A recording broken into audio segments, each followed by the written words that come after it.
Alright, so we're back, and last time we completed Drax's loyalty mission, and that is up there, certainly, as one of my favorite missions that we've played thus far. So that was a lot of fun. And as for what we're planning today, it is probably going to end up being... Wait.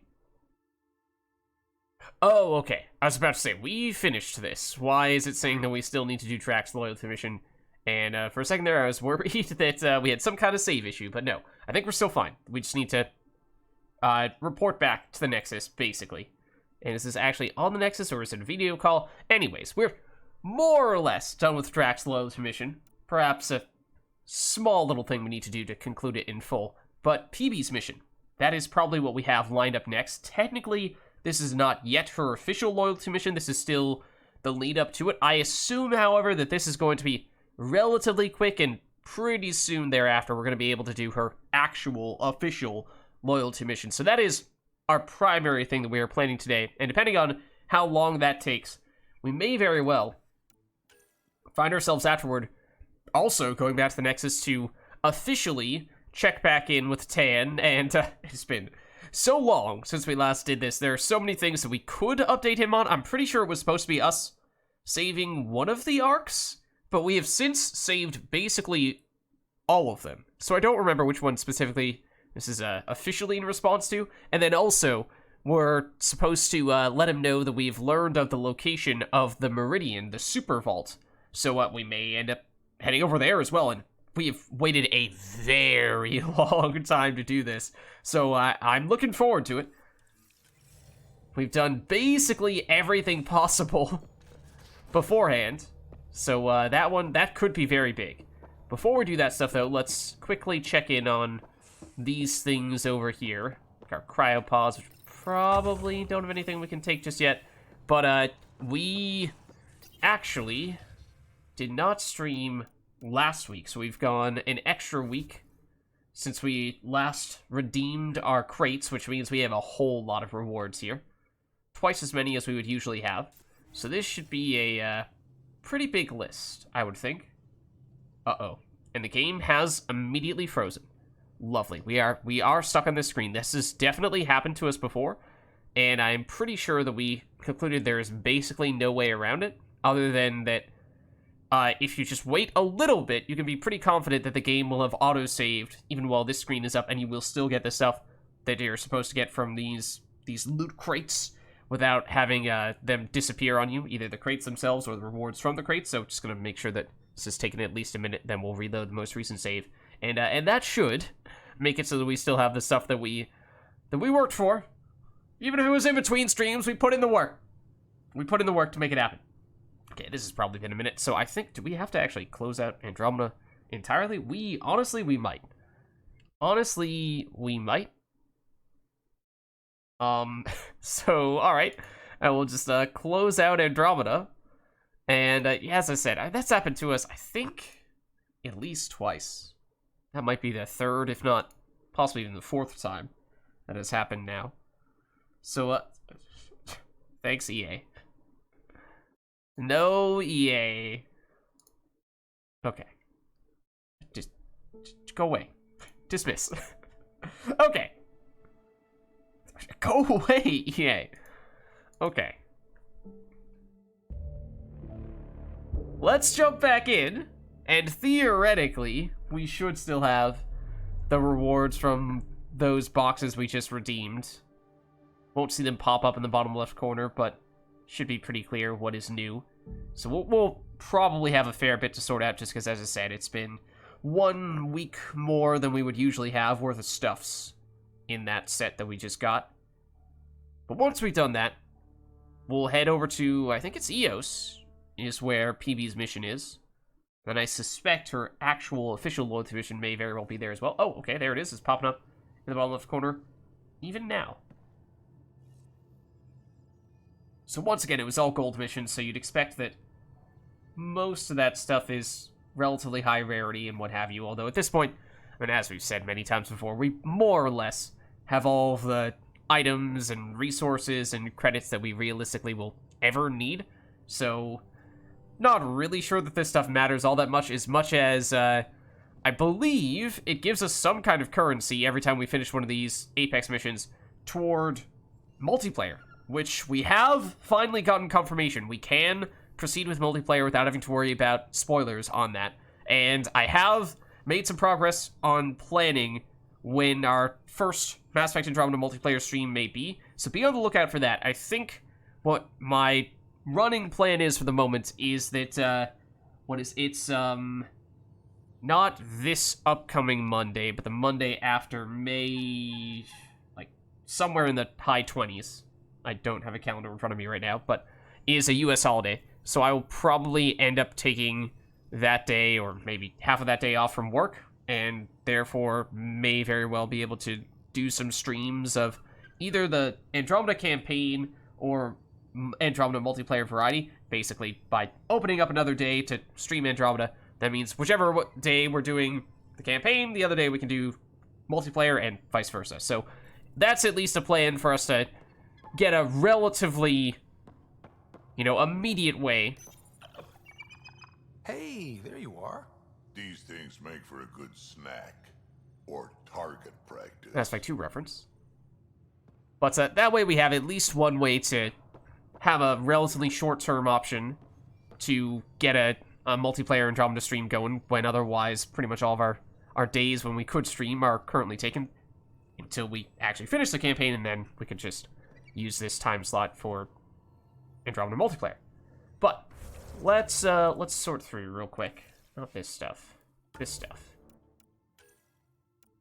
And, well, it might have been all rares, but we still got some pretty low-level stuff. So I think we're probably still salvaging, or do we sell everything at this point?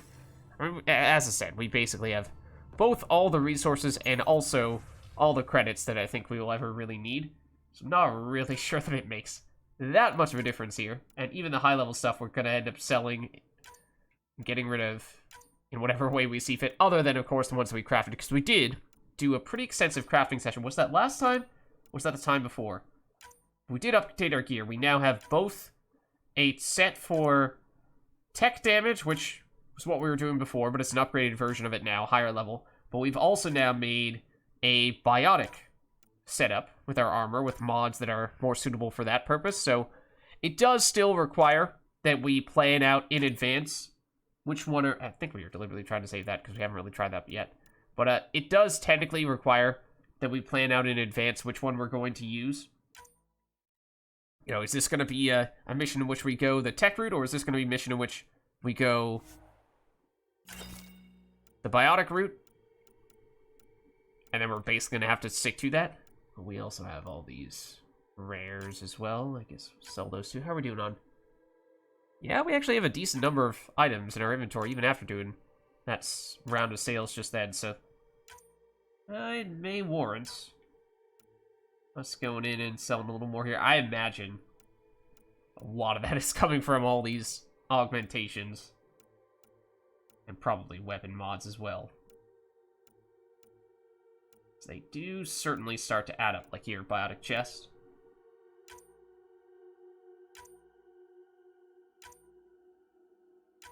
Just get rid of a few more. And I think we should have the inventory space remaining at that point to not be too concerned about filling ourselves up with a bunch of stuffs mid-mission. So yeah, obviously we've been going primarily the tech route, almost entirely the tech route thus far. But I feel like that was at least in part because, well, obviously it's what we started with. And it felt stronger than the biotic stuff when we tested that out briefly, but that was not really a fair comparison because we were using a bunch of armor that had tech mods and not biotic mods. We even had a mod that was reducing all other sources of damage only to buff our tech damage. So shouldn't be that surprising that the tech damage seemed a lot better than the biotic damage. Okay, this should be pretty much sufficient here, I would think. We're a little over 100 items. I think we'll be okay. I imagine most of the stuff here that we would want to dump is, mods. If we have obvious duplicates, then I guess we could dump some of those, but otherwise,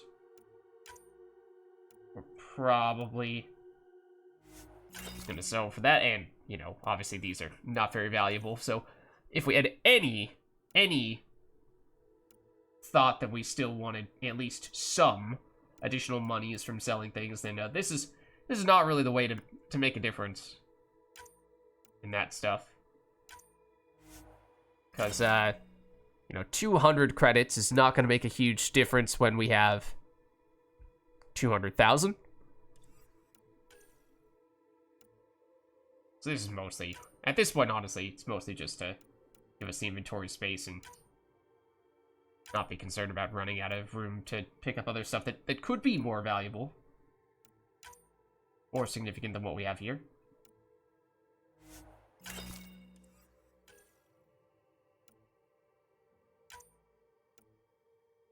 we really on level 9? I thought we were on level 8. All of our other stuff. That's interesting.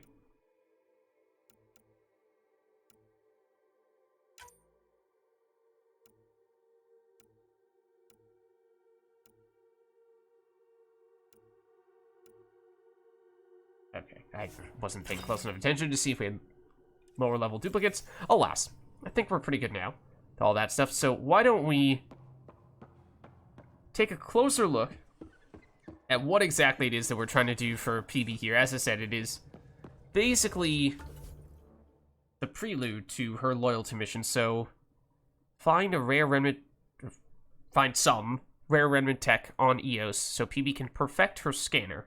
Just go to Remnant Ruins on Eos, and I remember we got this immediately after thoroughly exploring Eos, which was kind of painful, because we almost certainly went right by wherever this is going to take us, but we'll head over. Alright, this was Eldon where we were last. But let's make the trip. Wait. Oh, okay. I was like, why is Drax loyalty mission popping up here? But that's where the Nexus is, and as we were just saying, we do need to confirm some stuff on the Nexus, but we'll be heading back over there for main quest purposes pretty soon. Should we activate PB's mission officially? I mean, we know where Eos is, I suppose.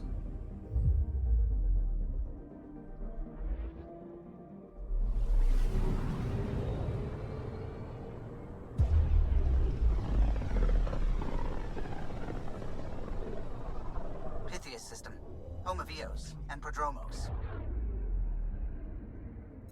Okay, so we're looking to head to Eos, and we're looking to do whatever this build-up, this lead-in to PB's loyalty mission is. I assume that this is relatively minor in comparison to her loyalty mission itself, and that that's where the bigger stuff is going to happen. Let's see, we also, not sure if we've scanned this guy. Tracking a remnant architect. We've now realized that, oh, that gives us some remnant research data, so we'll take it. And the descriptions have generally been pretty similar here. This remnant architect's programming directives have been interrupted. It is in orbital standby mode and remains tethered to its home planet Eos. The architect's systems are completing recovery from severe radiation exposure. The architect itself appears to be conducting monitoring and analysis of Eos's atmosphere. Okay? So let's land. And what I'm wondering here is if we use this as an opportunity to, rather than use the stuff that we have generally used far and away most often, our tech skills with tech-oriented armor, might this be a good opportunity for us to switch things up a little bit and go the biotic route and give this a fairer test, a fairer assessment of just how good it can be. It is definitely riskier because, in addition to, well, I mean, the armor itself is still good, don't get me wrong, but the bigger difference is the skills that we're going to use with this stuff. And that includes, most notably, Biotic Charge and Nova. And that stuff, you live by the sword, you die by the sword. It's dangerous. It is relatively dangerous to use that stuff because you're getting right up next to your opponents, and you are potentially depleting all your shields as well. So this is the mod that we'll use, giving us extra biotic damage and reducing all other sorts of damage. And that is the other reason why trying all of the biotic powers on our tech armor felt really underwhelming, was because not only did we have armor that had passives that were giving us bonuses for tech damage and nothing for biotic damage. We also had the tech version of this, which was increasing tech damage and reducing biotic damage.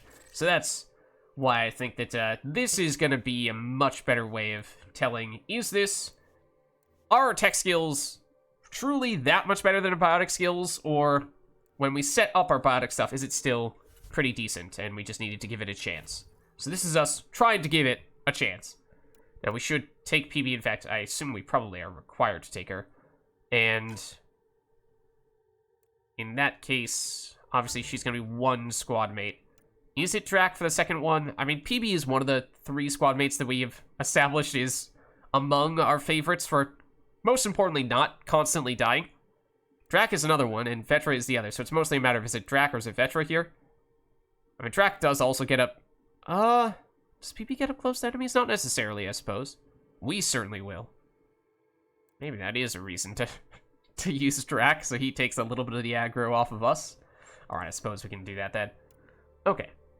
So I think that means we're good here. We are going to need to change our skills, but we should have a favorite setup for all the biotic stuff. So let's give it a shot. So basically, this is a test. Descent is green. This is a test to see how good the biotic stuff can be, hopefully in a relatively low-risk environment. Which is why I'm doing it now before we have PB's official loyalty mission end, when we're not on a main quest mission either. So that, you know, if it's atrociously awful and we feel like we're just going to get ourselves in a whole lot of trouble, then hopefully the stakes are not that high, and we can switch back over to our tech stuff after this mission, if necessary. Don't lie, that loading screen for a second made me think that we were about to jump into a cutscene of some importance, but don't think that's the case. We should, however, now activate this. So I'm curious. As I said, we had just done a whole bunch of exploration on Eos before. So where is it that her mission was going to be? Huh. Oh, we have a bunch of hidden caches still, sure. But we have done a lot of exploration on Eos, and so we have this fast travel spot, which should take us pretty darn close. What do we have left on Eos, out of curiosity? Oh. Okay, granted, if I had realized that Cora had a mission here that required that we bring her, probably would have brought her now. Not to say we can't bring her on a future occasion, but again, this is maybe a relatively safe, low-risk opportunity to have done that. And I thought we had saved this one. And this is one of the biggest missions that we have left, because almost every other mission besides the main quest we've now finished up. So, I mean, we could potentially still stop over there if we felt as though it was worth doing that. But why don't we make this fast travel spot now? PB is priority number 1 at the moment.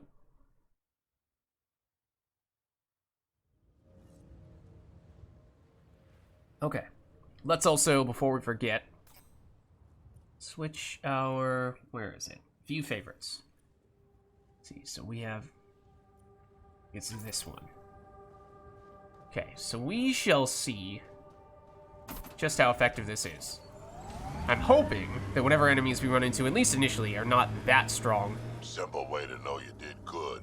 More people walking than buried. That way we can ease into things a bit. Like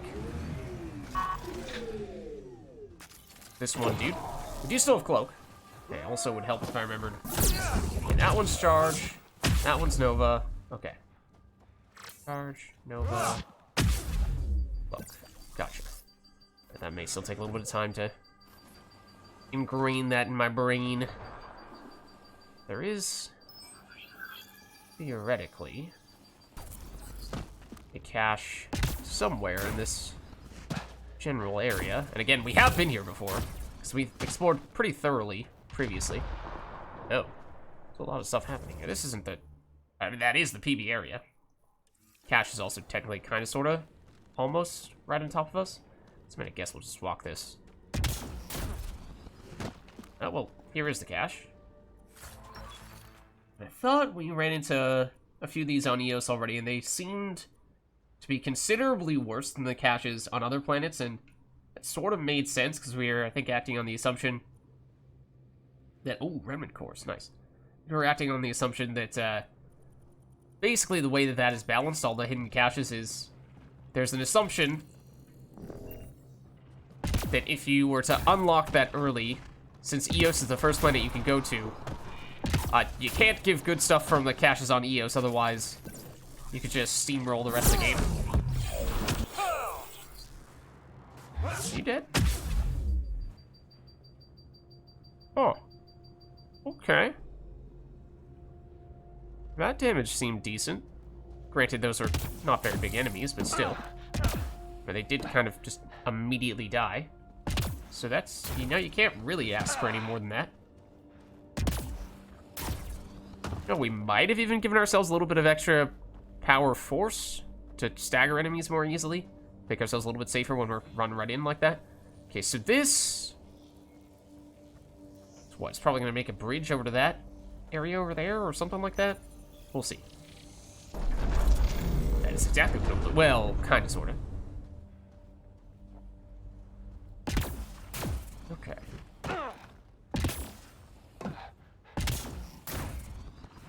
Oh, okay. Thankfully, that I actually... hold on.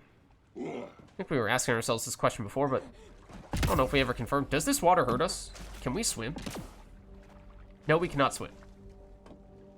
But we don't take damage, and we immediately teleport back up here. Okay, I mean, I guess that's... it's not that bad in that case. Are we supposed to go... can we make that jump?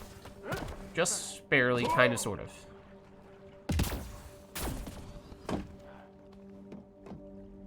That... yes, this looks too tall. This is definitely too tall. I think we're supposed to make that jump. I think you have to go one step back to go 2 steps forward? Or not. Or not. Maybe. Possibly. I mean, in the past, we would actually take permanent damage to our health when we did that. So it's a little more forgiving in this case. This versus, like, remnant areas. Okay, well, granted, it would help if they didn't make it such that you had to be frame perfect on your jumps. So that's, you know... I'll accept some platforming, but I didn't really sign up for this to be Metroidvania. Excuse me. Heading over. That probably just made things worse.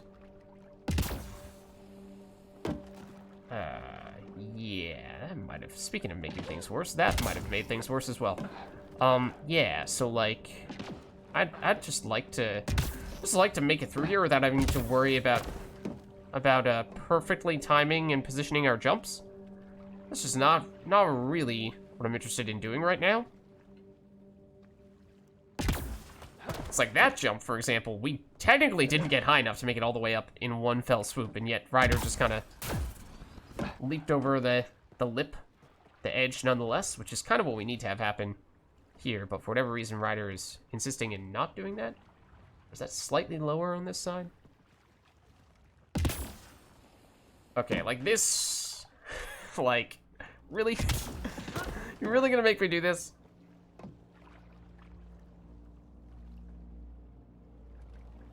Cause I don't appreciate this. Oh, hold on.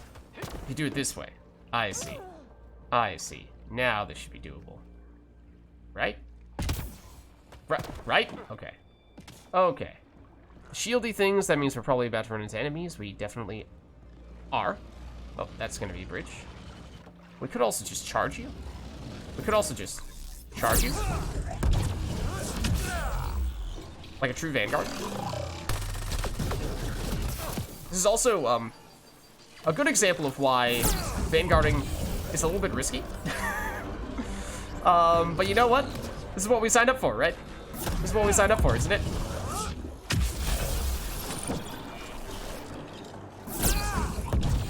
I'm also a little concerned about us charging off the edge.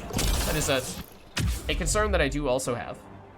But, you know, that feels like a good example of what we might be looking to do with a more Vanguard-like playstyle. So in theory, it looks like we go either way here. Not sure what is technically the preferred way. Hold on. Can we figure anything out here? Just make it over to that area. Might try going the other way as well, just to see if there's anything might have missed by going this way first. Let's just build a bridge here. Yeah, looks like we just need to drop down here. Is this even... I guess this is an island. So I was gonna say, can we just casually waltz on over there and didn't even need to hop up on this area to begin with? In which case, that would make this a little less meaningful. Hello. There was no need at all. And now it looks like just 2 ways to get to the same spot. Okay, and once again, I mean, we can potentially... Excuse me. We can potentially just circumvent having to travel certain places by charging our way over. Right place. Let's find the tech we're after. Okay.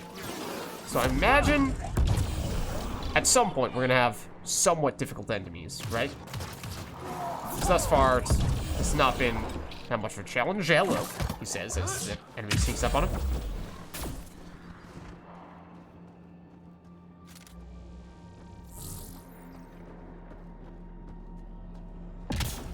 One moment. I do recognize that as a scannable object. There's definitely still another enemy here. It is probably just another one of those crawler dudes. A creeper. But I wasn't gonna judge, but... that is the name to go by. We do not have that AoE for what it's worth. Okay. Looks like gotten all the enemies, and there are some consoles here, but we're probably getting a little ahead of ourselves, so let's... Excuse me? Time to fight. Is it? You sure about that? Oh, apparently there is an enemy here. It's probably just, you know, it seems like there's one creeper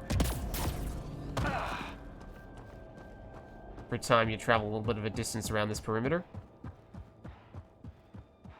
But this is the area we're really looking for. It's this main console over here, but just nab this real quick. Ooh, I value salvage. Sure. Okay, so this theoretically is our relic. I imagine it's not quite this simple. Unless it is quite that simple. Awesome. 1 down, 2 to go. Ah. Syncing with my scanner. The second piece is on Havarl. Upload Oh. coordinates. We claim this site, initiative scum. Who are you? Outlaws! Outlaws. Guess we're not the only ones interested in this tech. Okay. Oh, this will be fun. Hey guys. This is gonna hurt, by the way. But this is what we signed up for. This is what we signed up for, though.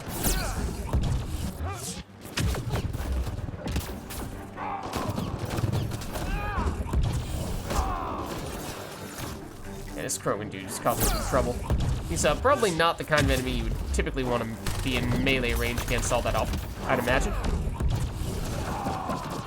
But having the charge to, get our shields back certainly helps.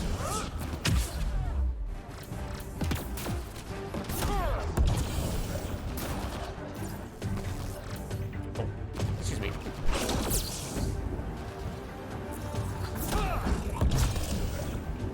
Away you go. I believe you are dead now. Excuse me, sir. Please not hide over there.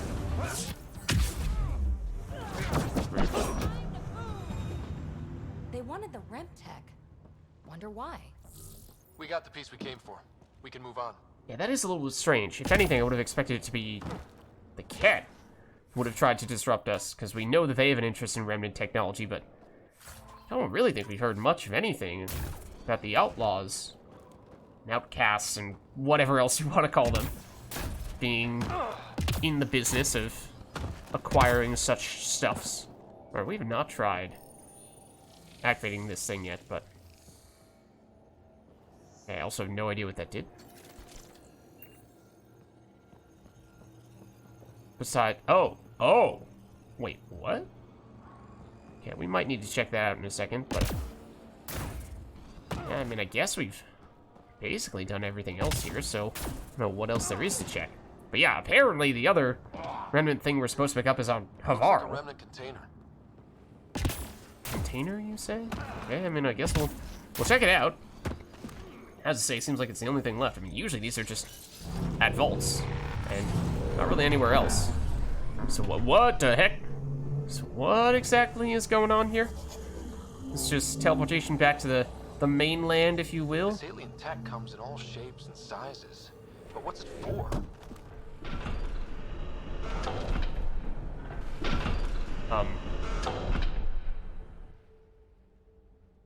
Okay. I think that was just to get us back? Pretty much.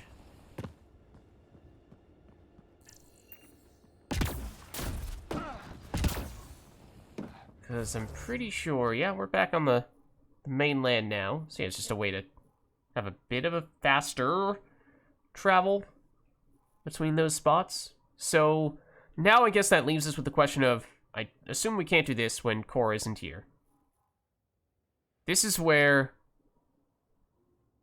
Oh. That's basically where we also expect for the Meridian main quest to take us very soon.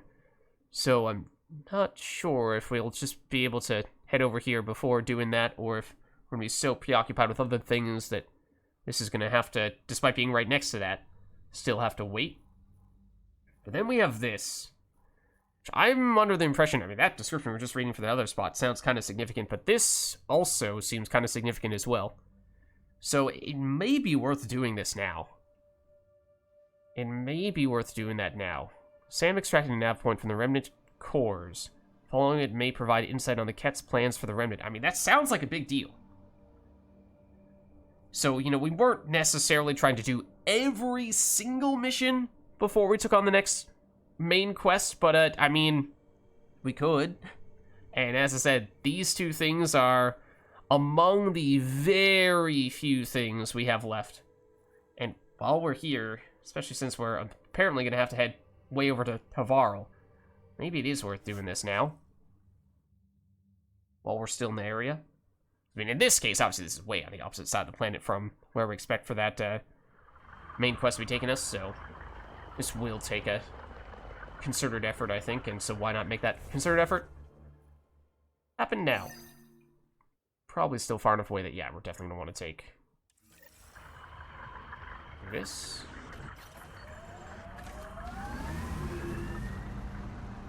It's west, right? Yeah, it's basically straight west. Okay, so I think this is one that we had a fair bit of build-up for. This area can be mined for resources. You can extract minerals Copper's via common, your right? mining interface. Yeah, well.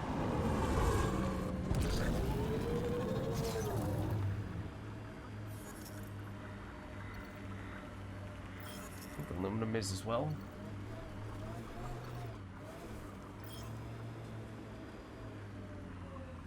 I think we might have been to this specific spot once before for a previous quest. It was one that had several components to it. There's a fair bit of build-up. And these are just creepers. Excuse me? I definitely can. I definitely should be able to charge that guy. So I did not appreciate that. That didn't kill you? You mean to tell me that didn't kill you? I think I saw the tiny sliver of HP remaining. That's, you know, that's not a great sign. As we're, again, sort of using this as a bit of a test to see just how effective the biotic stuff can be and how does it feel in comparison to the tech stuff. Obviously, the playstyle is going to be very different just because of the nature of Charge and Nova being so high risk. But does it feel like that risk is worth it? Is it worth living on the edge like that, or do we just keep it simple?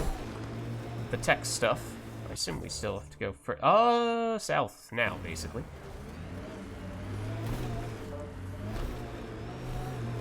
Ah, it's probably this. That it is, and this might be a hello, a full-blown remnant facility. Approaching the nav point, the cat extracted from the remnant cores, Pathfinder. Keep an eye out for nearby Cat. Okay. Approaching the nav point, the cat extracted from the remnant cores, Pathfinder. Keep an eye out for nearby Cat. So, definitely would expect to see Remnant. This is a Remnant facility. But it might be worth seeing if we can double-check what the build-up to this mission might have been, because, as I said, I think there was a fair bit of that This is the concluding part of a multi-part mission. This is basically that the Ket were, and this is definitely a full-blown vault-like facility. We've now seen maybe one or two of these that have not been vaults, but have still taken us down into a separate area. But let's see if we can figure out what the deal is here. I mean, not any additional context. I was kind of hoping it was going to be one of those ones that had a longer checklist of things, and sure, might have been a bunch of things we'd already done, but at least that gives us additional reference to see, okay, how exactly did we get here? Because I don't recall. The Ket, as I was saying, we know that they are interested in getting remnant technology, so I think that much is a safe bet. Beyond that, was there a specific... Oh, was this... Where was this? On Kadara? Where we went through an area... I'm not going to be able to describe this. There were turrets there. There was Scourge there. The Ket were sort of blocking it, and we had to go through, and...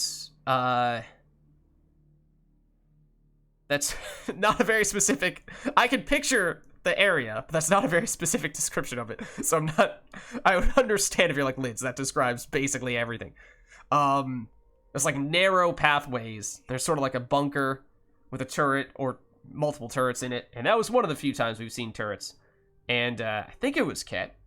Maybe that was Outlaws, though. And I think that might have led us to this. I don't know. I don't remember the specifics, but... Hopefully that's enough context, or at least enough of a general sense, that we don't feel like we're completely lost going down here. And this could be a much more difficult mission. So this one, we might get into some trouble, being all set up with our biotic things. So we'll see about that. So there are immediately enemies here. I'm noticing. Of the Ket variety. Okay. Well, we should probably see if there's anything around here before we engage, but let's see.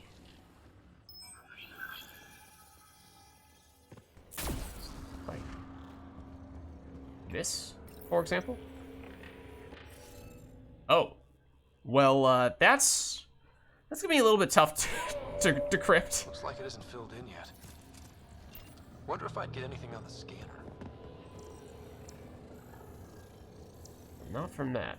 But does this give us a, Oh. Well, there's that. Is that all we need? Surely we need more than that. I would think. We can check. Yeah, no, we definitely need more. Okay. Scanning will reveal the missing glyphs. I'm working on it, Sam. Anything on the scanner? I'm working on it, Ryder.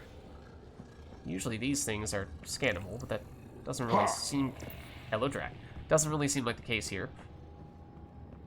But now that we know that it's a thing to be keeping an eye out for, I mean, there's a chance that, you know, we're gonna end up heading back here when we're on our way out.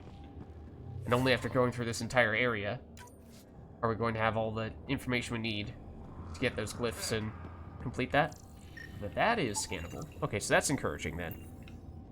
So if there's another one on the opposite side, then that may be sufficient. Man, I hate the Ket. I know they're over there and everything, but like, not really picking any fights with us right now, which is kind of convenient. Kind of appreciate that. Oh, that's a very subtle container. A very bad one at that. Any of you other pillars have stuffs? I mean, there's a chance that we just needed that one additional one. Kind of doubt it, but also is there a very sneaky one hidden down here? That's the one that we got.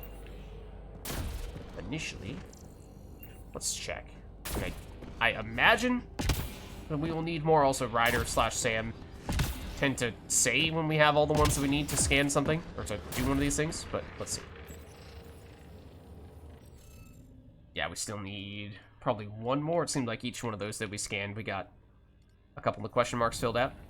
Looks like it isn't filled in yet. So there's one more somewhere. Where exactly that... Do these point us at all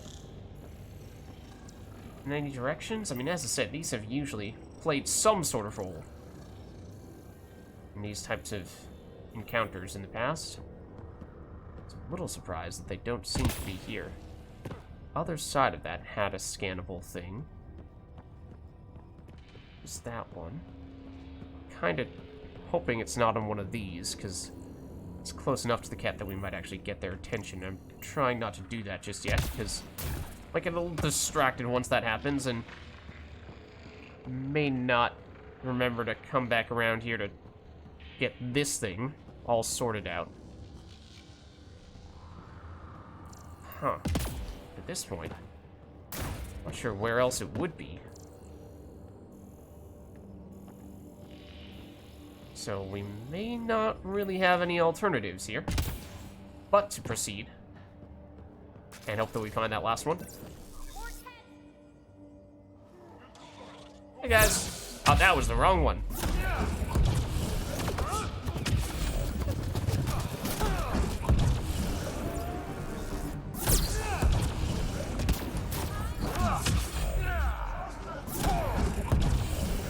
Okay. I am invincible. We may have gotten them all. At least the enemies in the immediate vicinity. Now, is there anything around here? Because as I was saying, was kind of hoping we weren't going to need to go this far. Scan this stuff, so we hadn't done so yet.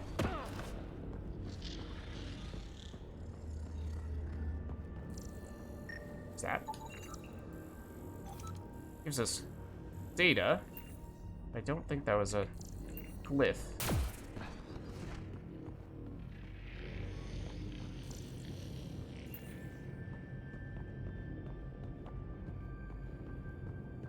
Huh. Okay. And I'm hoping, in this case, that it's not gonna be... Oh. What is the purpose of those things? Hoping that it's not gonna be one of the things like that vaults themselves, where there's some kind of encounter that you initiate at the end that... Oh, there's a lot of red dots on the other side of the board, this door. But it's not going to be one of those situations where we activate something that is going to, you know, activate the defense system in the area down here, and we're going to have to race out on a timer and not be able to finish this stuff. But we'll see. Okay, it's a little more spread out than I Here they come. had thought. Let's see. Try to get them in a group like that. These kind of... Oh, that's not good. That's not good. That's one of the anointed. Yeah, it's like those guys. Little scary to do this. It's also not really what I was looking for.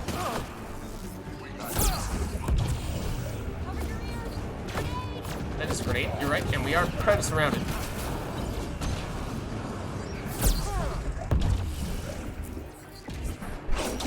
Not sure if I hit him.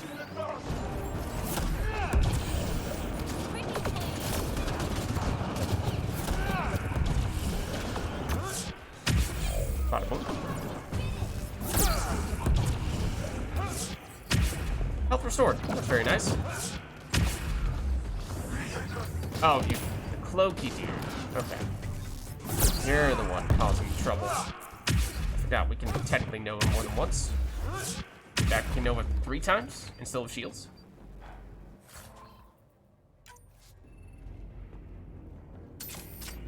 Yeah, that's drag. Don't worry about that. Did drag actually go down there? I mean, our playstyle now is much more drag-like. Is that? There's a glyph. Okay, I think that's the last one we needed then. So as I said, I think we do that now, otherwise we run the risk of there being some kind of timed encounter at the end, forcing us to race out of here and preventing us from getting that thing done. Because I suspect it's going to be pretty good, whatever it is. It might even be one of those things that gives us extra skill points. Free skill points that you get without having to level up, because I've gotten a few of those, specifically in remnant structures.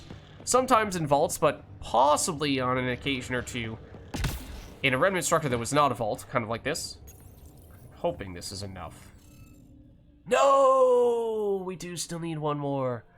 darn it. You should be able to locate these glyphs, Pathfinder. When you say that. Hopefully, yes. At the moment, not quite. Not just yet. Hopefully soon.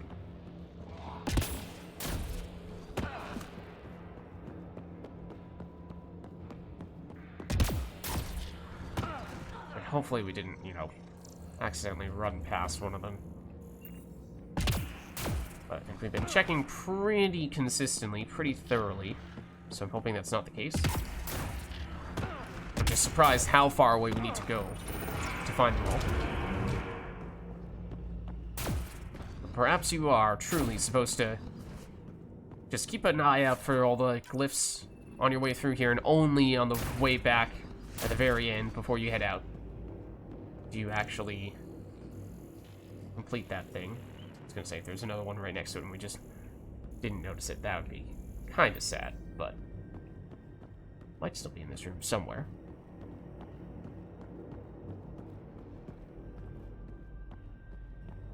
I was just under the impression that we were only needing one more. No, didn't really see anything lighting up there, so my hopes were not high. Okay, I think we checked all that stuff. Just see from this side, doesn't look like it. Okay. Unfortunate, but we'll just continue to keep our eyes out. Okay, hear a lot of sounds here, but don't see any red dots. That looks big. That's like a data core thing. This definitely looks like a big, dramatic, open area where as soon as you step into the middle, a major character comes through. In other words, a boss encounter.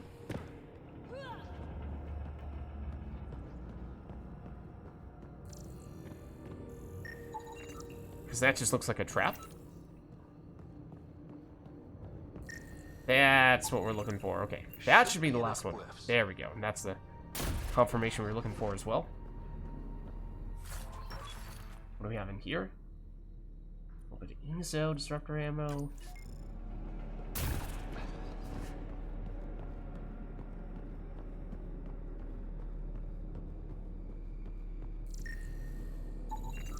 Scan that for a little bit of data.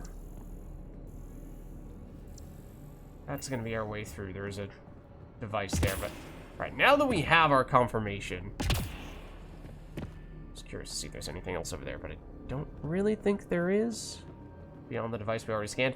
Now that we actually know we have enough, I know it's been a bunch of back and forth here, but that's kind of why I was hoping that all these things, all these scannable stuffs, were gonna be right next to this thing, or at least relatively close to it, so we didn't have to do this.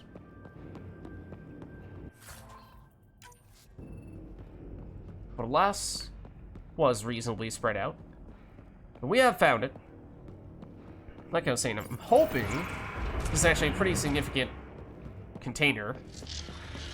Most significant thing would probably be skill points. But it could certainly be a hidden cache equivalent kind of thing as well, I suppose. If it's just a bad container that only has, you know, very bad stuff in it, consumables that aren't that useful, common, uncommon equipment, then that's gonna be pretty disappointing, but we'll see. But it does seem there's certainly at least some Sudoku to be played here, so hold on. It's been a little while. So that doesn't work. I think this is the only thing that does work, right? That should be our starting point. That means that there's only one thing that'll work here, and that should be this. That looks fine at the moment. Means there should only be one thing here, and that would be you. Only one thing here, and that would be you. Thus far, this checks out, I think. Means we should have only one option here, and it's you. One option here, and that's you. And now, means it's all just down to this last square. And, let's see, it can't be you. It could, and actually it does need to be you here, because we can't put you here, we can't put you here, we can't put you there. So that's, I think, the conclusive answer we were looking for that now should make this, the rest of it, much more straightforward. So now this should work. And yeah, we weren't going to be able to push it here. Either of those spots, that does not work, that does not work. That does work. And that means the last one is you, so I'm hoping that checks out, and it seems like it does. I think we're good. Okay, so what is it? That did the job. Good going. Oh. Thought we were supposed to immediately get the reward. I was like, I didn't see anything pop up. What is this? So it is a container with loot. And it does look like it's basically a hidden cache equivalent. Some decent rarity stuff there, remnant cores included. Although, still probably would have preferred skill points, because, as we've been saying, at this stage, most items and equipment and credits are just about meaningless to us at this point. Skill points, though, I mean, could Arthur you even those. Okay, we'll get some remnant cores popping up now. But, pretty sure those are the ones we just saw in that container anyway. But, yeah, the most of the skills that we've been trying to max out, we have already done, so we might still have a few passives here or there. Some of the weapons passives, I think we didn't max out yet because we weren't 100% sure which weapon types we were going to use. So I guess there's still a little bit of stuff remaining there, but I think most of the high priority things we have now already completed, skills-wise, so even skill points are not that valuable anymore. I think that's in large part because we are getting pretty close to the end game, I imagine. Accessing. Pathfinder, this console holds detailed records of the native wildlife on Eos. This is vital information. Oh. Can Prodromos use it? It would provide a significant benefit to initiative colonists. Sounds good. Sounds important. Good. Let's give our people a welcome gift. Okay. So yeah, I know we haven't gotten that far in the main quest yet, but I think, you know, given how many of these side quest things we've done thus far, I think we are pretty close to just zooming through and mainlining the main quest for possibly the entire game or very close to it. So I think things will probably end up speeding up considerably when that happens. And also just having all the fast travel spots, the waypoints already located, will also expedite any quests that do require exploration. This one included would have been a little bit longer, a fair bit longer. Both this and the quest before it for TP, in fact, had we not already gotten those fast travel spots. Okay, any dramatic last-minute enemy appearances, or are we just on our way out? Plain and simple. There's a chance we'll see Ket once we get back up. That might have happened once before, but that still seems pretty unlikely.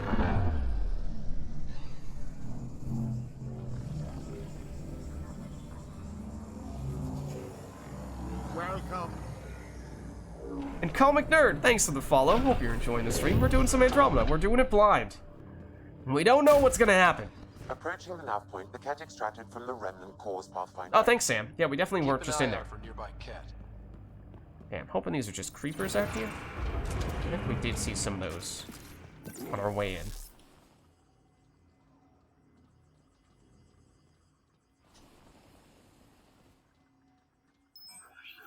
Ooh, sneaky little shy plat. Can confirm it is a creeper. Can confirm it was a creeper.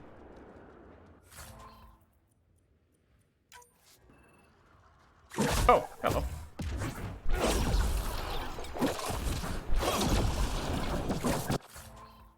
Actually, that is the one time in our entire playthrough when I actually was trying to melee and not loot.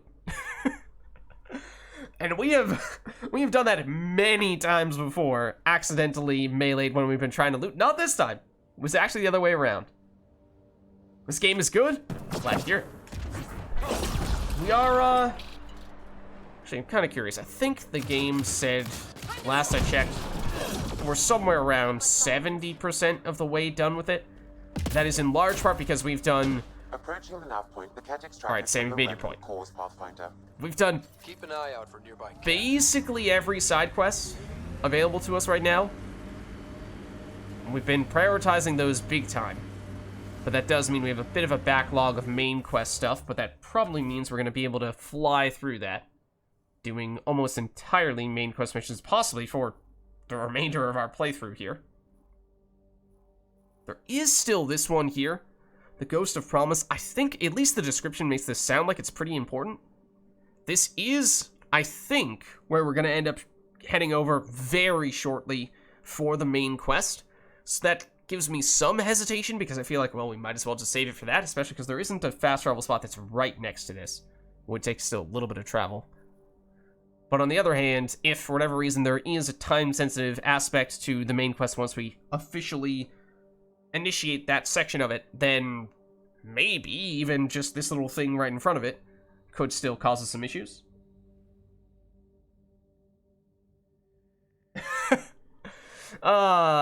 Yeah, there was Cora. Interesting. I feel like I hear so many people advocating for PB as the romance option, which, you know, I'll be honest, I was not compelled to romance anyone in particular, and eventually we kind of just rolled a metaphorical die, and we landed on Vetra.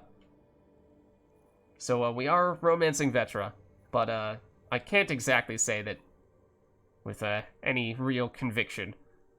I do not have particularly strong opinions on that. It doesn't feel like we've had as strong a connection to our squad mates as we did in the original Mass Effect trilogy. So, yeah, I mean, basically right now it's a question of, do we do this now? I guess we do, just to play it safe. I guess we will.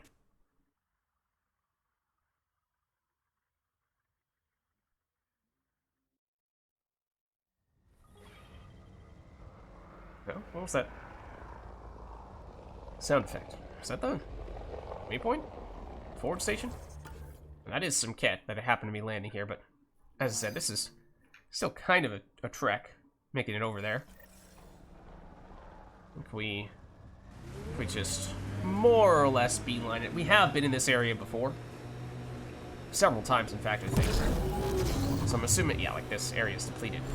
So I'm not really expecting us to find much super new interesting stuff. I like hoodoos. But what Play is it that? right, you could trick a thresher right into one.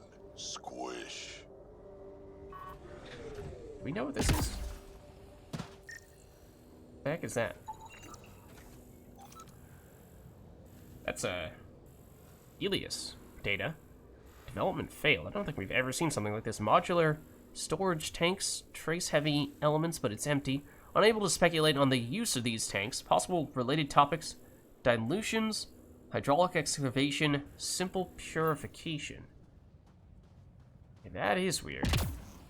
And this is prominent enough that I would have thought we'd have seen that upon driving through here before, as I was just saying, but who knows? Who knows?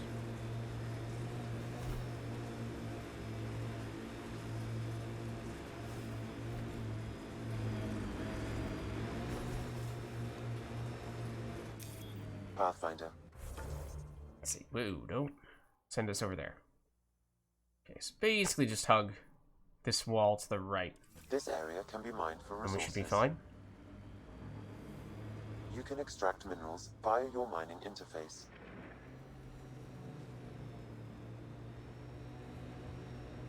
So, there is an area here of, oh, yes, of the remnant Pathfinder, variety. The nav point in the Initiative Researcher's Journal points to this location. So this is where I thought it was going to take us for the main quest, the Meridian.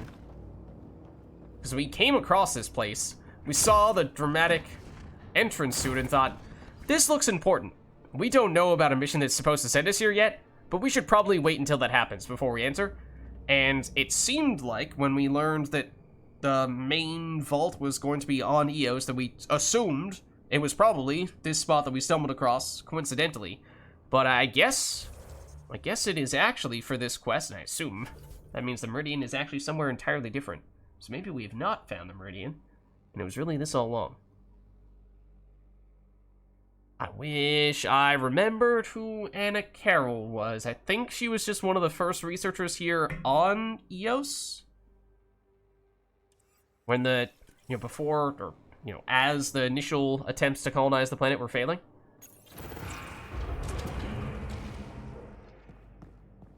I think that's the context there, but it's been a little while since we were moving on this quest specifically, but it looks like once again we're heading down into perhaps something very similar to the vault-like area we were in before. I wonder what's down there. That I am wondering as well.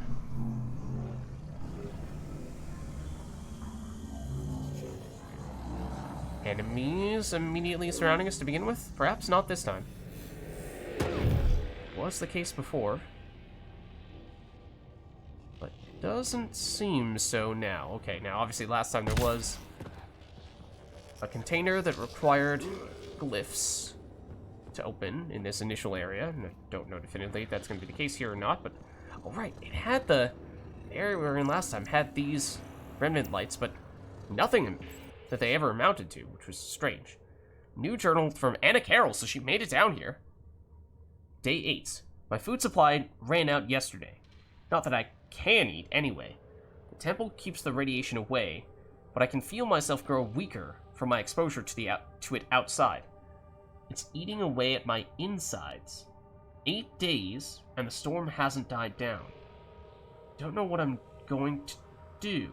If I leave, the storm kills me. If I stay, I starve to death. If the radiation poisoning doesn't get me first. I need to think of a way out. I'm a data scientist surrounded by machines. There has to be something I can do. A way I can use them. I'm going to try to wake them up. Uh-oh. Uh-oh. This doesn't sound good. This sounds like this could go horribly wrong in any of a number of ways. Feels like it is planting the seeds for some horror-like outcomes. If not that, then, some reminders of things like Quarians in the Geth, the Overlord Initiative in Mass Effect 2. It's just some examples of things going horribly wrong when people try to do stuff like that. Gets us a step closer. Does it? Because I don't know what that did. I just saw there was a device and assumed we were supposed to use it. What exactly it did is a different question entirely. Yeah, it's strange, because I don't know what those things were supposed to do in the previous area. They don't seem to be doing anything this time either. Oh, yep. So these guys can be a little bit nasty. And, oh, there's a turret behind it as well. That's not good. And that's, once again, the wrong skill first. We are messing with a biotic setup. What the, oh. One that may not be great Look at all this research data. for doing this kind of stuff. I wonder what the scientists thought when she found it. I detect another journal in this area. Let's not be standing in that. Provide answers.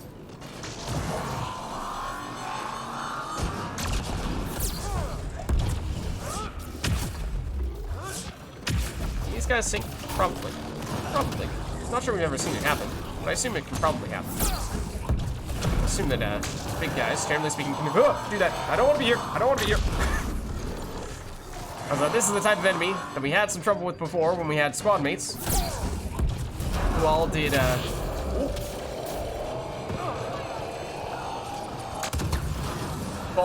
point blank stuff because the shield kept on exploding on them.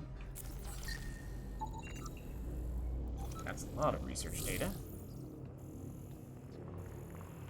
Fortunately, we are a little more mindful of when and where to be charging in than our squad mates. Oh, this is going to be one that requires scanning stuff. We already have the glyphs necessary. Okay. No additional scans necessary. Let's see. So decrypt the remnant code by doing Sudoku. Gotcha. Definitely not that. Definitely not that. It has to be this, in fact, because we can't put that there. Which means this has to be you, which means this has to be you, which means this has to be you. You have to be that. That. And that. Feels like that was among the easier ones we've gotten. Certainly, at least as of late. High value salvage. More remnant cores and some high-ish rarity A high augmentations. concentration of data here, Pathfinder. I recommend scanning. Okay, you talking like the wall?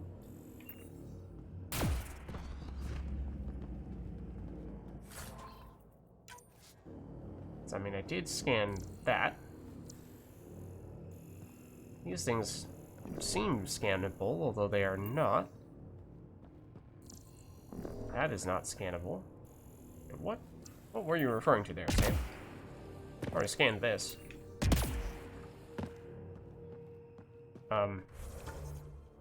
We can't go through there.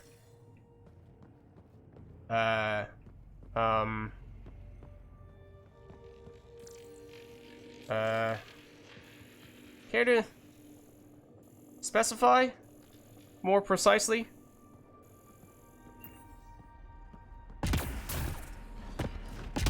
Huh. Maybe elsewhere, a little bit further back? So, I mean, our quest icon is just a constant little, hey, you should be over in this general area somewhere. That is something we can scan for a little more intel. So that's not terrible, but it's not moving us any further along. I know this is going backwards, but that's the data pad. I've read that. And it has to be back in the area we were in before, does it not?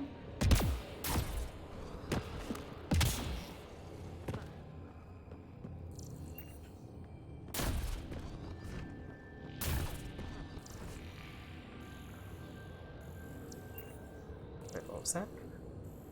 Also a wall? Very informative. Thank you. So what gives?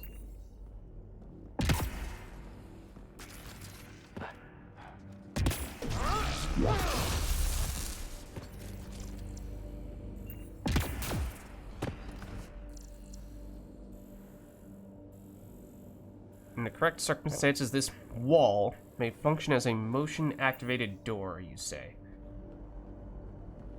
So we need some way to activate that? I mean, my controller is vibrating every time I walk over here. I can't figure out what you're telling me I'm supposed to do over here. So I don't see anything that's scannable. Is it further up?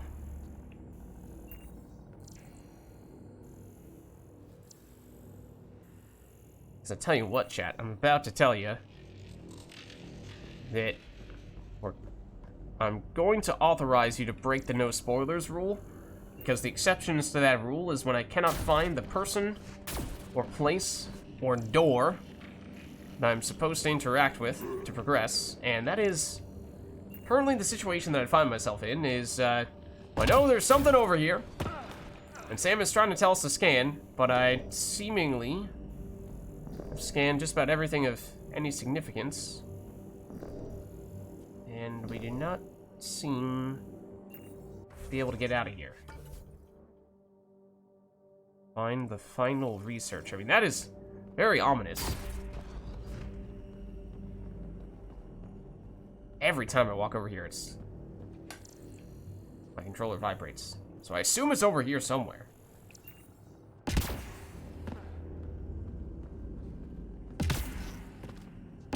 Not sure if we can walk on this. Can we? We can.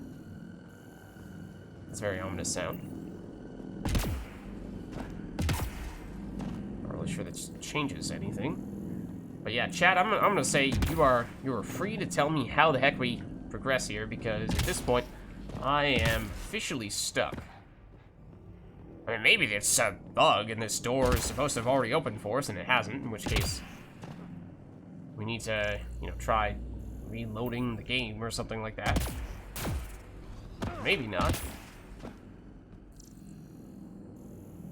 Nothing in that alcove. I mean, the best hint I have is just every time I step right there, my controller vibrates right here.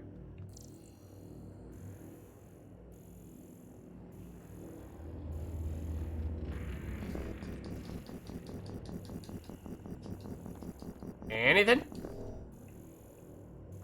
Cause I got a whole lot of nothing. So, only thing I can think of at this point is we just reload and we see if for whatever reason there's some kind of bug that was not letting this door open. I mean, either that or I'm doing something incredibly stupid. This is just supposed to open automatically, but yeah, that doesn't seem to be happening either. Right, it's vibrating here as well. What if we go like squad mate there? And we're on the move. Some kind of pressure plate situation.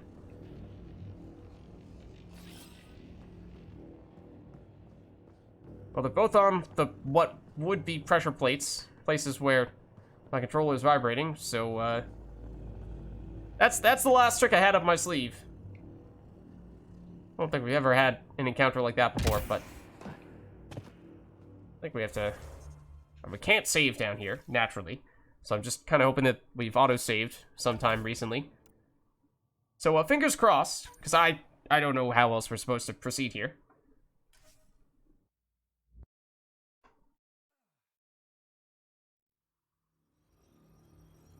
Find the final research, you say. That's... What the heck? Oh. So now we're in the walls. We're now inside the walls. Or the floor of the facility. So, there's also that. I don't believe there's a way out of here. I'm trying to find a way out of here. I don't believe there's a way out of here. Unless we can clip through this. So there's also that, which perhaps just further suggests that we may have run into a technical issue more than anything, rather than a player intelligence issue. It's probably some combination of the two. But yeah, so that's a bit of a problem. Yeah, we should totally save down here. No, so it's gonna load a save a few minutes earlier. I hope that we are down there, but not stuck. Really? Really? Was this not a save from just a minute earlier? Hold on. Hold on. That's too far back. What the heck? That's from 1 minute earlier, supposedly. Pretty sure that's the same save. But it's still just 1 minute earlier than the... Yeah, the heck? Than the other one.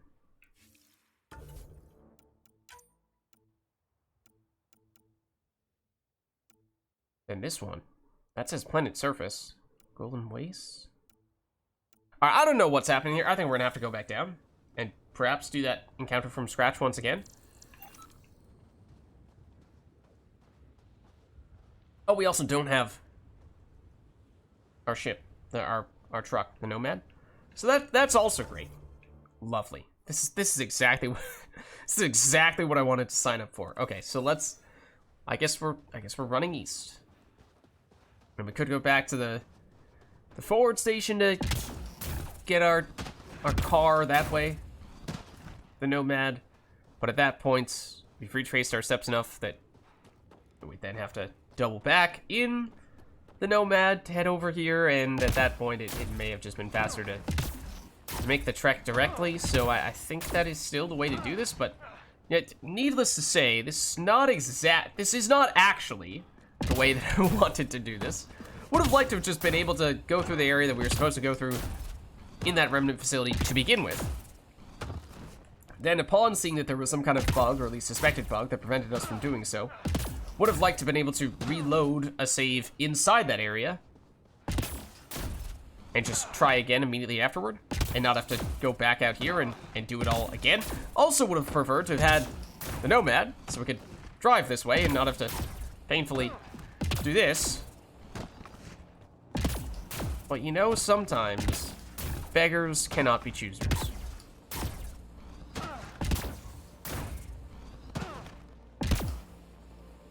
Ooh. We'll have a little bit of that, though. Guess that's our little bonus.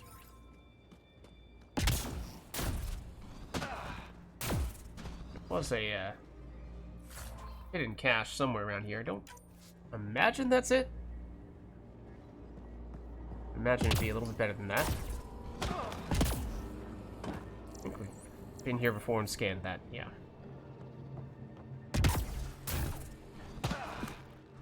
Okay, so we're just gonna, you know, have to excuse that. A little technical hiccup.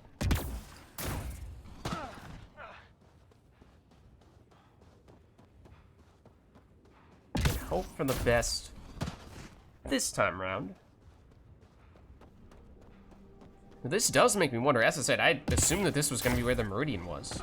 And it very clearly is not, unless this actually still is the Meridian, and, you know, this is only the first component of our time spent in here, and we will end up doubling back. The nav point from the Initiative Researcher's Journal points to this location.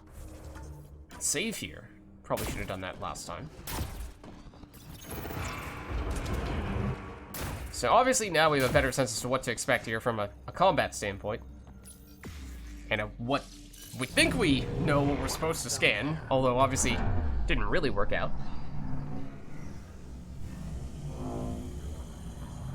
So I'm just kind of hoping it was a technical hiccup that after trying this one more time,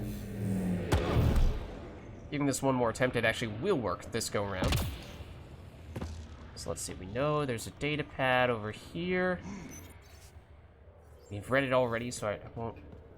What? Oh! Oh, were we supposed to read this as well and we didn't see it? I might have seen data pad in two spots right next to each other and not even realize they were two distinct data pads. Let's see. I was stupid. Yeah, we definitely have not read this. Tried... That totally... No. No. Totally not something that would apply to us. Tried to hack into the protectors of these ruins, and they turned on me. I can't say I'm surprised. I shouldn't have touched them. I managed to hide, but they got enough shots in that I know I'm not going to make it. At least, now I'll die quickly. Better than to watch the radiation slowly melt my insides. Yeah, that's not pleasant. But there's something the Nexus needs to know. After they attacked me, the machine started working. Repairing. No. Creating land. I think they have the ability to fix this planet.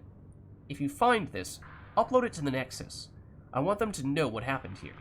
To see the potential this world has for them. These things, remnants, I think they're the key to our new life. We just need to unlock it. I'll always believe in GN's vision. I don't regret anything. Good luck, Anna. Okay, now this is another example of... This is just a technicality that I think we highlighted a very long time ago, but this is just a very good example of... Remnant is technically a name that PB gave to the machines that we have encountered here. And this person, who was here presumably before PB and probably never conversed with PB ever before, is for some reason using the same terminology that PB used. It was of PB's creation. So that makes zero sense from that standpoint. Again, minor little thing, but I feel like that's the kind of detail that the original Mass Effect trilogy would have gotten right, would not have fallen for that little mistake there, whereas Andromeda, as we said, you know, every single person refers to the Remnant as the Remnant, and there was never once a conversation like, oh, PB, what do you call this? Oh, Remnant? Yeah, no, that's a good name. That's a good name. Why don't we all just call it that? And then at least from that point onward, we could rationalize how everyone used the same terminology for it. But now we have people from totally different sections of the galaxy, totally different timelines, and yet they're still all using the same word, even though we're initially led to believe that it was PB who came up with that term to begin with. I knew it was a long shot, but I still held hope she was alive. All we can do is turn this into Prodromos, like she wanted. Okay.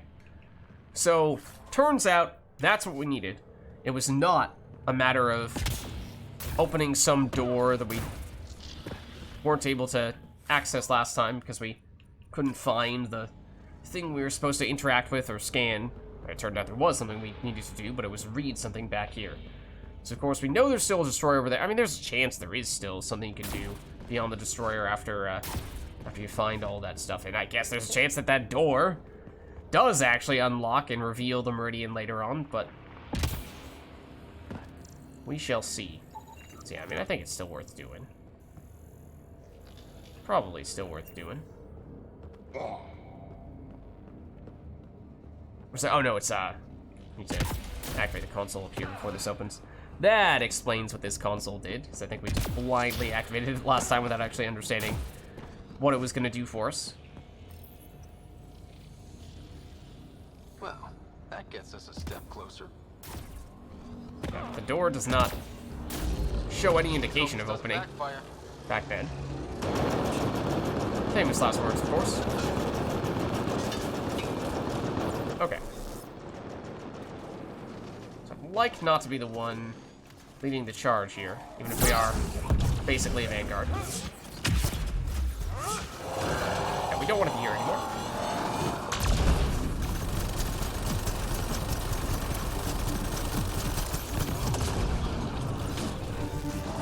Oh, no, bad time to do that. Uh-oh. Uh-oh. Oh, that was close. It's like we can stagger it out of that skill, because that's not the first time it seems to have initiated that skill, and yet it didn't actually do it.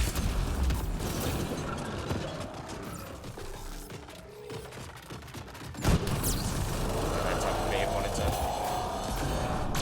to use our cloak to set up our powers rather than our weapon, but so be it. There we go. There was a turret behind it last time, wasn't there? Thought so, but turret is also apparently gone now. So we can certainly scan a few things around here for intel. And this, outright, we'll need to do this Sudoku again, but I think I was saying this one was comparatively quite a bit easier. I don't remember if this is technically exactly the same as last time or not. I don't think it is. So we were definitely starting over there last time. And this time, that is just a complete freebie. As is this. It is you. Okay, you're also a freebie. You need to be this, which now means this should be pretty easy. You. This should be you. Then we should have not this, but that. And then we should have that, I believe. There we go. Okay. Interface successful, Pathfinder. Still pretty quick. And at a quick glance, these seem like pretty darn similar rewards. A high concentration of data here, Pathfinder. I recommend scanning. Like, that is a weird thing for Sam to say. It's like, is that basically just in response to this? Because there have been plenty of times when we've seen those types of things and Sam has not had anything to say to us.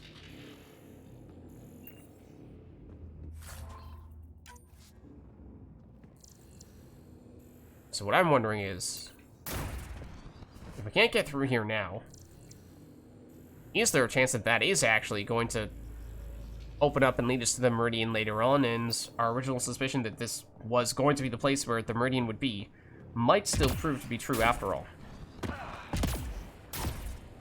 Because I don't know if we have run into any additional remnant facilities beyond the ones that, the Vault obviously, and the ones that we've visited today, or done other missions in thus far. But I think that's just about everything down here now. And as we kinda suspected, attempts to control the Remnant did not go terribly well. But perhaps we can still get some data to report back to the Nexus. To be honest, I'm not really sure it's telling us anything we didn't already know, but maybe we don't say that to, the scientist. Again, she's obviously now deceased, but, you know, the whole, well, the Remnant seem to have the technology to modify the world. Like, well, yeah, you know, we kind of learned that almost immediately. Also, we would very much like to have the Nomad right about now. I think we don't need to be in the Nomad to fast travel, though, right? We can technically fast travel wherever we want, even right now, I think.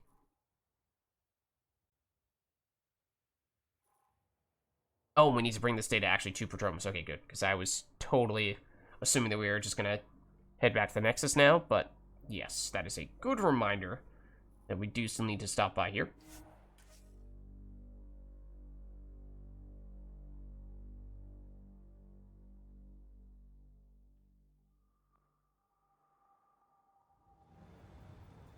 Okay, so let's turn in the data. It did certainly seem like, I think this was a quest that had several other quests leading up to it. So this was not a minor one. Turn it in here at the console, I mean, sure. But for that reason, it might be kind of important. Might be kind of a big deal. Let's see, request information on Anna Carroll. Researchers on the Nexus have requested information on Anna Carroll, who was reported missing during the first wave of colonists. Any Prodromos colonists with intel will be rewarded, you say. New journals from Anna Carroll. Day 1. Okay, so we saw day 7, or it might have been 8, down in the facility. I don't remember day 1, though. This might be new. Look at this place. It's more beautiful than I could have ever imagined. Millions of data strings just waiting to be discovered. If only I could access them. There are secrets in this place. I can feel it. I can figure out how their protocols... If I can figure out how their protocols work, I think these sleeping robots could be useful to us. The storms outside have grown worse. If I try to go back now, I'm dead. They've messed with my comm. I can't leave, and I can't call for help. Besides, who would I call? Most of the outpost is dead already. Fortunately, it seems the technology in this place keeps the radiation away. I have enough food to last at least a week.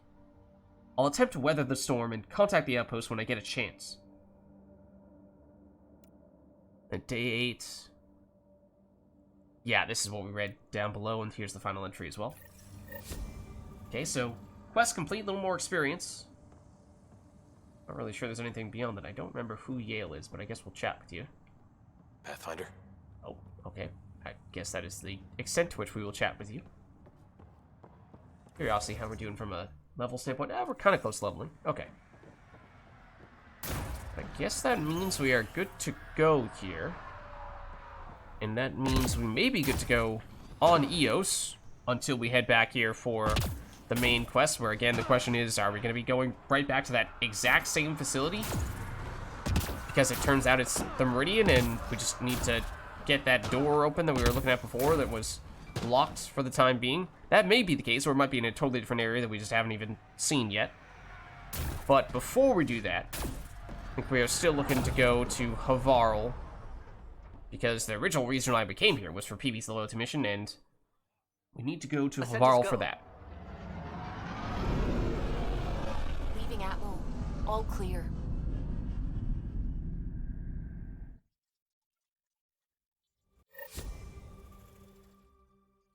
Hello?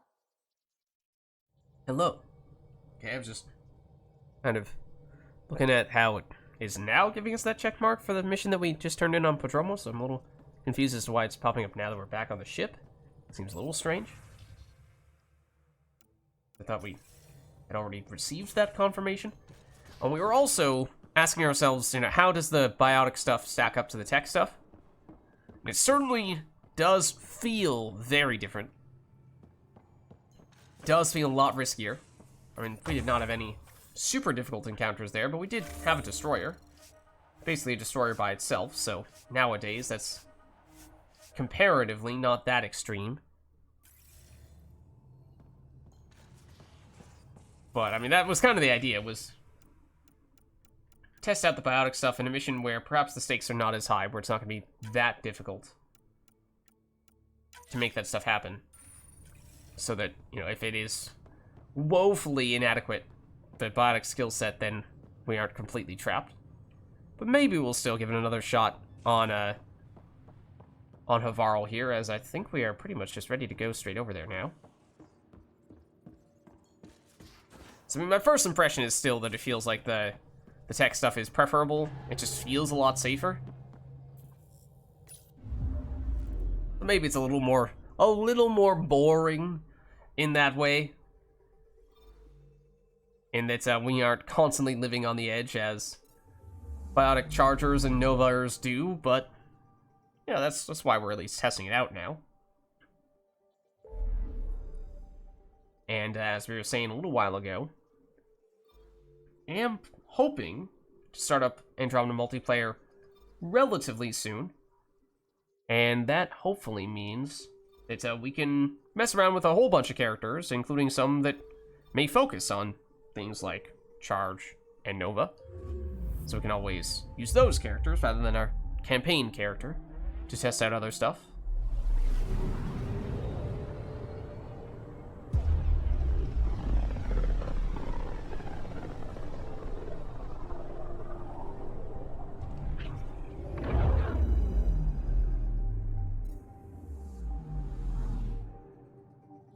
Alright, so we are looking for Havarl now, and I think we did go here somewhat recently as well, so I don't think there's much else for us to do here besides just PB's mission.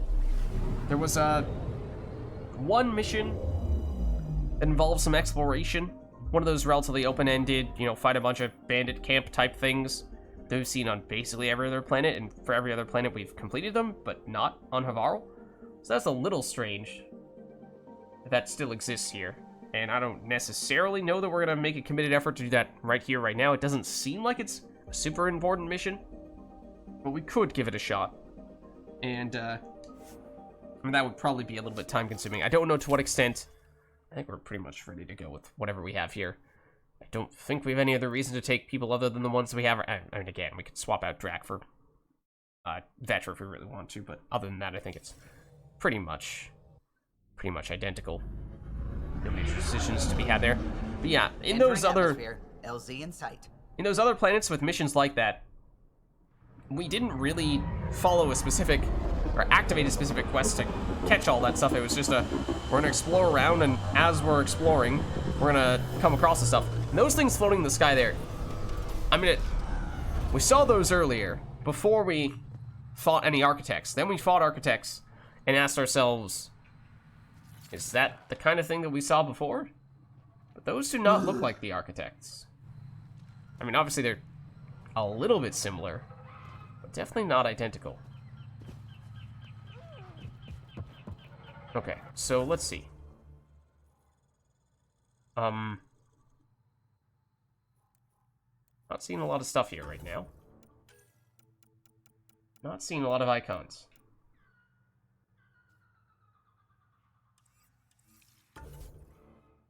Oh, you mean those ruins? Okay. Alright then, I mean, I guess so.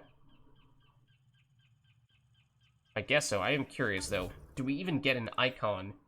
The other thing that is here on Havarl, and I'm not sure if it's listed under here. In fact, we don't even have a folder for Havarl right now, so I take that to mean there is nothing left on Havarl. Probably means it's under additional tasks, which is going to make it a little bit harder to find this. Well, there it is. Yeah, is this going to show us specific spots, or is it just going to exist? And, ask us to find wherever that thing might be. Okay, so that is where PB's stuff is. I mean, that is in the ruins for sure. Yeah, no real guidance on the manifestos thing. I think we were asking ourselves with the other planets, is that technically, do those things technically exist in specific spots, specific bandit camps, or is it basically a randomly generated bandit camp type thing where, you have a certain percentage chance of them showing up in any one spot, and it could differ from one player to the next, one playthrough to the next? Because that basically means explore around, and eventually you'll stumble across it. Whereas if there are specific spots where you can find those things, and only in those specific spots, and that requires a little more... I mean, yes, you could still just explore everywhere, and eventually you'll find it. But in theory, that would ideally be something that you could more strategically target in areas that you... Uh-oh, almost got stuck there. Areas that you have not yet been to. So that presumably would be where the notable stuff is. Check it out.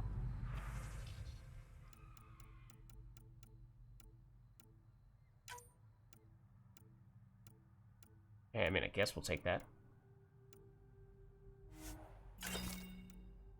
And I guess we'll sell salvage to make up for that. Otherwise, nothing terribly urgent here. Okay, so let's... I mean, is there even a good fast travel spot? I mean, this is... Varl is relatively small. It might actually be best for us to just walk this, to be honest. In general, Varl tends to be the area that we walk around the most.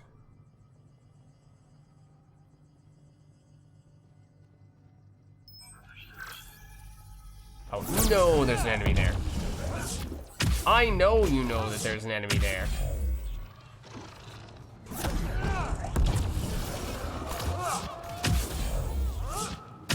Pretty sure there wasn't an enemy there that time, though. Oops.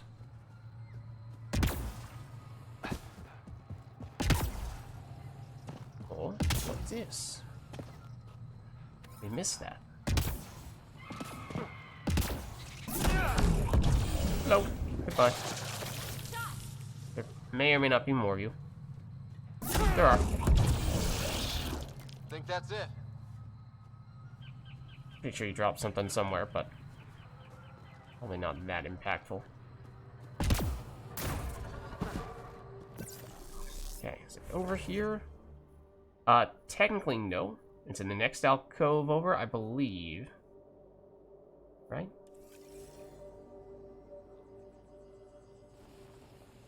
I believe that means we're technically supposed to go over here. Oh, that's... You know what I was thinking? Subconsciously before. Unconsciously, I believe, technically, but... Our cloak duration felt way shorter. And at first I didn't think that much of that. But then I realized we aren't using our tech armor anymore. Not only does our tech armor give us damage, it also gives us duration on our tech skills. So that is probably not a coincidence then. That was also pretty cool.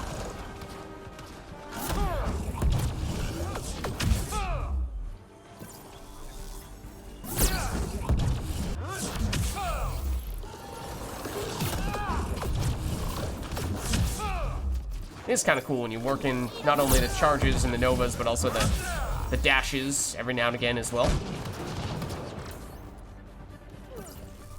Who's left? You're left. Get support! Get support, they say, as they go flying into their depth. Oh, well, you're a pretty big deal. So, like, when we have the tech armor, we can cloak very proactively. And you will see. We've seen these guys get pretty aggressive with it. So I do want to be more careful around you.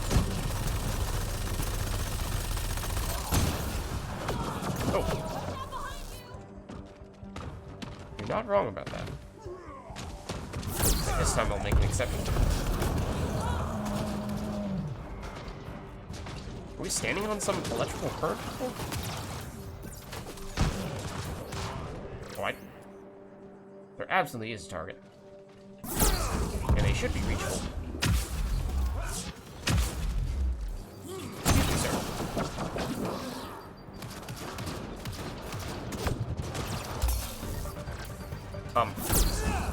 There we are.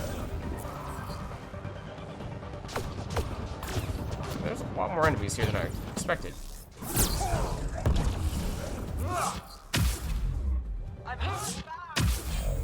You could say that again, yeah.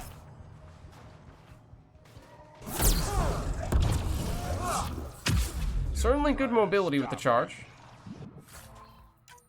Certainly good mobility. less stealthy.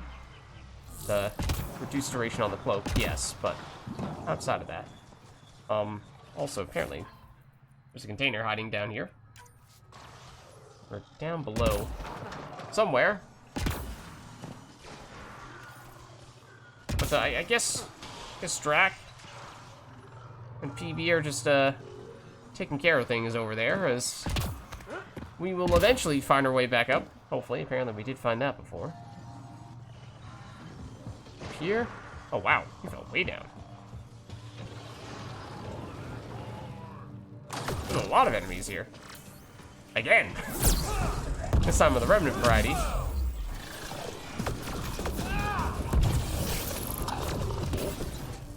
Hey guys.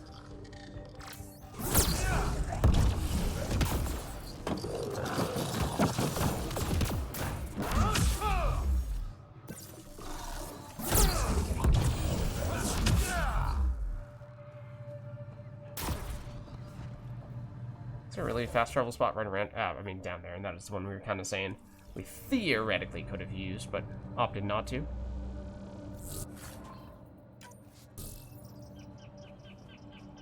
Okay. I think we're just about good to go here.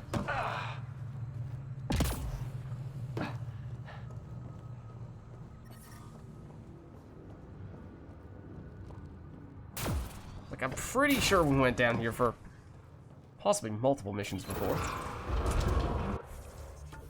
It's a little strange they're heading back down here. Maybe that's all the more reason why that area we were in before on Eos could still be the spot where we have the Meridian pop up as well, even if we were just there for a different mission. The fact that that container there, though, is a little suspicious. Surely we would have seen that before, right? I don't know. I don't know what to make of that then.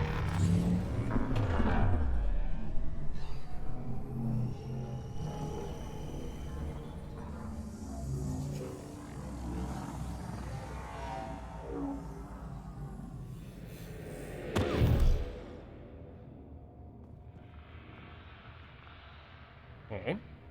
No enemies.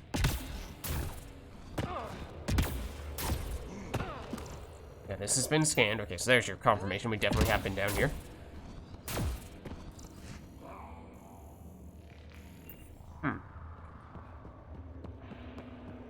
Interesting, then. Maybe that means we can just zoom?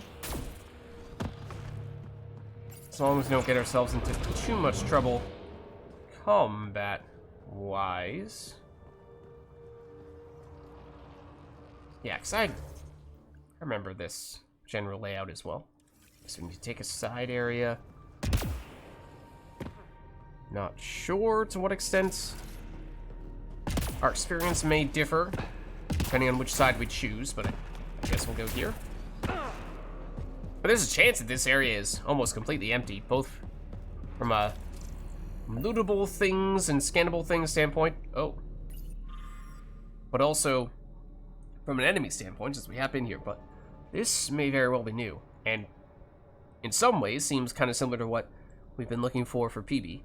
So corrupted data drive. Note, this drive is old, has been exposed to the elements, and most of the data is corrupted. However, small packets have been recovered and translated from Shilesh, the Angara language.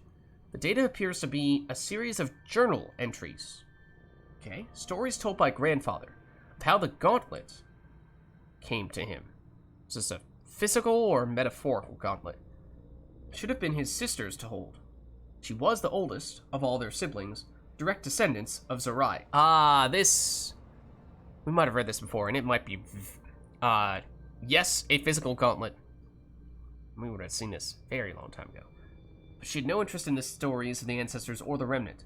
She refused her right, and it passed to grandfather, then my father, and now it's mine. I barely understand it, and it's frightening. I visited the sages. They said Zerai knew how to speak to remnant, and maybe this gauntlet helped somehow. When I put it on, it seems to change something in my mind. I don't like the way it feels. Now, we may have read this before, but we have learned, if that is the case, we may have learned some things since then. This reminds me a lot of Sam, first of all. The whole, I wasn't able to interface with Remnant before, but now I can, which obviously is something that, perhaps the most important thing that Sam enables Ryder to do. And for a while, we probably assumed that those types of capabilities were somewhat unique to Ryder and Sam, but we have since learned that the Angara did in fact have an AI that seems as though it was quite powerful. What planet was that? Was that on Vold where we came across that? I forget where exactly it was. I think it might have been Vold. Point being, though, that perhaps this gauntlet was somehow tied to that AI, and that could have been what actually enabled them to interface with a Remnant, and that would also kind of explain the whole changes something in my mind thing, much in the way that Sam does. Iran wants it, the gauntlet. She says my fear of it makes me unworthy. I should pass it to her, like our grand-aunt passed it to our grandfather. I do not fear it. I will show her.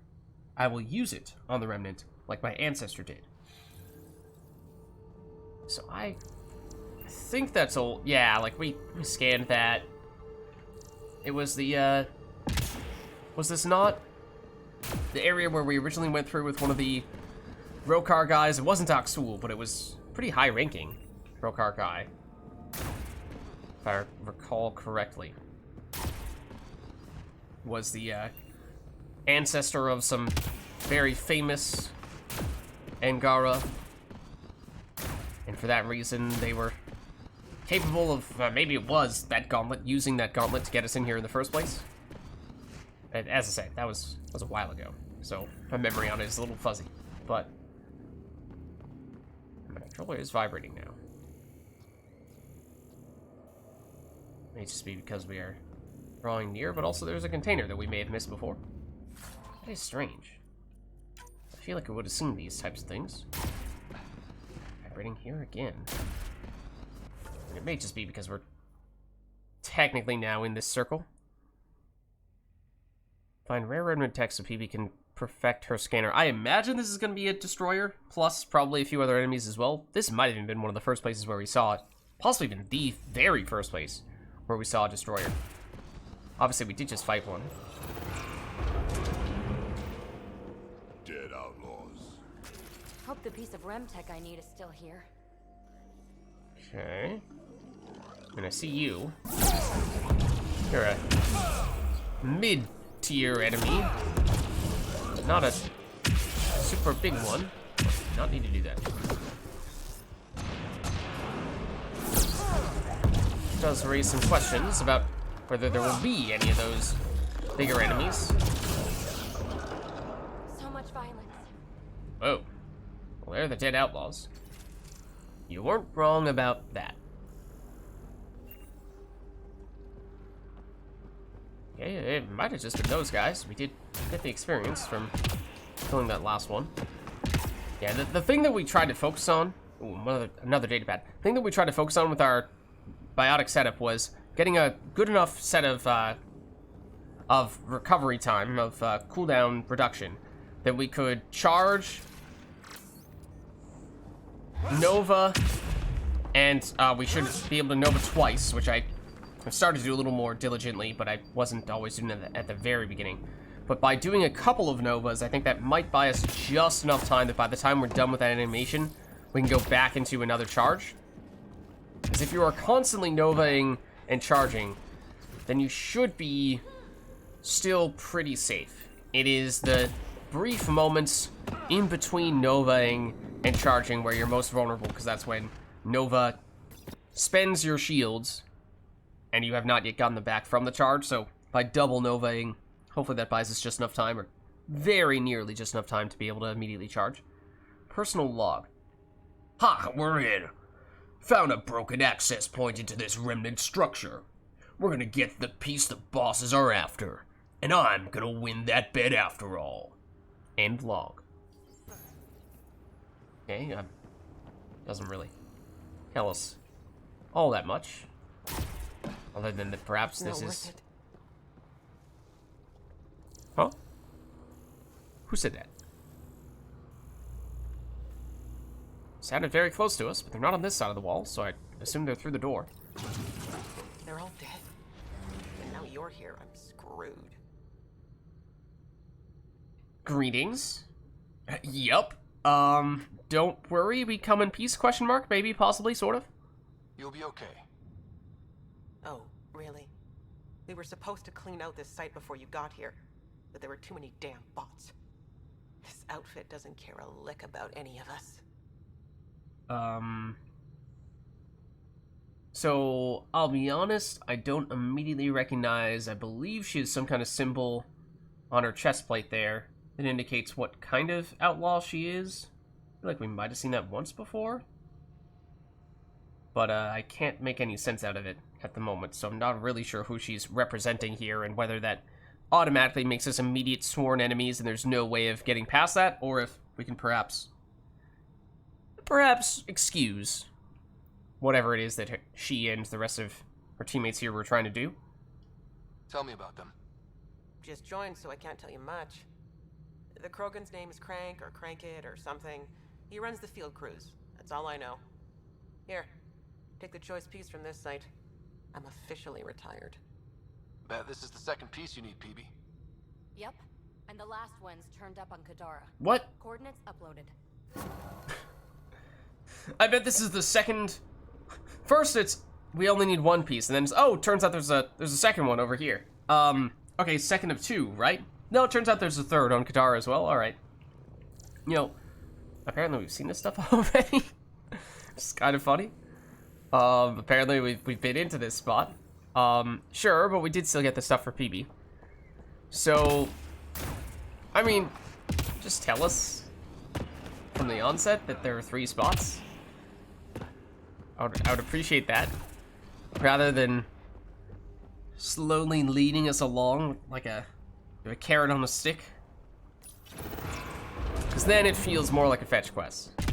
But it's like a go here, do this relatively brief thing, now go here to this other place and do this relatively brief thing. I mean, granted, this is not certainly nowhere near the worst that we've gotten of the fetch quest variety, but it just does detract from the mission, I think, in that way a bit. When it feels like you're leading me on. Just tell me what I need to do to begin with. Don't try to fool me and constantly, not so much that you're trying to fool me, it's just like, I thought this was the last one. No, there's one more. Okay, we'll do the one. No, but there's still one more. Like, okay, but weren't you saying that the previous ones were the last one as well? Just give me a straight answer.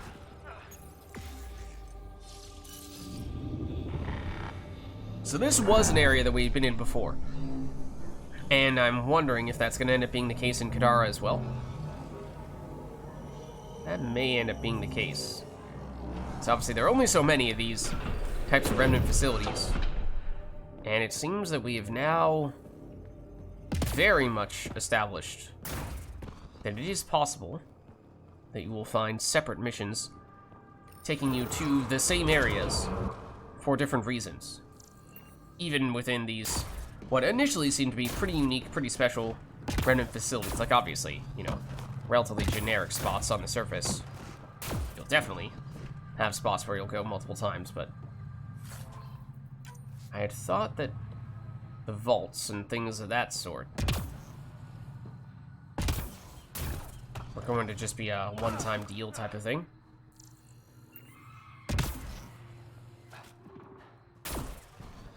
Man, tons of containers that we haven't gotten. I'm surprised. Now, granted, like, Havarl is pretty three-dimensional in that the elevation does change pretty dynamically, where in and around here there probably is a place above us as well, so maybe we've done all the stuff above, but not necessarily done all the stuff below, and that's the reason why we haven't seen absolutely everything, but I am still a little surprised, because we have been pretty darn thorough with all this stuff. Okay, these are all the cloaky dudes.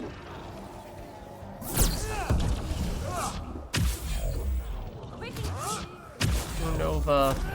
We had a little bit of delay there, but we could go straight into a charge. That wasn't a perfect example, but 1, 2, and we can immediately go into charge. Just about perfectly at that. So, cooldowns look pretty solid for the biotic stuff. As I said, I want to be careful with this guy, because we've seen them sink our squad mates many times.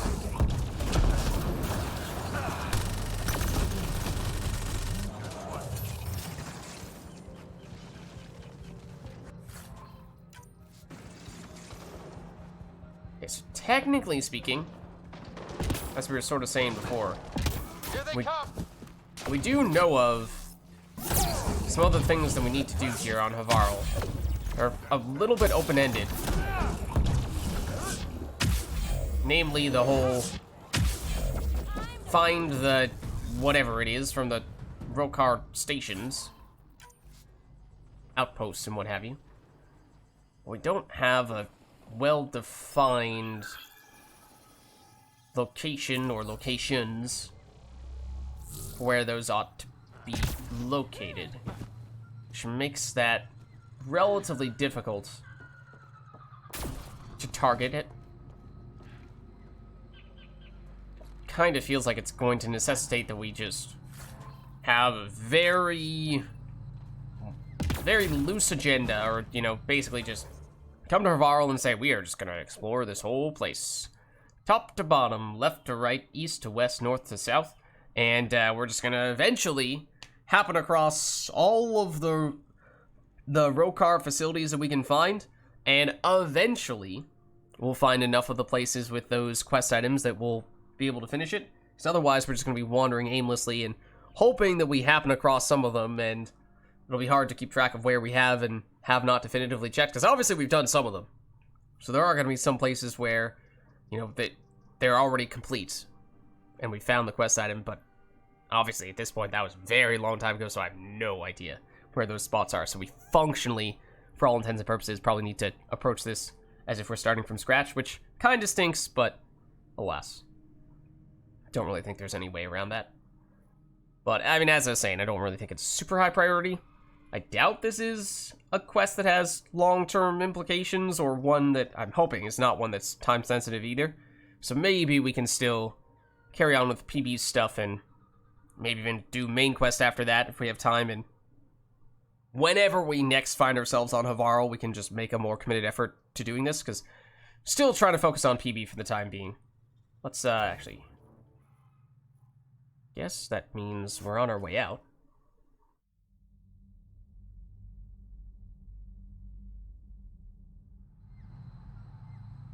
And we'll just head back.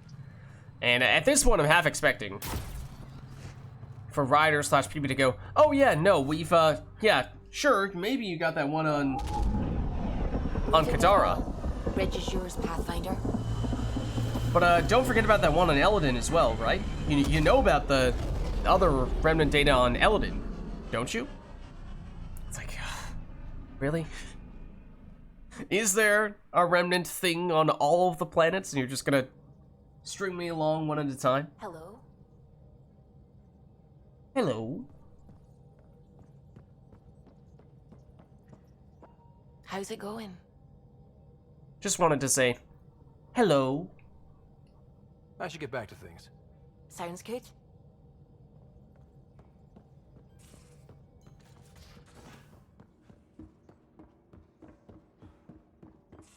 Granted, I'm not even sure there's any reason to come back here, because it has not been that long since we were last here. So, you know what? I think we're just heading straight to Kadara in that case. I really hope that this is the last one. Just because I was not expecting to have to jump around like this. I had thought that we were just doing one on Eos, and then... I mean, hold on. Actually, before we do this, just want to check. I had thought we were going to do one on Eos, and then we were going to get the official loyalty mission name after that. But instead, we've been hopping around like crazy, and we still don't have this labeled as her loyalty mission, so there is theoretically still going to be something after this that is, one would assume, bigger than what we've been doing. I mean, the individual stops at each of the planets has not been that time-consuming, not been that significant. But if it truly is going to take us to every single planet, then yes, that is definitely going to add up. So let's see this.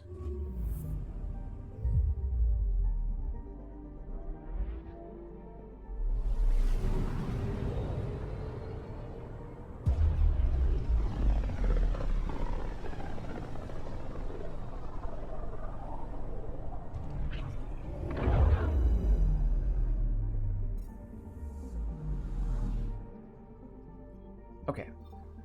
So, oh, is this the one that we've not yet done?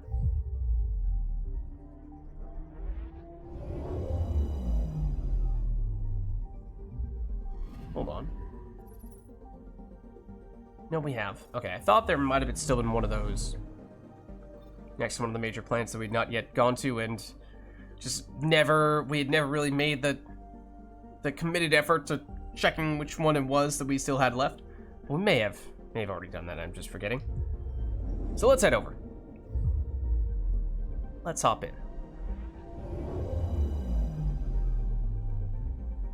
Now orbiting Kadara. Okay, and I am pretty sure...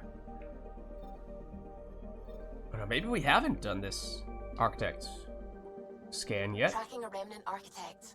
Apparently not. So let's see, in this case, the Remnant Architect's programming directives have been interrupted. It's in an orbital standby mode and remains tethered to its home planet, Kadara.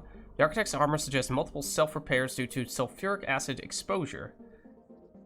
Yeah, that is... Wasn't that the main issue with the water source? Signal patterns indicate it is somehow monitoring Kadara's groundwater. Okay. So maybe it's not so much the vaults as much as it's the actual architects that are doing the dirty work to improve the planets.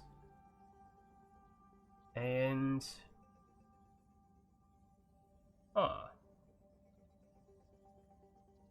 I mean, I see Drac with a mission here as well, and Nyx as well? Okay. I think some of those, at least,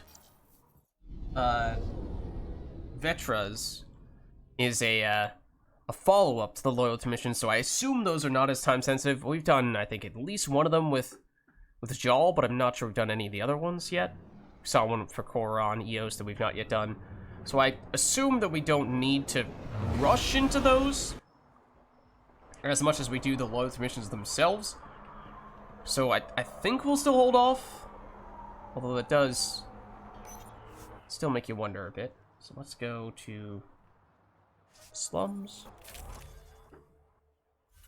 And maybe this time, speaking of, well, I mean, technically, it seems like both Vetra and Drac may have additional missions here. Not actually sure if we're going to do any of them, but we did just take Drac with PP on a few occasions, so maybe we'll switch over to Vetra here. I think we do probably need to keep PP since this is a prelude to her loyalty mission.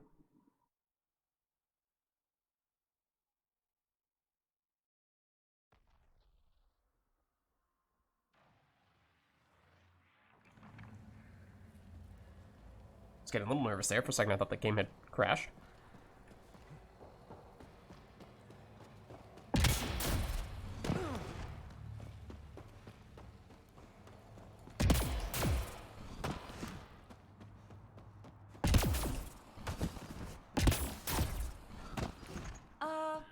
The water's on fire. That's not natural, right? Huh? An exothermic reaction from the sulfuric acid coming in contact with water in the atmosphere. Wait, is she exaggerating? Has that always been the case? I mean, that looks vaguely familiar. But it seems kind of odd that only now are we bringing that up. Okay, well, let's just double check our map here. Where the various things in question are. Huh. That's an above-ground remnant facility that we've driven past on numerous occasions, I think. Is technically where PB's stuff is. So we fought the architect. That's Vetra's. Go with Vetra to the Sulfur Springs. Says she's found something on Kadara that she wants to show Ryder. I wonder if that's going to be a romance-related thing.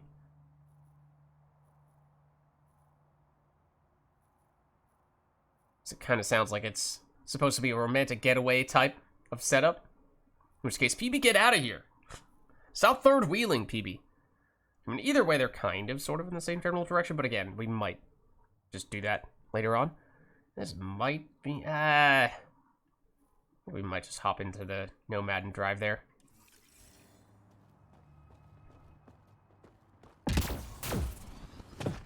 Isn't a fast travel spot that's right next to it.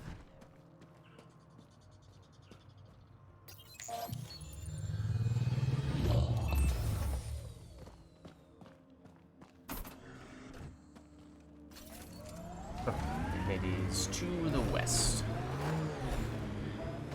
I met your sister on the Nexus. She's really... Chatty, bouncy, irritating. Yeah. I don't know anyone like that. She said you raised her? Well, I tried. She was a handful. What was it? Just couldn't wait to be a mom? Excuse me? Never mind. Oh. Not exactly the direction I expected that conversation to go. Alright.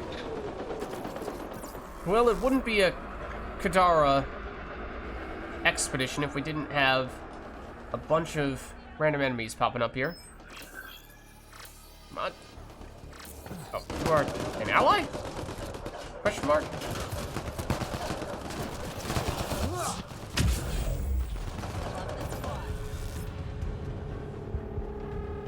Oh.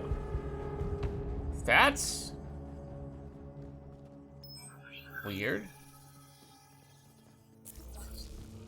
Has that always been the case ever since we technically sided with Sloane? We're now actually have people who would have otherwise been enemies are now kind of sort of allies? Some of these are technically supposed to be outcasts and the enemies just fought were probably collective. The color scheme of their armor was definitely different, but... Huh. Not noticed that happening before, at least until now. So I thought that might have been something that I was kind of thinking about a little before, and perhaps articulating to a certain extent was... It didn't really seem like the decision between the collective and the outcast made that much of a difference outside of just... I mean, I'm sure it will make some kind of difference long-term with the end game results, but... And we basically have the main leader changing depending on who you side with, but Think I need to because we know basically apologize, nothing about the Vetra. collective. Now? Yeah. See, I had an older sister. 500 years older. That's a lot older. By the time I was self-aware, she was already a matriarch. In other words, I had two mothers, and they tag-teamed, trying to raise me right. Well, Sid and I had no parents, and someone had to be responsible. I get it. That's why I apologized. I doubt you do. Forget I said anything. Oh, look at that. PB trying to have a heart-to-heart. More so than I think we've ever heard / seen her try to do before. And Vetra was just not having it. That's pretty cold, Vetra. That is pretty cool. Yeah, I mean, the collective overall have been honestly one of the biggest disappointments for me. Kadara in general, by extension, but just felt like there was so much build-up there. Or attempted build-up, and such poor development of all that to the point where it just never came to anything. And the end decision felt extremely forced.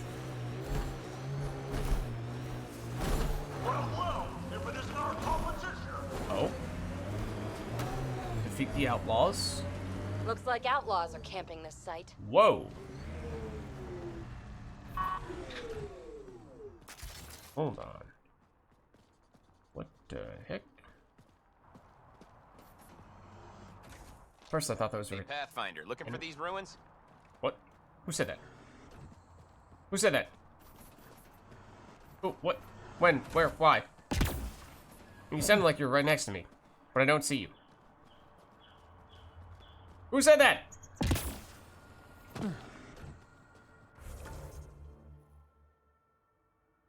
I mean, the enemies are right below us, which is technically not where our icon is. Our icon is on the actual ruins, which are a little bit further. Granite doesn't think we can beat you, but we will. They're supposed to be below us, but I actually don't see them.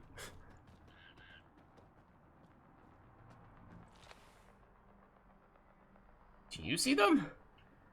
See a whole bunch of containers.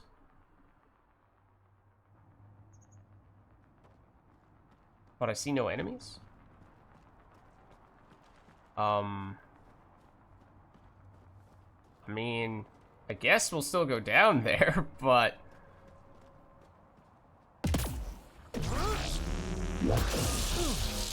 Hello? That's where you are.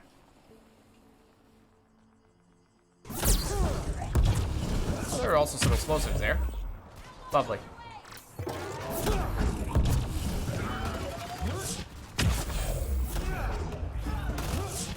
Now the music starts up, okay. Who's left? You're left. Dead. I think you're dead. That's Petra. You are not Petra. Bada boom. Nice work.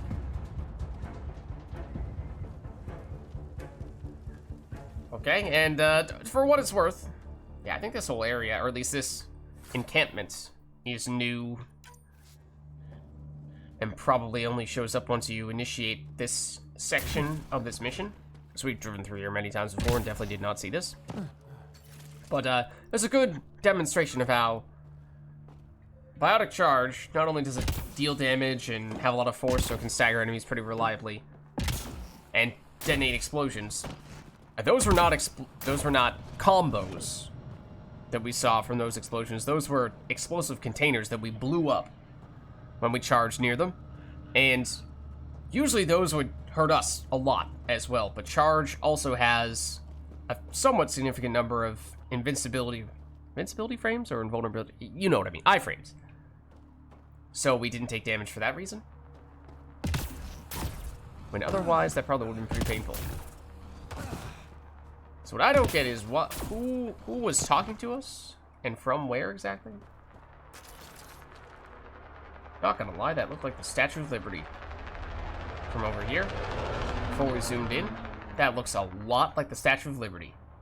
Then you do this and it very clearly is not, but okay. This is the actual spot, and is this the actual person who's trying to speak with us as well, or are these just enemies? These are seemingly just enemies.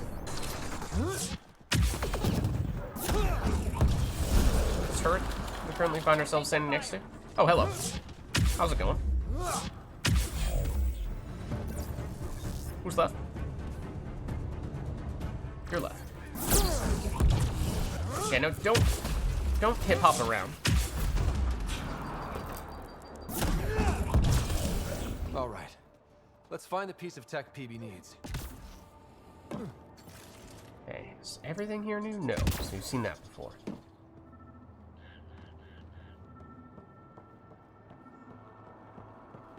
Getting hotter or colder? Colder.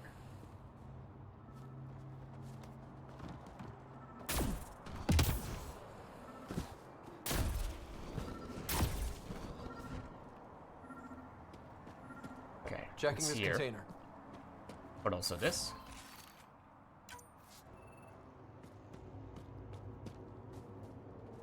Well, there's the relic. But first, we check this. Empty, but there's a data pad. Looks like there's a message for us. Hope my boys put up a fight. But you're too slow, Pathfinder. I got what you're looking for. I'll meet you and your Asari at Kadara Port. You can buy the tech from me.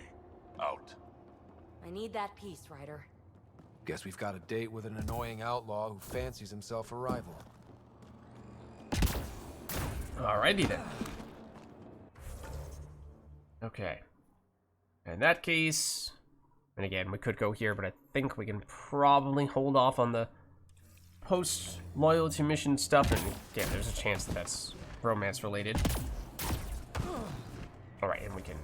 don't need to go straight back to the Nomad. Might just... so we can't go straight back to the the Tempest from on foot, right? We actually need to be at a forward station / in the Nomad. We should just walk back to the Nomad, I guess. Except it is up there. And I'm not really sure how easily we can get back up there on foot.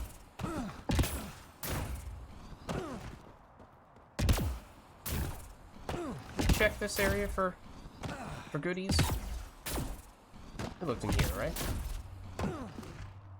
Probably.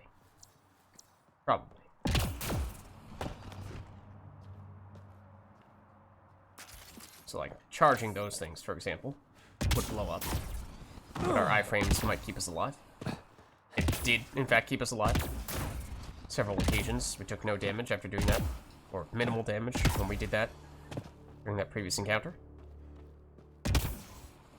Yeah, so...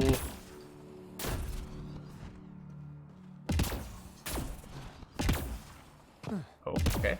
Never mind. I was about to say maybe this isn't worth doing, but we're having a little more success than I anticipated. There you go.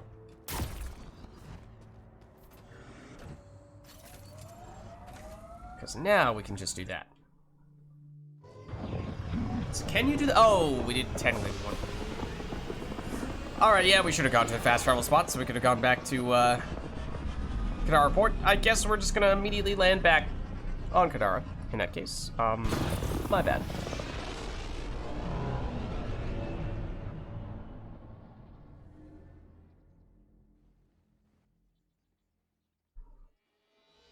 Yeah, maybe don't fly up too much.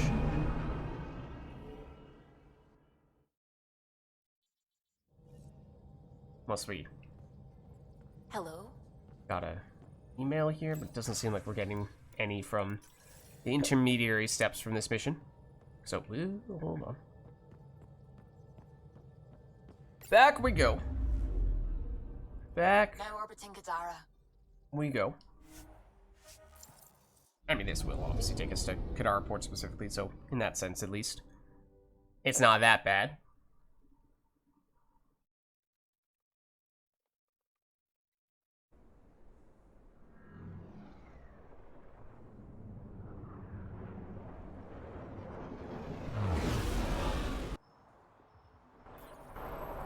Okay, so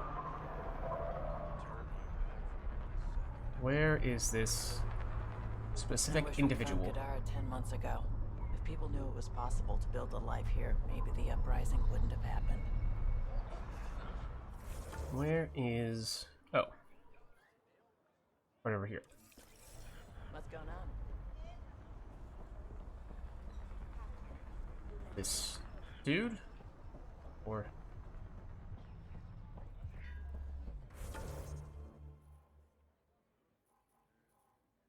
Huh? Oh no, we're gonna have to go through one of these doors. No!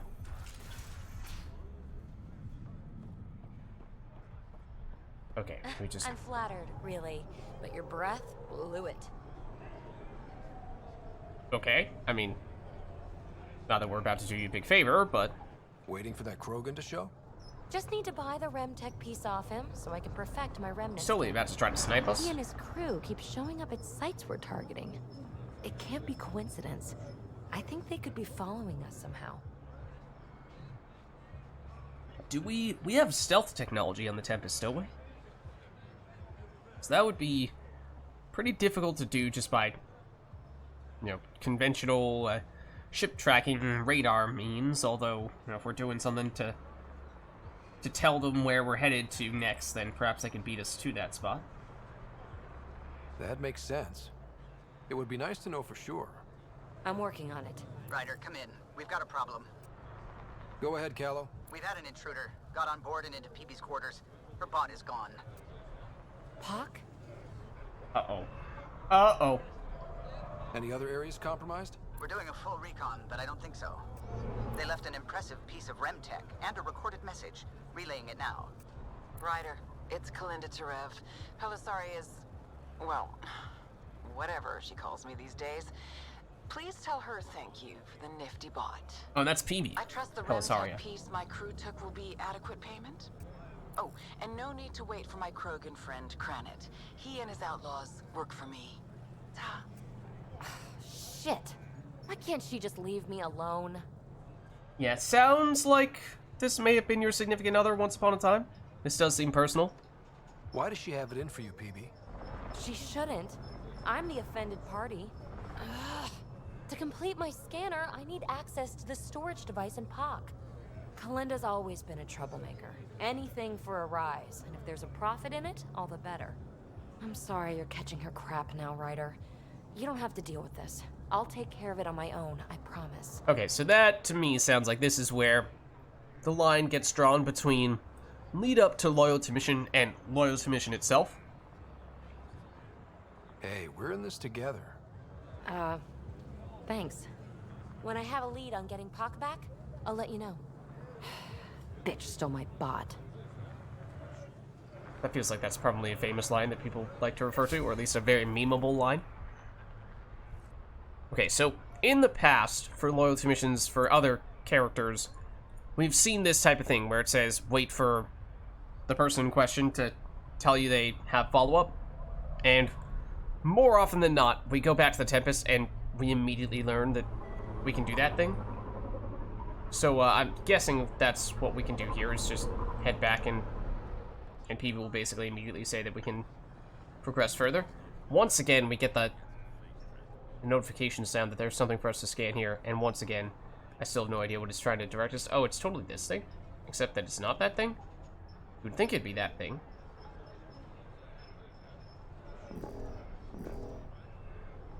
Yeah, I don't know, man. So we're just... Oh, I was gonna make a brief stop here. Back again? Excellent. I mean, assault rifle damage is not bad.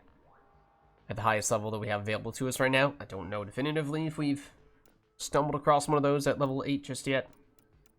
Certainly not out of the question, but it might be worth nabbing it. And similarly here, just because that is usually a pretty no-brainer mod to throw on any weapon, is the highest level available damage mod. Oh, did we really not pick that up before?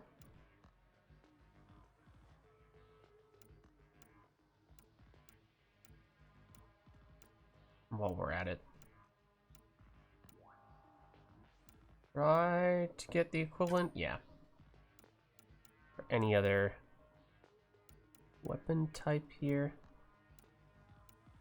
Let's go for the pure damage of the weapon variety. Although, some other good ones here as well. I mean, this is not bad stuff this guy's offering. Oh, why is it 15? Was it 15 for the other ones? It was 18 for the other weapon types, I thought. So that's weird.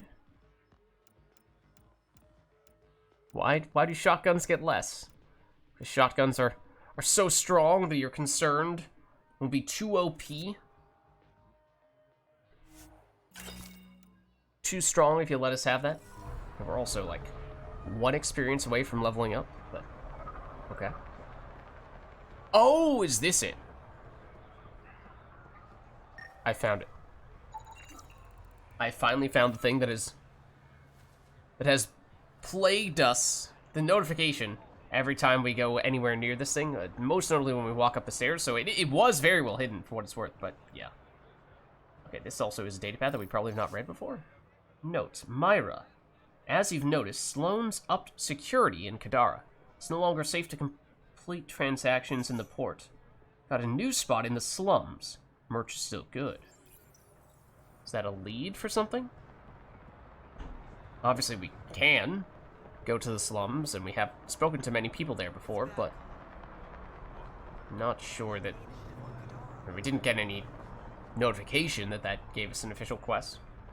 Can we head back immediately to the Tempest from here? Because I'm trying to avoid having to go... Fine, we'll go through one of the doors. We'll go through one of the doors.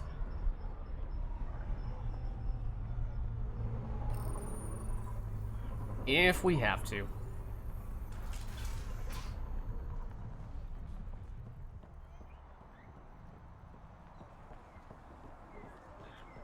Okay.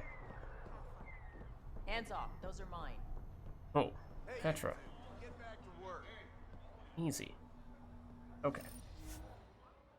Let's return to the Tempest.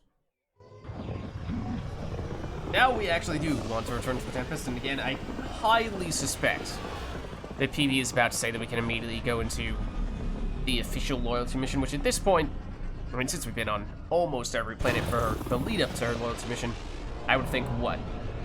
Vold, or probably more likely Eladin, are, I think, possibly the only two places we've not yet been. Or it could be an entirely different place we've never been to before, kind of like we saw for Liam's mission, but those seem to be few and far between. Ryder. Callow. Suvi. Okay, no update, though. Which I'm not that pleased to see. Ryder, hey. Kala was right. Nothing missing except Pock. Hate imagining Kalinda tiptoeing around here, with nosy eyes and sticky fingers.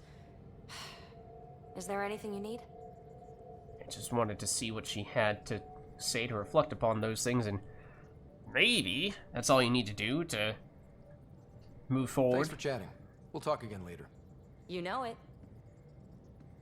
Even then, still not sure that we would immediately get a notification. Usually it's one of these two says, or Suvi specifically says, oh, well, you have a new email from, I forget if she specifies that it's from the specific person in question.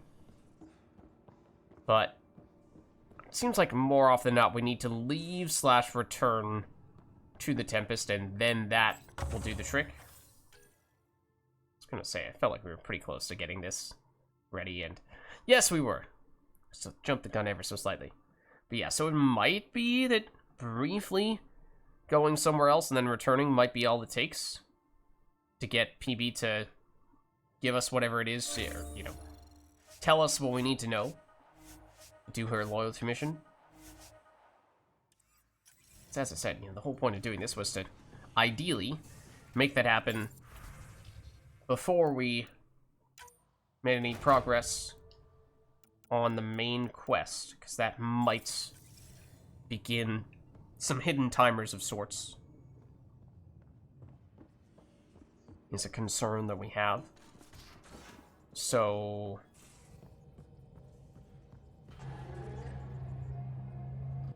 I assume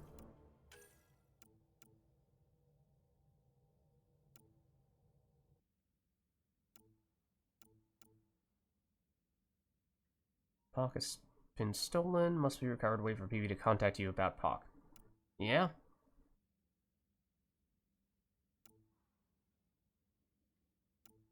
I mean, we do at the very least need to turn this into Nexus, or on the Nexus.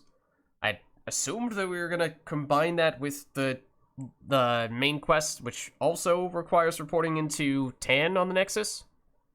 I mean, technically, I guess we could go here, wrap up Drax's mission, return to the Tempest just to see if PB has decided whatever it is she needs to decide, determine what she needs to determine, and then go do PB's loyalty mission and go back to the Nexus after PB's mission to proceed with the main quest. But I would very much like if PB would make up her mind soon, because we've done so many quests at this point, there isn't much else for us to do in the meantime. He's still a little bit unfold, I suppose. Also need to speak to Tan for that. Saw this stuff on EOS for... I mean, yes, we could do the things that are all sort of loyalty mission follow-ups with other squad mates. But I guess top on the list is still technically Now orbiting Kadara. confirming and truly completing Drax's loyalty mission, even if we've done all the hard stuff. Apparently, we still need to do slightly more to wrap it up in full.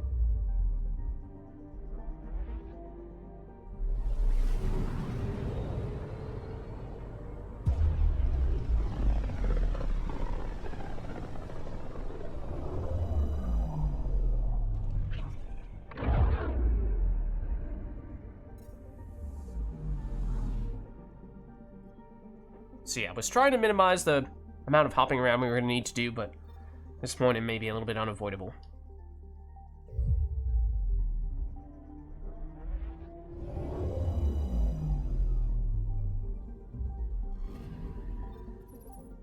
Just curious to see what else we have there. I don't remember what something personnel is. I mean, I vaguely remember that name popping up. And it is funny. Does this totally take off on nothing personnel? Which in fact is the name of one of our Mass Effect emotes. I remember to switch the Mass Effect emotes today. I might have forgotten to do that, but let's ignore that for a second.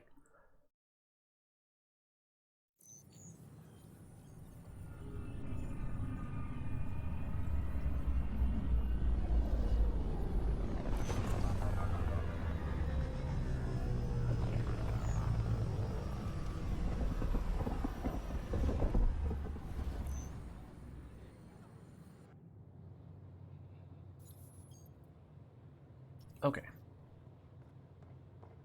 So we have been to the Nexus somewhat recently. But we've had so many things that we've done still in the not so distant future that there's a chance that there are still some things here that I mean, we were pretty thorough when we were last here. But if for whatever reason there are some... Pathfinder, this is Nexus Control. I've decrypted the scrambler you found. Sending you the information now. things that require that some time pass. Sam? Received, Pathfinder. The scrambler contains all the evidence necessary to incriminate Spender. Okay.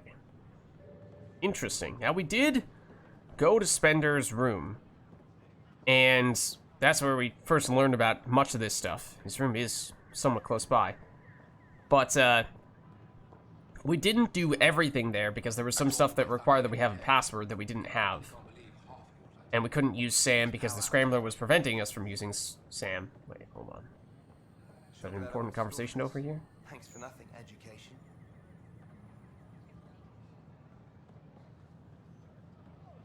So I am kind of tempted to see...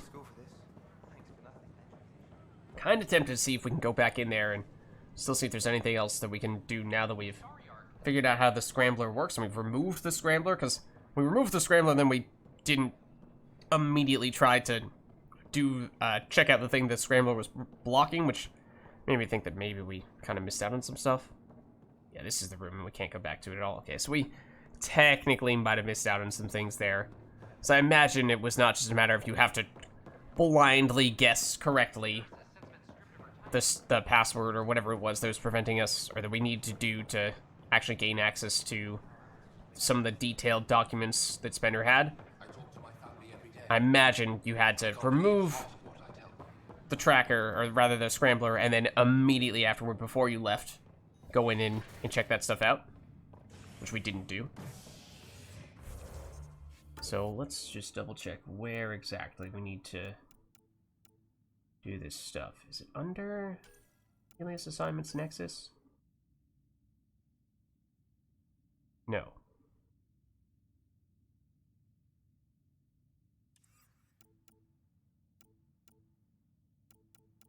Was this, this was part of the stuff that was building up to Drax's loyalty mission. Just don't know if it's technically under this category. Review the evidence against Spender. Okay. That may be it then. Where does that require that we go? To a different section? Okay, that's not surprising then. So okay. Let's make that happen. Just really hoping that does not require that we speak to Tan. And it might.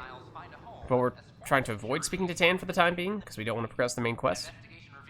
Let's see where this is taking us. Well, we can't tell yet.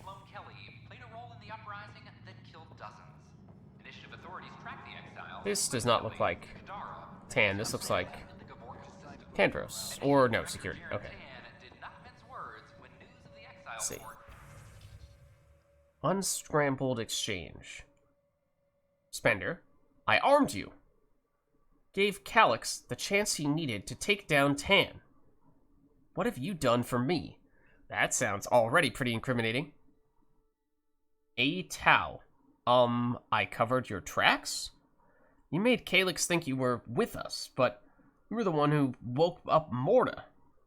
We both know you were hedging your bets, making sure we saw you as an ally if we actually did take the Nexus. Spender, I didn't choose to wake up Morta. They made me. If I went to your boss with what I've seen, you'd be out of a job. Heck, you'd be in jail. Or out here with us. So this is blackmail then. Smart. You'll get your supplies, Aron. Just know I'm saving this conversation. So am I. Have we heard the name Aron before? Drac will want to see this. Speak with Drac on the next. Dan, stay away from Kadara.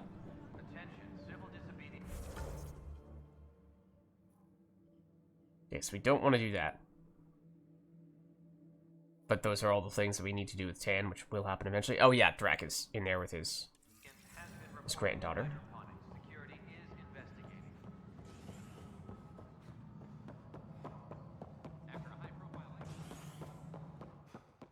Alright, Drac. I'm worried about this place if the Ket find you. Then we defend the station. It's all we can do here. You just keep the Pathfinder safe and the Ket busy. And be careful out there. I only have one of you. I think we've heard that before.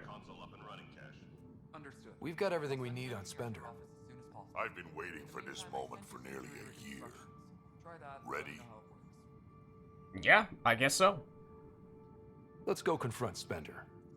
Be nice to bring his head back to Morta on a pike, you know, as a gift.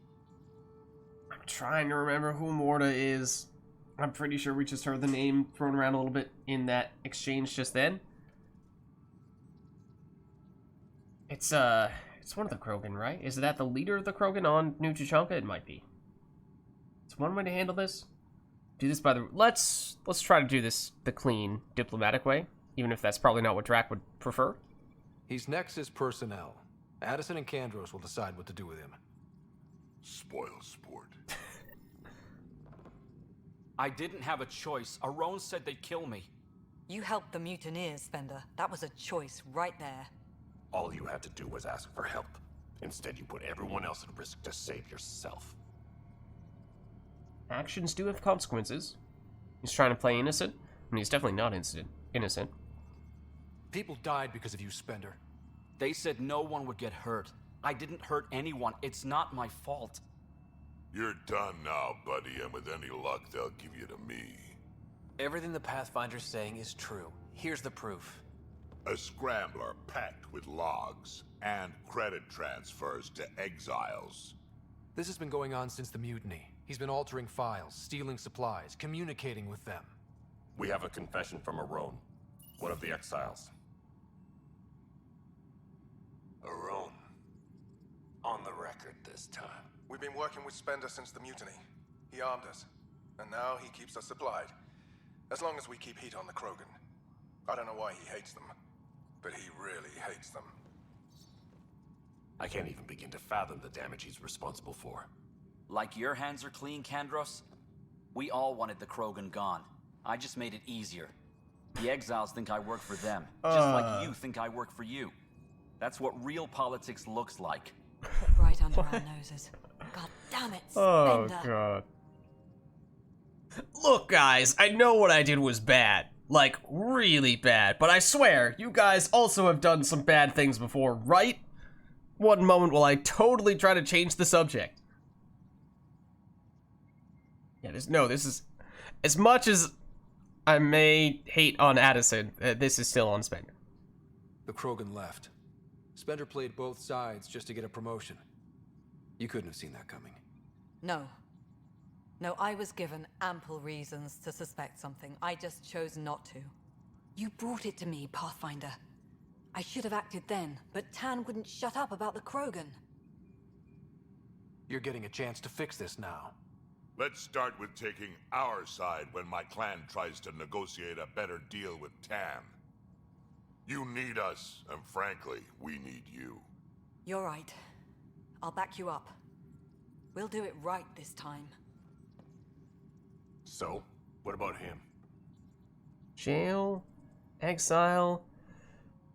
Whew, that's an interesting question. I mean, there's not very much in the way of jail facilities here on the Nexus, or... I mean, Kadara has a jail, but at that point, you're functionally both an exile and a prisoner. And the thing is, like, exile maybe makes more sense in a vacuum, but the problem is the people that we would or the area where we would exile him to would certainly be Kadara, right? And that's where all of the other guys are that he's been colluding with, which feels like that's probably a bad idea. So for that reason, I feel like jail might actually be better. Lock him up. He won't be the last, but it'll make a fine example. You're just gonna throw me in a cell? Could be Yeah? worse. We could throw you off the station. Think about that for a moment.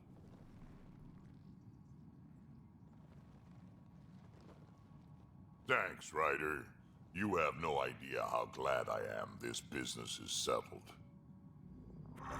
Alright, and also it was kind of funny how throw him in a cell and we just saw our body glow for a second as we leveled up. The second that we said that. Timing of that was a little bit strange. But now we have fully completed Drax's mission, and it seems like in doing so, built a bit of a diplomatic bridge between the Krogan and the Nexus that we did not have before, so that could have some pretty lasting positive implications long term, so that's certainly a good thing. And we do have, yeah, I mean, we have skill points, we have several skill points now. I mean, usually we kind of wait until we're out on the surface somewhere else so we can spend the points of our squad mates as well. However, we have basically spent all the skill points we can spend on all of our squad mates. Oh, actually didn't realize you can access all of your squad mates when you're on the Nexus like this. Which might be a half-decent reason to do that right now, especially for squad mates like Liam, who we've not taken out for a very long time. But I suppose we level him up here and now so that we don't have to necessarily make a point of taking him out in the future. As I was saying, we've pretty firmly established that I think it's Drac, Vetra, and PB are the three that we really prefer to take out because they're the least likely to just constantly get themselves killed. So let's see, this is frag grenade. What is the base damage here? 321. It's a little less than I'd like to see. What is the radius?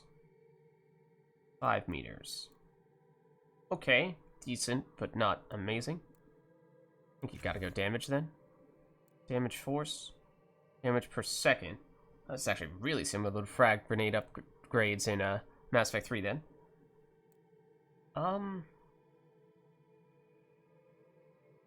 40 damage per second over 5 seconds. So what, it's 200 damage total?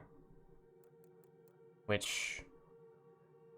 well, that's a pretty sizable chunk. Relative to the amount of damage you get from the base skill. It does not have any damage over time to begin with. Which makes it a little strange that this distinguishes direct damage, like, as opposed to what? There's no damage over time, but force, potentially, if enemies get knocked into things, can deal some damage to them as well, so I guess that's why. Usually I'm not a huge fan of the dot on anything other than Flamer, but this might actually be a decent case to be made for going this route. It's kind of slow, but it is, I think, still fair bit more damage than that is. Granted, what? 300, a little over 300. It's 15, so that's what, 45 damage? Is that right? Ish? A little more, probably more like 50, because it's a little more than 300. Whereas this is, yeah, basically dealing that much damage every second for 5 seconds. Okay, so damage to armor, damage to shields. I mean, armor generally better for damage against bosses, which is where you need the extra damage most. However, assuming that we're mostly using Flamer as we've said many times before, shields may usually be less of a priority, but if flamber is your primary source of damage, then having other ways to remove shields is nice, but I think we'd probably still, in a vacuum, prefer this. And the Havoc Strike gets you in a lot of trouble, and that is one of the main reasons why we have not been the biggest fan of taking you with us as of late, but maybe we can change that with some upgrades. Liam does more power damage after using Havoc Strike. Liam does more weapon and melee damage after using Havoc Strike. I mean, I think it has to be this. It's a lower number, unfortunately, but as we've said many times before, for squad mates, their cooldowns are just so long that prioritizing power damage over weapons damage is a hard case to be made. Damage radius. This is... does it have a radius to begin with? Oh, it does. Huh. Oh, right. For some reason, I was thinking more of Shadow Strike, which has a different name in Andromeda, right? The one that Jal has. That is very similar, but... yeah, this one does have a radius. Okay. So, plus 30% for 4 meters base radius. We didn't get any... oh, we could have gotten radius there, but... otherwise, duration? Stun duration.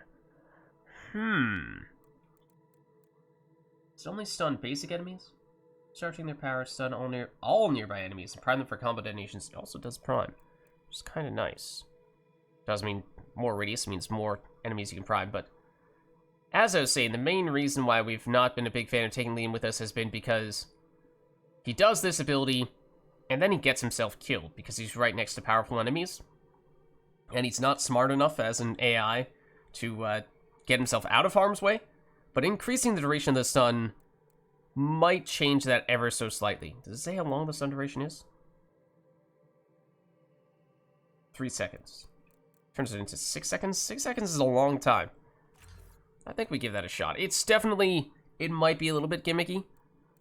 But I think it might, hopefully, be something that can make Liam much more, or at least a little bit more reliable. Track. Only spent PB, I know we've not spent all of her points, but that's deliberate, because we're not giving her pull, because we don't trust her to use pull, effectively. We're fine. Anyone with 20 is fine. Yeah. Okay, so it's just PB now, and we can't level up PB's skills to level 6 yet, because, obviously, we haven't done her loyalty mission yet. But now that we have... oh, and we also have us. Duh. We're kinda running out of things that we really liked. Certainly on the tech side. Biotic side? Oh, okay, hold on. Still have offensive biotics, and obviously we are using biotics right now, so this could still be relevant. Biotic damage bonus. Increases power damage for 3 seconds after using biotic power. I mean... charge, Nova, that's definitely going to be active, and 30% is a large number. Otherwise, increases weapon damage, melee damage for 3 seconds after using a biotic power. During this time, melee attacks also knock down on armored, unshielded, standard-sized enemies. So, some stagger-like effects there with melee, which would be good if we weren't already using Nova, and I think we have that on Nova? I don't remember. There might have been an ability that... yeah. That more definitively made that the case. I think right now we're more so just relying on the force from both Charge and Nova to stagger enemies rather than having this. So technically, yes. This could give us a little more crowd control, which is not a terrible thing when you're charging and Novaing. Rather, this could. On the other hand, damage is damage, and 30% is a lot. So I think we might just kind of need to take that. And then we won't be able to afford this, but what would it be? Increases duration of biotic power effects by 10%. That doesn't really matter. We don't have anything that is duration-based. Radius and force. Okay, so that is damage. Or that's crowd control, actually. And force can potentially deal damage if we knock enemies into walls and what have you. But that's a way to make up for how we aren't taking crowd control on the other thing. So more force means more likely to stagger, and if so, send them or send them flying, and for longer durations and distances. So not quite able to make that happen just yet, but oh, okay.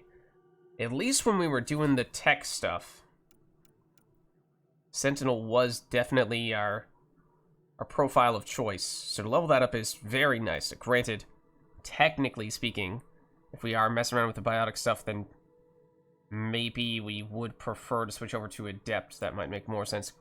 This is level 6. This is level just 4. But, yeah, what is this? This is most of the tech recharge speed.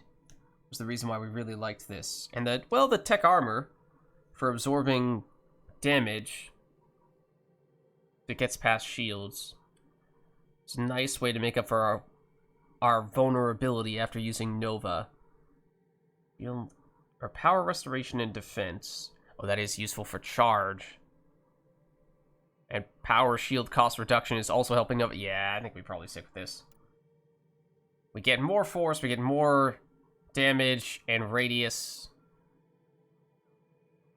from Adept. So Adept is a little bit more pure damage, but I think that's probably too much utility to pass up on Sentinel.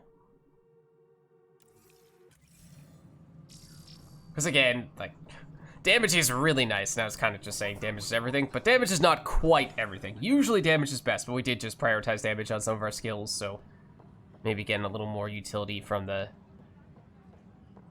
profile is not a terrible thing, especially because I don't think we can switch profile once we've landed.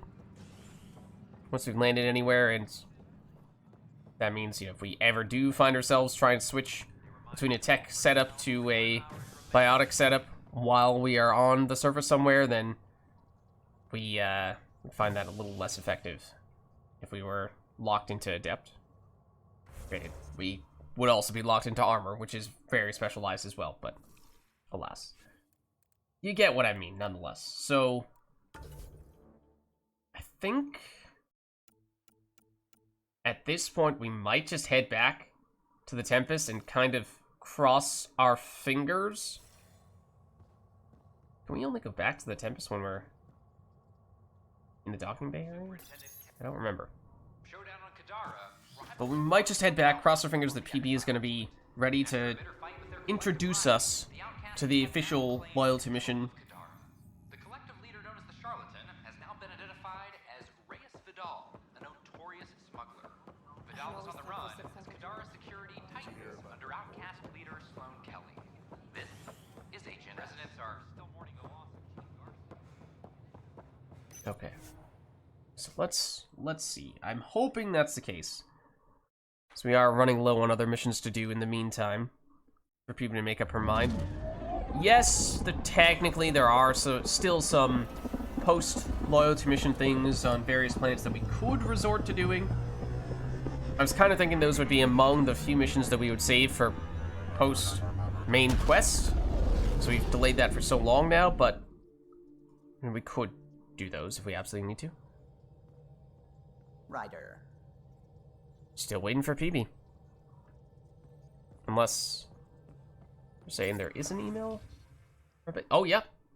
Discovered someone who can help us find Pock. Might need a little convincing. When we go to Kadara Port, meet me in the bar, please. Let's go get my bot back. Alright, that's what we were looking for. That is what we were looking for. So in that case, I was suspecting that it might end up being Eladin, but no, it is Kadara, it would seem. Okay. So now let's head over here.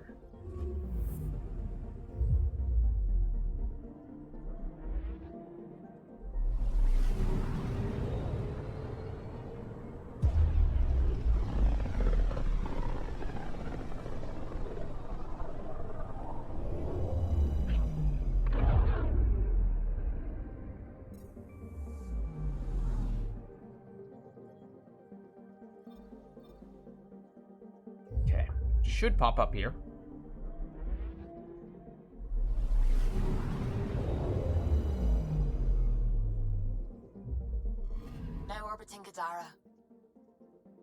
Let's see. And PB reclaiming POC. Okay, that's what we're looking for, I think.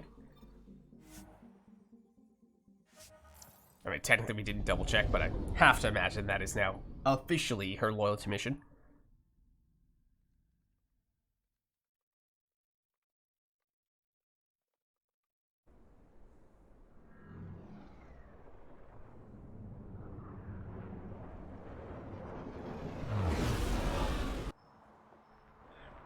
Okay.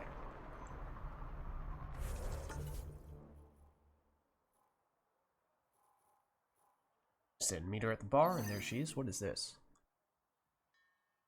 Oh. Okay. I mean, that was one of the things. That was one of those little follow-ups. Didn't realize it was right here.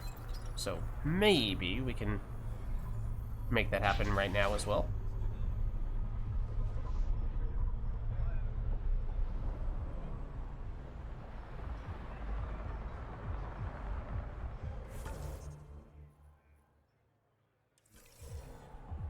Both over here? Oh, okay. Apparently we're getting forced into Drax's thing, but that's fine, I guess. Hey? Oh, this? Oh, this is nothing. Don't worry about it. Some idiot who got talked into a headbutting contest with me by his buddies. Oh. Some buddies. Hey, must be one of the stupidest things you could possibly Not do. in my bar. I know Reyes? Nexus. Your people hurt my friends. Now, we're gonna hurt you. Looks like someone wants a fight. You up for it, Ryder? Yeah, his character model looks extremely similar to Reyes' model. Also, that's very stupid, the way that he phrased that. Maybe he's drunk. So, he doesn't stand a chance. I mean... This is some sort of mission for Drac. This is definitely what Drac would like to do. This kind of feels like we're just turning down the quest altogether. Normally I would try the peaceful option, but this feels like this might technically be opting out of the mission completely, so I guess we'll do this. You know I am. And we'll see what happens. You start this, I'm gonna finish it. Yeah? You and what army? I don't need an army. I've got a Krogan.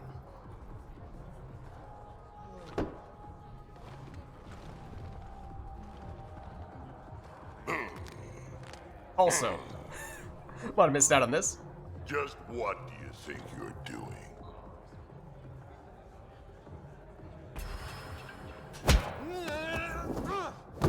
Pretty sure I pressed that dodge button, even though I didn't really see the effects of it.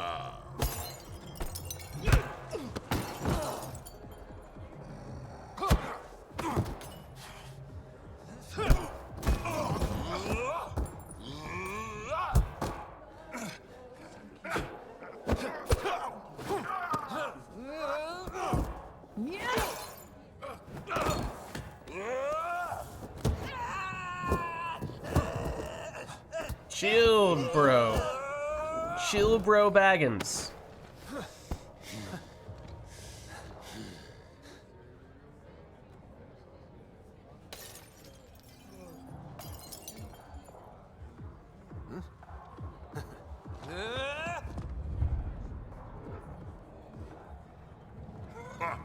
Balls almighty quads, I'm getting too old for this shit. Hey, Ryder. Do me a favor. Don't tell Cash about this.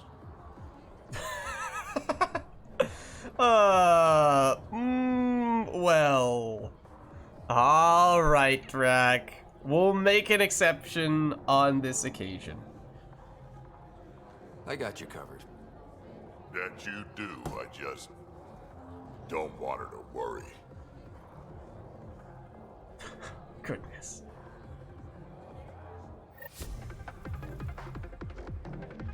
So yeah, not normally the direction we'd go in for those types of missions.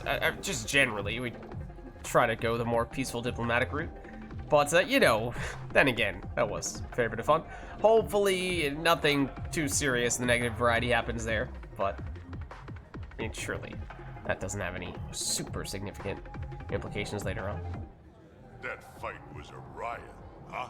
At least the way that we chose to resolve that. Maybe the fact that we finished the mission altogether, perhaps, but hopefully just that. Somehow we aren't banned. I'm surprised they let us back in here. Are you kidding? We're legends now. Umi should let us drink for free. Okay. Oh, can you tell us any more about Vidal?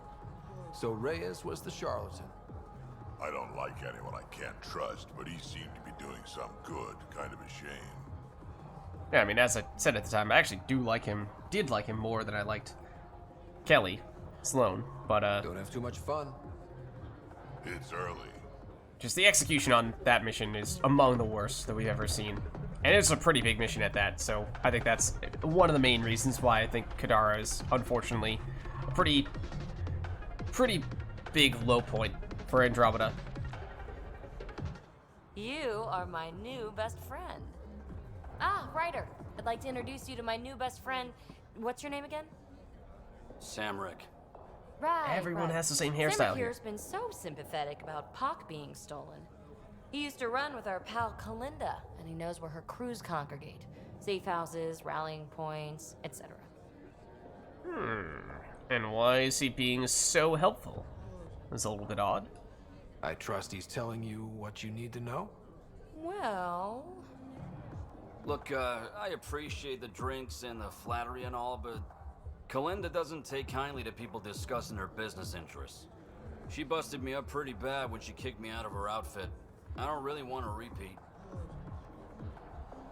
Okay, I mean, we could threaten violence as well, but no, as I was just saying, we prefer to go the other route. You're sitting in an open bar on Kadara Port with us. Kalinda will know, and she'll assume the worst. Yeah, and she probably won't be satisfied the first 30 or 40 times you scream your innocence. So you might as well tell us what we want to know. At least that way you get another free drink. Well, shit, guess I can't argue with that. And I am still thirsty. Thanks, Ryder. I think he'll cooperate now. I'll know where to look for Pop soon. Okay, go to the location. Alright, well it is, in that case, going to continue to send us running all over the place. This is one of the people we punched out, or are they just a drunk? I don't know. But, it did ultimately lead us to the place where I suspected it would lead us. But that was, again, just kind of frustrating. How many times it had us run around to a new area or come back to an area. It just felt like it was artificially extending the mission. And not in a way that made it any more engaging. Okay, but let's head back, because I think that still means that Eladin is next on the list. Because it's all about PB's loyalty mission at the moment.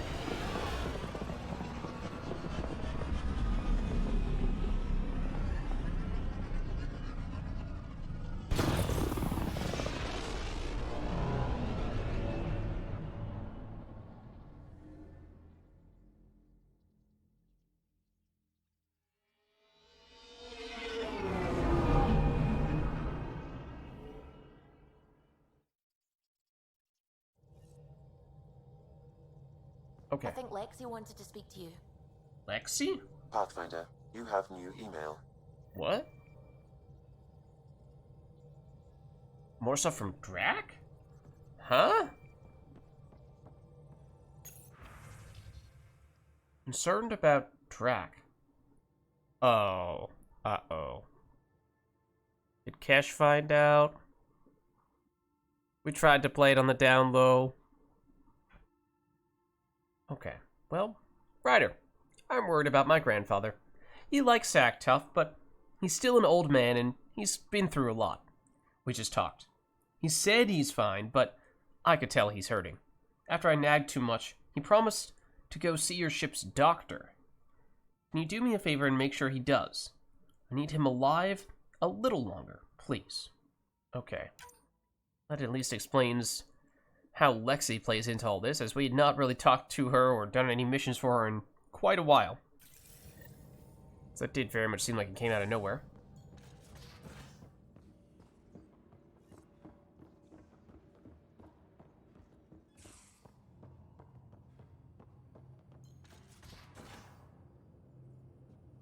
can we technically... Hold on. We always go down there, but... I guess we can still go down this way, and it's probably a little more efficient.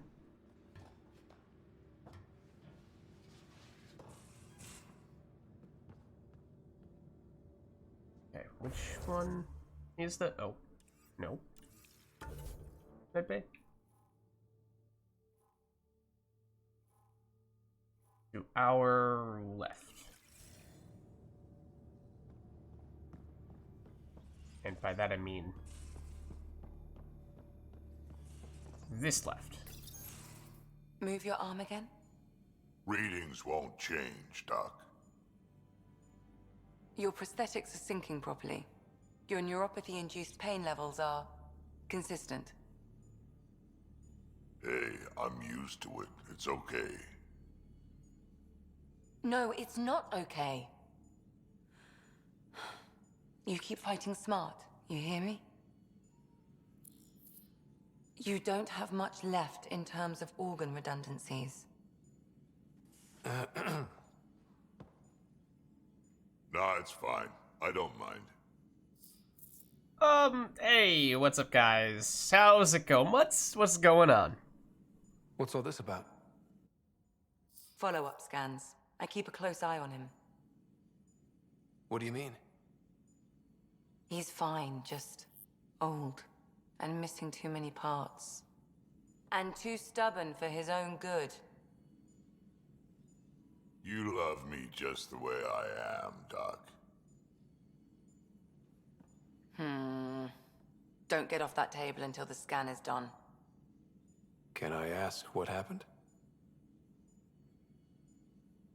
Arm, side, hip, part of my leg. Strain balancing threading across my spine. It's all prosthetics and implants. That's... a lot. Made it through the Krogan rebellions. Watched my culture disintegrate. Survived centuries as a merc. And all sorts of pirate shenanigans. 1,000 years of combat experience. All it took was one idiot with a pack of frag grenades. I mean, that does sound painful, but I guess you still made it this far. But you're here, still standing. You survived. Yeah, but surviving ain't always living.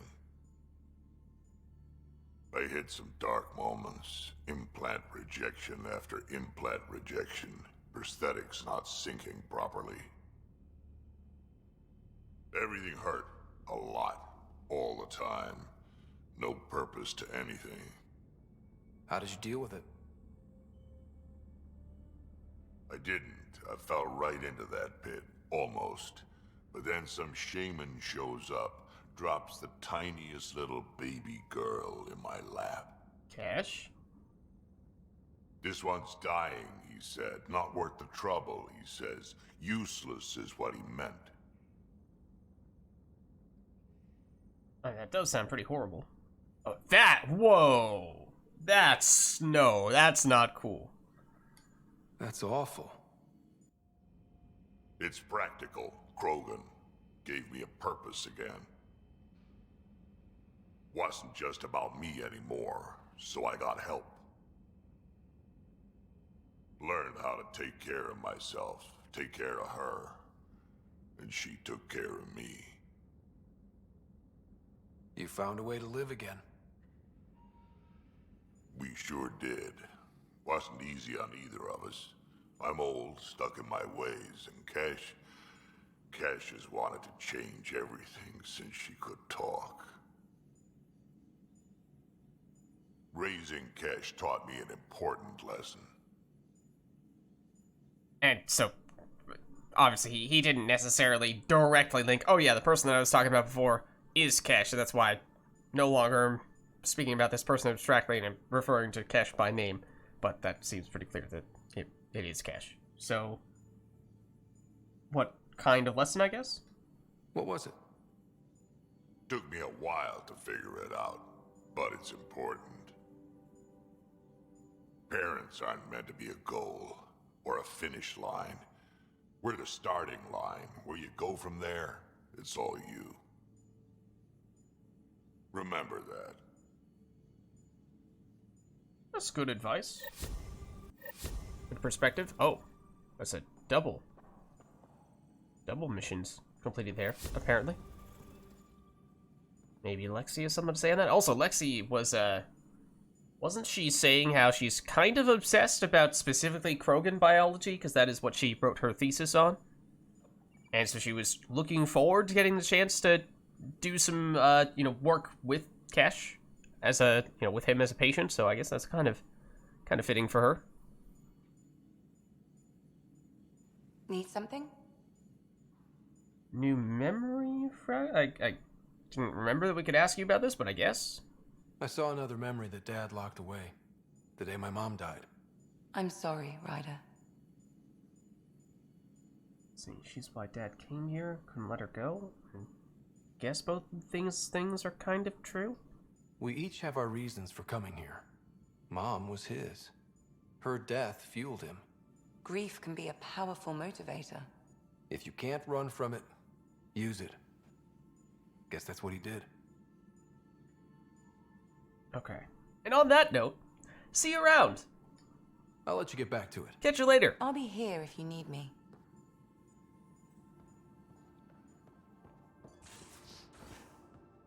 Okay. So I think... that was all rather unexpected.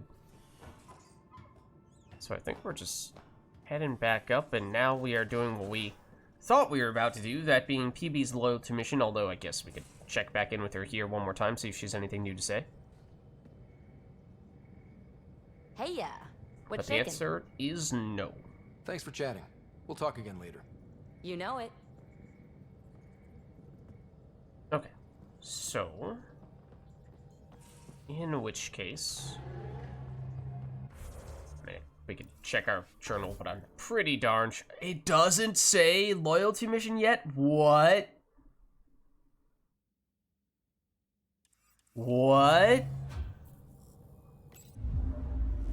What? No orbiting Kadara. All right then. I guess there's a lot more build up before we actually get access to her real loyalty mission than I had expected. So, okay. All right then. To Eldon we go, and when her actual loyalty mission reveals itself to us, that remains to be seen, apparently. As I really thought this was it, so I'm kind of hoping that this is just a very brief little mission that gets us started there, and then almost immediately upon arriving at Eldon, it transforms into her official loyalty mission. It doesn't really require any additional back and forth. We're on course.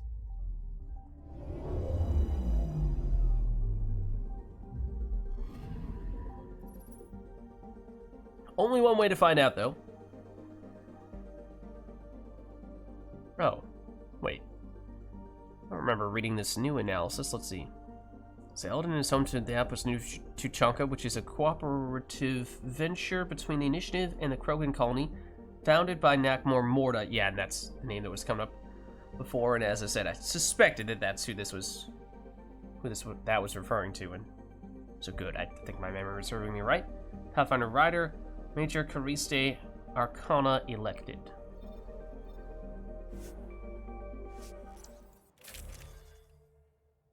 Okay, so now there's a chance that we will go straight into PB's loyalty mission immediately after this first part here, and we may not. Even then, we should still get the chance to switch our loadout if necessary. So what I'm wondering is, this is very soon going to be a higher stakes mission. So for that reason, do we... Oh, we also can get an extra weapon here if we really wanted to, which I kind of forgot about.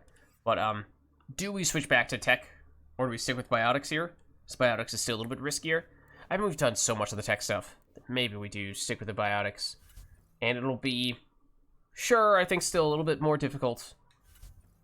But, it's not a terrible thing. Want to stick with Vetra or go back to Drac? I mean, we did just have a bunch of stuff with Drac, so maybe. And by that I mean, yes, we had missions for him and with him. But as you just saw, most recently on an actual mission in which we had combat. We took Vetra. And so maybe we'll, this time, we'll see how Draka's feeling after sharing some life advice with us.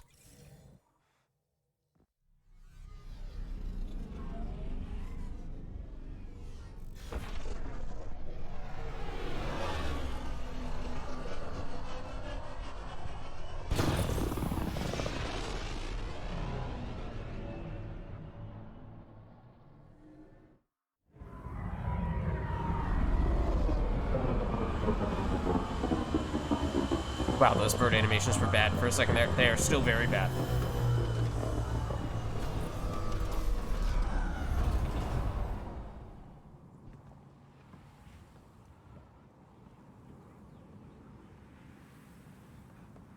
Okay, so where precisely are we supposed to go?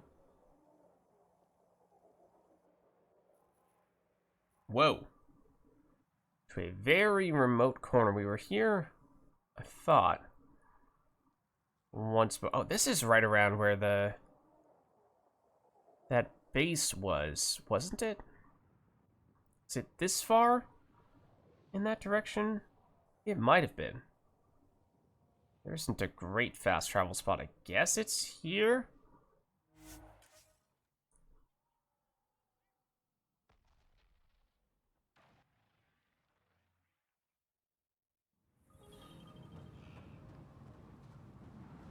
Okay, we'll hop in the Nomad. And did we have this activated, right? Yeah, okay. So it's basically dead south. We will probably need to zigzag a bit. Yes, we do have some hidden caches here. Although, not really sure we need to make much of a concerted effort to seek those out right now. So we might even try to save some of those. For very end games, we have ways to get high rarity stuff that is also maximum level. Although, as we've said before, we do also have enough resources and credits that, in truth, that's probably not a big concern. We can probably just craft the stuff that we want at the maximum level once that becomes available. Anyway.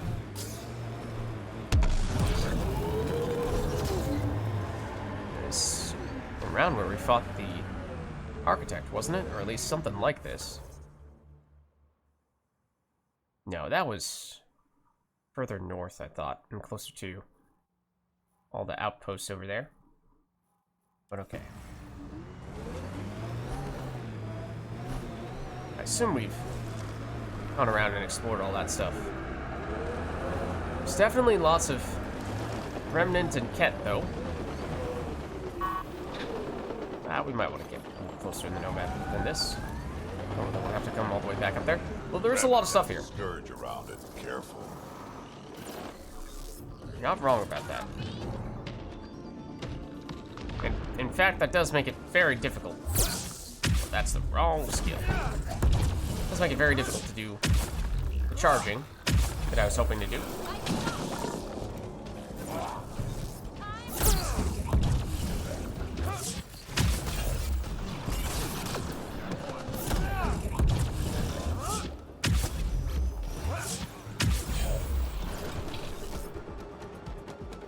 Who's left? I think it is mostly beasts. Apparently a creeper. Whoa! This guy, apparently. Who I did not know was there. The big guys. Yes. That guy down there, but not the little dude. This guy is base. Oh, that's actually technically a Ket enemy, right? It's technically a Ketified E-Rock. I just assumed this was an E-Rock, although it is not. But much like the E-Rock, I think these are the guys that are big fans of the sinks. That's why I'm shooting rather than charging at the moment.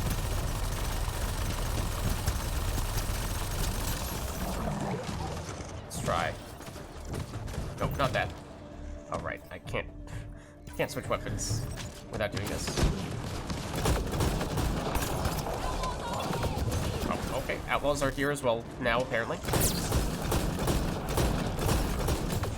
Should be fully automatic. I was kind of treating that as if it was semi-automatic.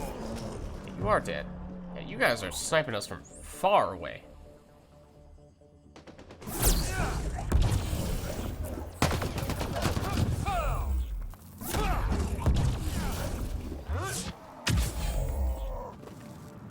Yeah, I do like working in the dashes to fill in those gaps when you're charging and novaing, when you're just waiting for a fraction of a second more before you can get the charge back, or you're trying to get into Nova range to get more people with that Nova.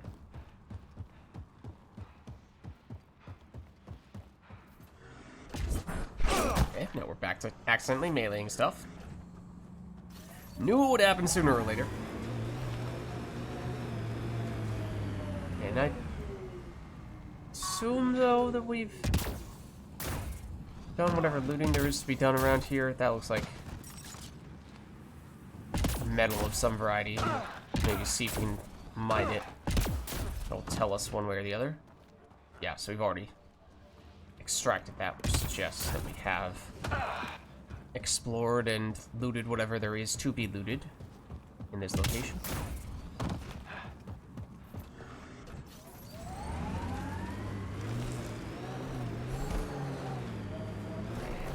Looking for a spot. Shouldn't be too far away now.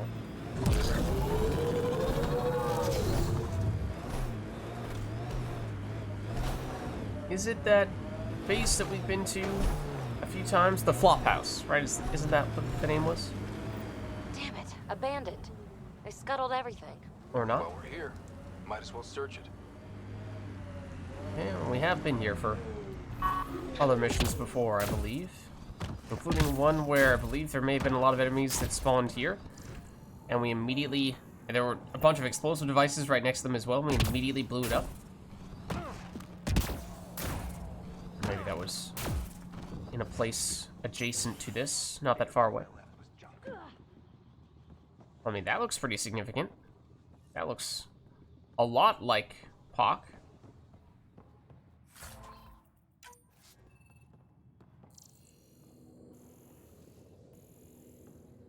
Almost not even worth the effort.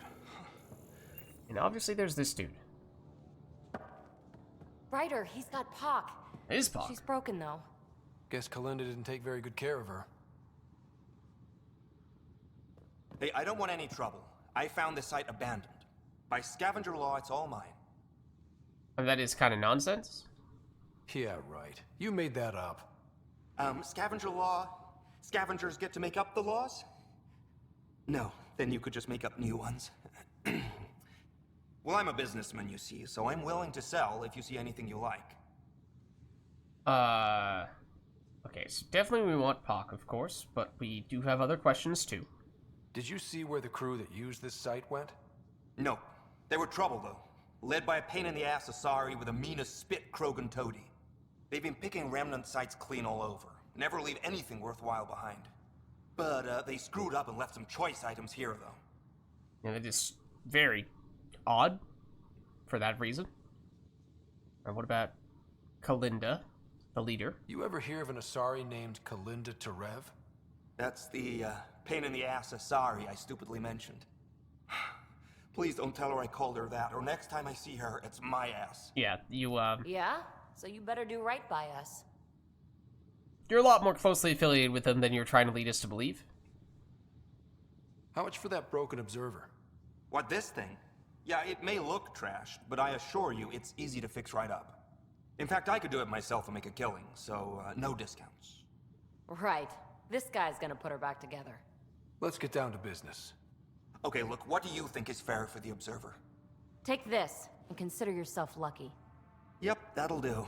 Pleasure doing business with you. I'll get her to What the did you just Tempest give and put her together. Thank you, Ryder. Maybe this Kalinda nightmare is over. I mean, like, obviously, they could have made this like a Witcher 3 Witcher contract situation where you have to negotiate the price and haggle with them, but we've never seen that thus far, so that would be kind of strange for them to just throw that in out of nowhere. So for that reason, I did expect for there to be some other plot device used to make this happen. But the fact that PB just handed them an invisible item or money and did not articulate at all what that thing was supposed to be was kind of especially bad. So let's see. Maybe the nightmare's over? I mean, let's hope, but I doubt it. That would be nice. Yeah. Regardless, I can upgrade my remnant scanner now. Come see me back at the ship. Okay. Pleasure doing business with you. A little more viability. Apparently we are now done here. This technically was not PB's loyalty mission. This was once again something leading up to that. So there is technically still more to do. And that makes you wonder if we may be about to head to... Is it the only planet now that we've not been to for PB? What the heck was that? Vold is what I was alluding to there. The tree. And this is not the area where the big worm dude is. It's not like that was the sound.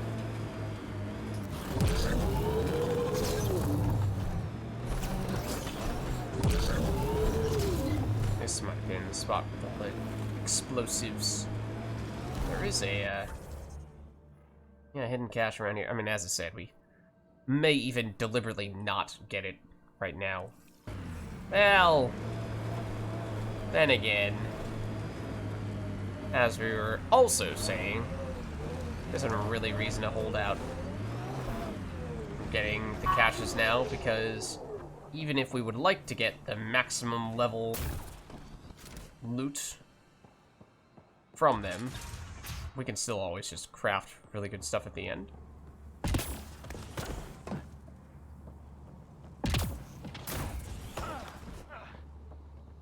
We're definitely here for a different mission or something. Oh, what was that door that I heard opening? Because I don't see another door in here. There's just the outside door closing. Where exactly is this?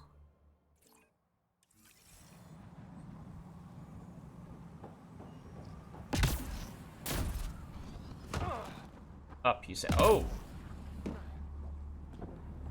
It's on the roof! For all the roofs we have checked. Oh, maybe it's not on the roof. I wanted it to be on the roof, but it isn't on the roof. I'm now extremely disappointed. Oh. It's below us?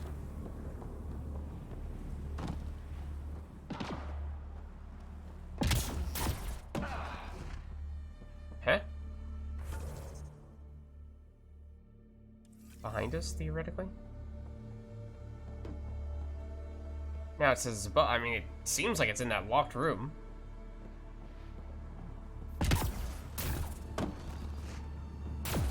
In here. So now I don't know if we can get it. Might have been a bit of a limited time offer. Unless it was super sneaky and on that wall. But I don't think it is. So, okay. Let's get out of here. As I said, not that important. Reasons to take it now, reasons not to take it now. Either way, we'll make do. Let's just hop in the Nomad, which I think we left there. And use it to get back to the Tempest, I think. Where I suspect, at this point, that maybe PB's actual loyalty mission will now present itself to us, and it will probably take us to Vold. Because where else at this point? Or, I guess, maybe a totally different place that we've never been to before that is only accessible through the loyalty mission.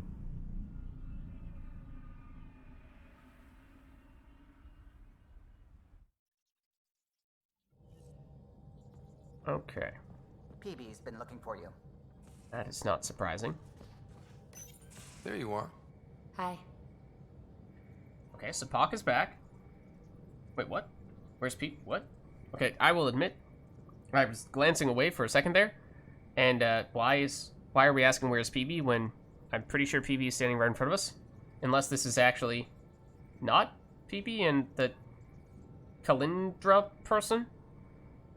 But it says PB. What? Okay, who stole PB and put you in her clothes? Not funny. It's a little funny. Okay, it's a little funny. I received this. Hey, babe. Sorry I broke your pet. It lacked versatility. Couldn't keep up. Maybe I'll do the same with your other new toy, Ta. She means you. I hate her.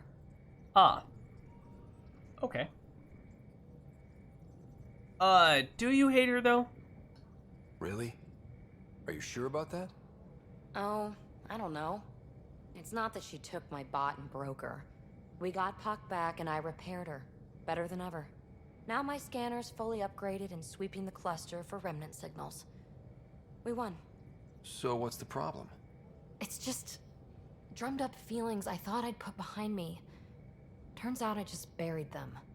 This is what happens when you let people in. You acquire baggage. I travel light, damn it. No baggage.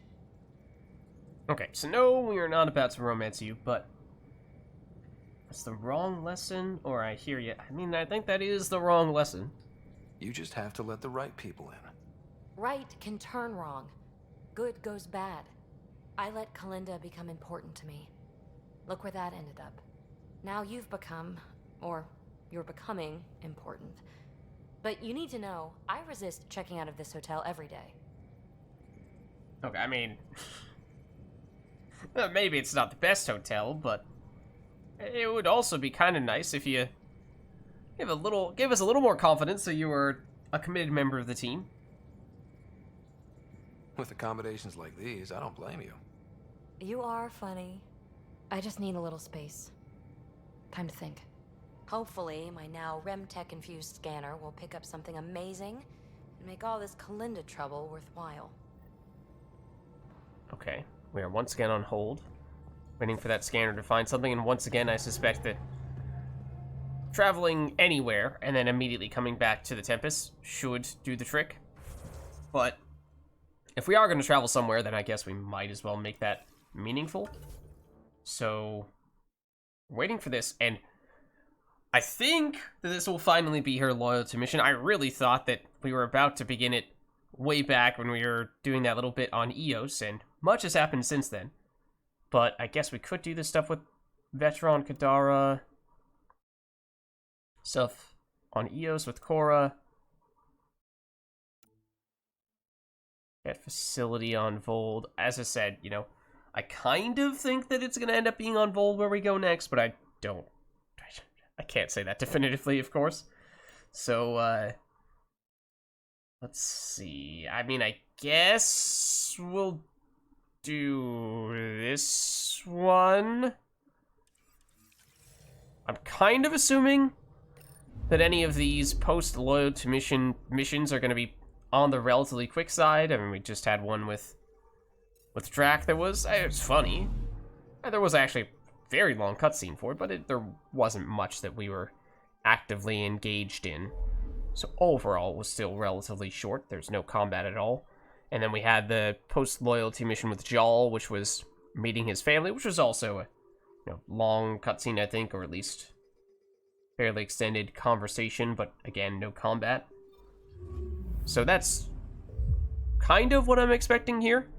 And I think that's probably a good thing.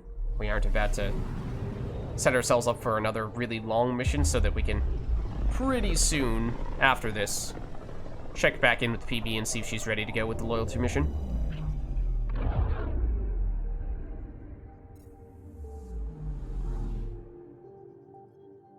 Okay. So back to Kadara we go. Now, of course, this has required much more back and forth than I would have liked. And in general, we've made a pretty committed effort to going to a planet and doing a whole bunch of things on a planet to minimize this amount of back and forth, but alas, now that we've done a whole bunch of things on every planet and there's not a lot left for us to do there, we are now basically at the point where you do the one thing that you can do, and that's all you can do on a given planet. and then you head back to wherever other location you need to go is, so there's probably going to be more hopping around now than there was before.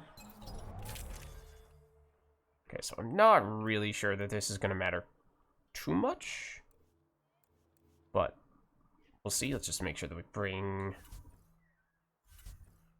Vetra, and maybe this is time to give PB a quick break, because we technically don't need to have her here.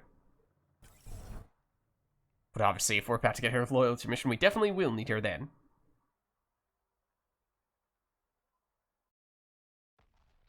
And what was the story with other squad mates build up to their loyalty missions? Because this certainly feels like it's been very extended for PB. I mean, I guess we had all the Drac stuff, or all the Spender stuff for Drac. That was pretty extended as well.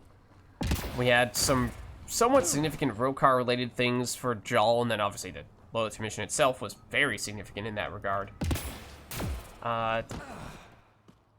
For Liam's, it feels like there was almost nothing, but he technically had his name on a bunch of things that were for, it might actually be better to fast travel. Double check. Liam had his name on, yeah, we definitely should fast travel. Liam had his name on some pretty generic things that we were going to end up doing anyway, like setting up outposts and what have you. So we didn't really make a committed effort all that much to prepare for Liam's stuff. So okay, this is the spot where there's always been a new set of enemies spawning. Insert conversation about infinite experience here. And this is what I mean, like, we would have had plenty of time with Cloak remaining if we were still on our tech armor, but not as much duration when we're using the biotic stuff. I know that that target can be detected. I happen to know that it can be detected. So that's a good example of a time when charge can be pretty convenient to break out. Not that Flamer wouldn't have been good in that situation as well, but you know, that was pretty good, what we just saw there. Also, I think we do have the power damage set up on a Hurricane, so we should, if we're mostly just focusing on the powers, probably remain with this as our primary weapon. This is still rich. Somehow. Somehow. Don't know how.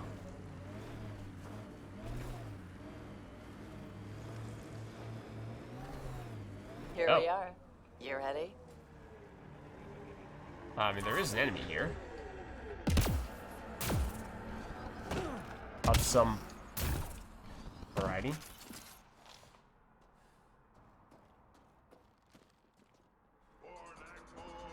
Oh, there you are. It's like I do not see this thing, whatever it might be. Okay. Now, what Drac is, at this point, now our third wheel. Let's see what exactly it is that Veteran wants to do here. So I feel like it, I mean, it's probably post-loyalty mission based, but it might even be romance related, or at least an opportunity for us to do some romancy stuff. So we haven't really done, we've had conversations with her, with the heart on them, but right. Not much beyond that. The view is great from up here. We're not even to the top yet. Come on, I'll race you. And no jump jets. We're doing it the old-fashioned way. What do I get if I win? What would you like? Whoa! Well, hero's prize plus I mean, that's a terrible line. Assuming Ryder says it anything like that. But, I mean, Vetra is the person that we are trying to romance, and I suspect this might perhaps be the first actual time where we actually make some kind of move on her beyond just flirting. The bad guy defeated, a magic sword, and the girl? Good thing you're losing then. I don't have a magic sword.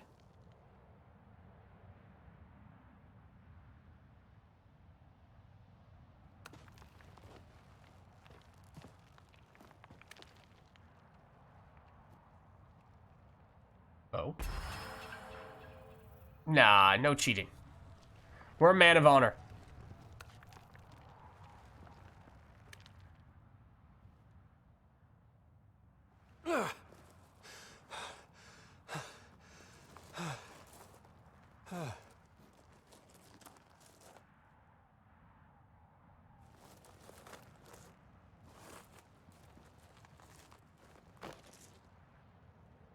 That must be hard to do with pretty heavy armor Having fun? for either of us. You look like you're having fun.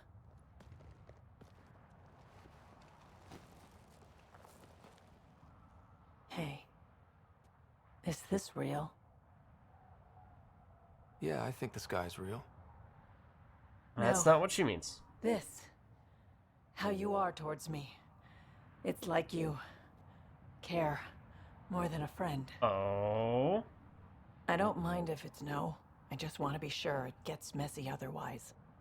Okay, so this is definitely the most significant romancing encounter we've had thus far. And this seems like, as has been the case in most of the other Mass Effect series games, the time where you sort of quote-unquote lock in the person that you are trying to romance for a given playthrough. Because that's basically what she's asking right now is, hey, is this something that you are actually trying to do right now, or is this just a coincidence? So yeah, we have decided Vetra is the person we are pursuing a relationship with. I do care about you. More than a friend. Really? I didn't want to assume. Seems so unlikely. Oh, snap. Oh, snap. And how's that for proving it? I'm convinced. There you go. Alright, so it was in Track is right there. He was there the whole time. He was there all along. Watching that entire thing. Judging us the whole time. Also, you know, Nomad is sort of flying. But yeah, it was, as we kind of suspected, our first actual romantic encounter, I would say. You know, again, beyond just flirting. Okay, and I guess that means we're done here. Mission accomplished. And we should be able to head back to the next, or Tempest rather now, I would imagine. And hopefully, PB's now ready to go, and it's probably worth having a conversation with Vetra and just seeing on the Tempest if she has anything to say with regards to us now having locked in that romance.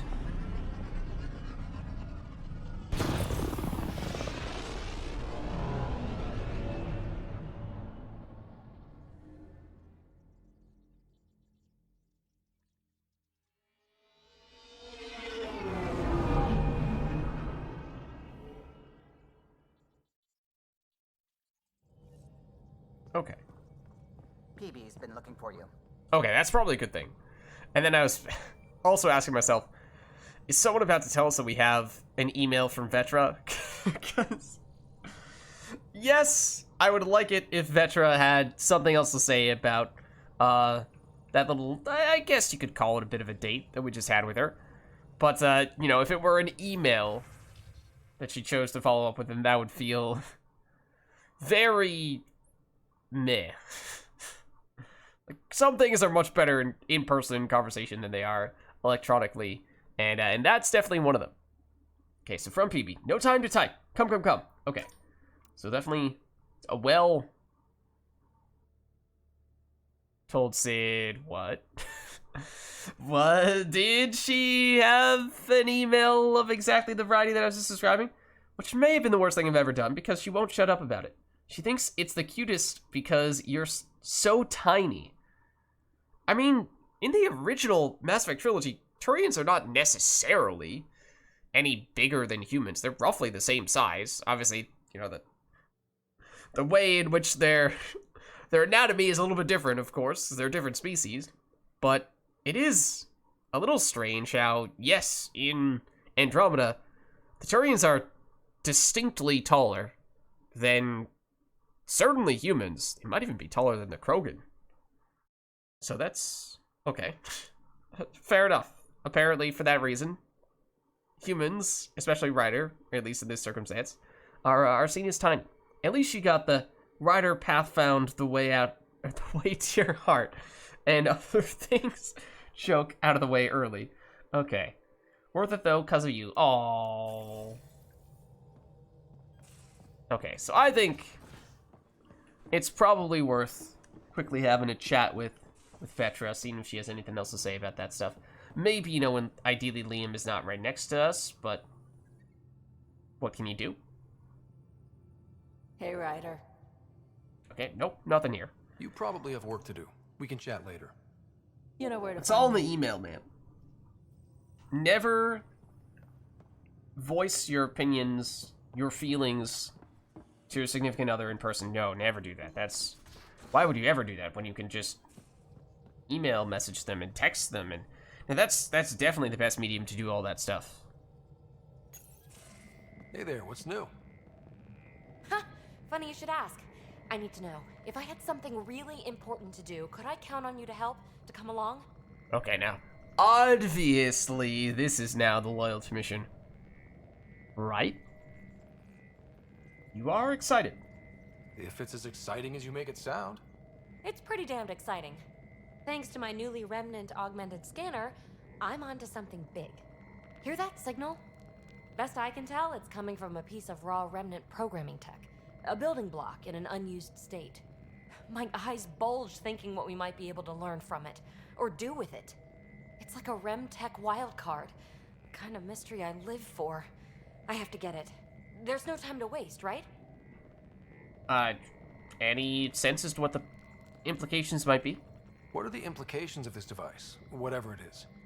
At the very least, it'll strengthen our bridge to remnant technology. Even just getting closer data readings could help us break down remnant programming, use their tech more efficiently. I need to find it, like now. Well, now that now's gone, so now.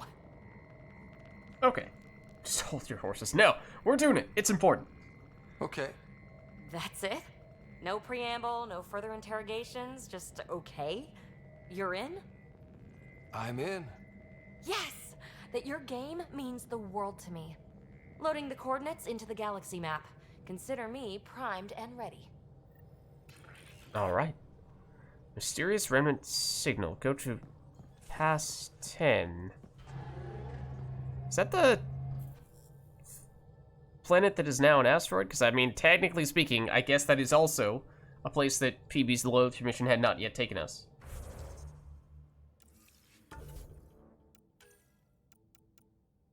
Now it says loyalty mission. Or is this a totally different area? I don't remember. It's a pretty generic name, right? Past 10 is one of those names they give to unnamed planets. Now orbiting Kadara. I just don't remember if that was the case for the planet turned asteroid or not.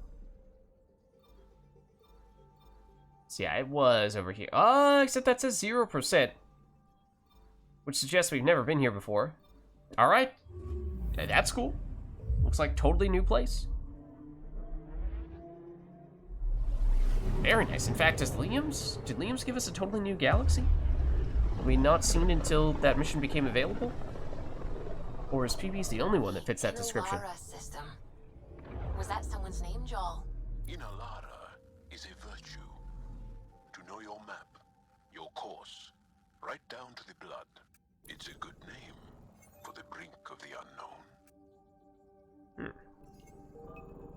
Okay, well, definitely have some stuff to scan here in that case. Probe away. Including Comet Jim Dandy? Seems like a very human name. To a system that I'm pretty sure was originally named by the Angara. Okay, there's apparently a vanadium deposit here. So, an unusual combination of elements, but they hold together reasonably well, potentially difficult for a novice to navigate. but navigate it and extract resources from it we shall. Okay. So I think we'll start on the exterior and work our way out as we typically do. Tobanur. This might be one of the last systems that we ever get access to, because we've seen a whole lot. Guessing it's gonna be that white dot, but let's see. So, you're far away from the star, you have no atmosphere, very cold. Evidence of a Ket research outpost sits atop one of Tobanur's glaciers. The outpost has been dismantled, however. Anything the Ket found is long since gone. So is it this? I imagine it's, yep, it is that. Deploying probe. Satellite detected. Looks like it's of Ket origin. Say it's unknown. Communications functional and active. Status operational. This Ket satellite appears to be monitoring the remains of the research outpost. It is easily disabled. And it will give us some Helios data for doing so. Okay. Let's go to the next one in, which would be you. Paz 61.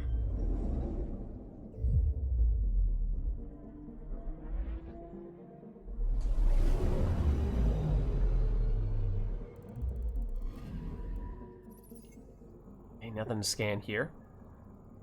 Again, no atmosphere. Still extremely cold, in fact colder than the previous one. Beneath its surface of rock and nitrogen glaciers, Paz 61 may contain buried oceans of liquid or frozen water. They'd have to be buried pretty deep to be able to be liquid water at negative 226 degrees Celsius on the surface. It's not very close to liquid water range. Oh, actually, well, technically, lids on the surface, that would be gas. That would be water vapor, because the atmospheric pressure is so low, it's basically non-existent, so it would more or less immediately evaporate.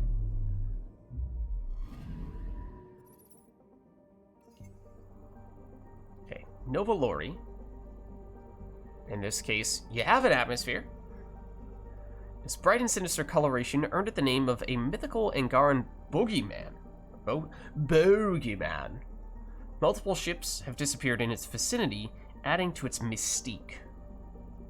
Though once again, it looks like a planet that is just a copy-pasted Jupiter. Does this one have a red dot? Not really. Okay, I guess. At least there's that. Blades, you say that about all the gas giants. Yeah, but like, they don't have to be the same color and pattern of swirls as you see on Jupiter, or, you know, the streaks you see on Jupiter. And some of them legitimately have a red dot as well. Anomaly detected. It's like, okay, at that point you're just asking for it. Okay, past 88. Tiny little trace atmosphere. Very cold, although not quite as cold.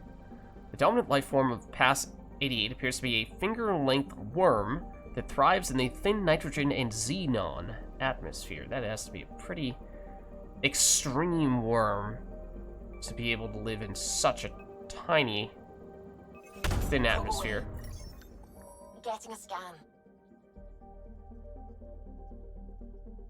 So I'm not super familiar with the properties of ammonia, but as I was sort of just saying with liquid water, yes, on Earth, under Earth atmospheric pressure, the boiling point of water is 100 degrees Celsius. But if you have less atmospheric pressure, then that water does not have to be very hot to boil, and that is why I was saying with no atmospheric pressure, anything on the surface was going to be water vapor on the other planet. That's basically the case here as well. So my point being, having a liquid river is borderline impossible in this case. Although, as I said, I don't really know what the properties of ammonia are and what its usual boiling and melting points would be. But anyway, though the crew died, the ship's reactor continues to emit heat, melting the glacier and creating this great... Okay. Wait. Alright, that was just experience. And now... Oh, did we miss this one? No, we got that. I think that means we just have past 10, which is the place where we have PB's mission.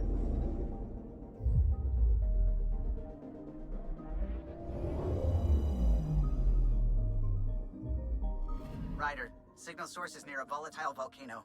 I don't see a clear place to land. Wow, PB's right. Whatever's giving off that signal is special. Prep your team. I'll try to find a safe spot. Okay, interesting. There's our landing point, which is on an active volcano. That's pretty intense. There is an atmosphere, and it's a nice temperature. It's nice, 32 degrees Celsius. But it is an inhospitable, unstable volcanic planet. There is evidence of a large-scale remnant complex, mostly buried beneath the surface. The mysterious signal that PB discovered emanates from a section of this complex. Okay.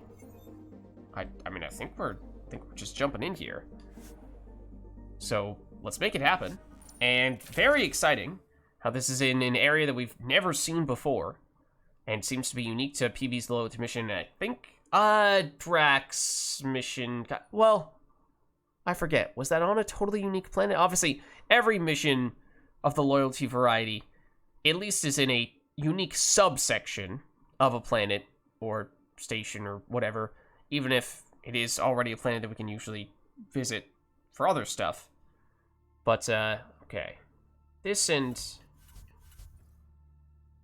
Liam's missions might be the only ones that are located on places where you just can't even go at all outside of the mission itself. Yeah, I think weapons are fine. Again, the question here is mostly a matter of, do we continue to go this slightly risky route and stick with the biotic stuff for the time being, understanding that, in all likelihood, I am going to switch back to the tech stuff, so mostly just trying to give this a fair shot to... But at this point, not so much just compare as much as just, you know, spend a little bit of time having some fun messing around with the biotics. Give it some time in the limelight on center stage. And then, so, I mean, this is, again, a higher stakes mission, so this would be potentially the time where you'd say, okay, time to get back to business and go for the tech stuff. But it's not as if it's been glaringly way worse than the tech. I still think it's a little worse, but, or at least less practical. But we can still, I think, make it work for at least this one. Obviously, we're taking PB. As for who we take for the second squad mate, I mean, it could be Drac. It'd probably be Drac or Vetra. So, sure. And again, Drac, I think, if we are going the biotic route, is probably not a bad option because we're going to be pretty close to enemies most of the time. So having someone else as close to the enemies, although a little risky that both of us go down, at least gives us someone else to take some of the attention off of us, whereas Vetra would probably be hanging back a little bit more from afar, shooting people down, and that means all the enemies around us are definitely focusing on us if we are no longer cloaked, and we are taking all the attention and taking a whole lot of damage, whereas with Drac, he can take some of that heat, so that we don't have to do all of it. Where's PB? Haven't seen her. Okay, well, I'm intrigued by this option, because, this is very much a Milky Way expression. Wake up, PB. Your mystery signal awaits. And a human expression at that. Right. Okay, yeah. Actually, could you come here, please? My place. Straight away? Callow? What's going on? Hey, any luck finding a place to land? Nothing yet. Might take a while. Okay, PB, be right there. This'll be interesting. Yeah, what is this all about? PB? Back here. I won't bite. What's this about? Callow won't find a safe place to land the Tempest. Oh! It is an escape pod, as she has told us on a few occasions. And safety first! Safety third, everybody! Safety third. You might have gone too far. You keep me on my toes, PB. That's one way to put it. I mean, not only will he not... I'm not doing this for the fun of it. I mean, you The probably Tempest are. can't go where we need to be, and you can't get there from the ground. This is the only way. Okay, let's just completely ignore the fact that how do we get out? PB, where are we going? It's not my fault the signal's coming from inside a volcano. And we should land on stable ground, assuming my subterranean scans are accurate, and the impact doesn't alter trajectory too severely. And Tell me you have a plan for getting back to the Tempest. Right, that part. is that a thing? We came all the way to another galaxy with no plan for getting back home. All right, brace for impact. You still didn't answer the question. The glaringly obvious question that was, you know, perhaps the most important thing as soon as you threw us down here. How are we getting back Are up? you mad, Ryder? Yeah, because you killed us. But we'll play along for now. And by killed us, I'm like, yes, this crash landing almost did, perhaps. But more so, like, in any reasonable circumstance, we would be dead because we would be trapped in an active volcano with no way to escape. Because, yeah, that was very much the implications we were dealing with. I'm not mad. This planet. The circumstances we found ourselves in. We can't get in, we also can't get ourselves out. Close one. Any landing you can walk away from, right? Ryder, come in. Are you all right? Sam, relay to the Tempest that we're fine. Investigating PB's signal. Right away. We actually might have been able to jump off that edge, which I did not expect to be able to do. Within a remnant structure not far from here. Sam, plot our trajectory. Plotted. Okay, so this looks very cool. First of all, let's acknowledge that. With the lighting and also, obviously, the lava. But I do need to check. I'm now obligated to... We should save if we can. Obviously, we can't. But I need to see. Wow. I'm surprised that you let me do that. Granted, it did treat it as if we fell off the edge of the world, which is fair, because we did. I imagine that the lava is a level 3 hazard that almost immediately kills us if we touch it. But we also need to test that. What? Okay, I probably just didn't step on it enough. But I'm pretty sure I did step on it there. Maybe we won't bother to double check, however. Although I am curious if there's anything back here. Also, for what it's worth, in most circumstances, now granted I don't know what kind of rock this is that's molten. In most circumstances, lava, at least on Earth, is so hot that being this close to it, you would burn. Like, you don't have to touch the lava for it to be dangerous. It's hot enough that being that close to it is also extremely dangerous. But again, obviously the temperature varies. We'll need to find our way to the surface. From case to case, and depending on what kind of rock it is that is molten. Need to get through that obstruction. Maybe there's a console buried here somewhere. Okay. Definitely hearing some remnant-y stuff. Pathfinder, there are extensive remnant systems, but sudden tectonic instability overwhelmed them. Much of the infrastructure is buried. Okay. We might have to break through a lot of rock to access the tech. Oh. Fortunately, we do have a Krogan. But, not sure that's gonna make a... Not sure we're gonna be allowed to take that approach. Start crushing some of these rocks. Something's bound to turn up. What do you know? Huh. Is that the first time we've actually had a practical reason for doing the smashy stuff? Because I'm all for it.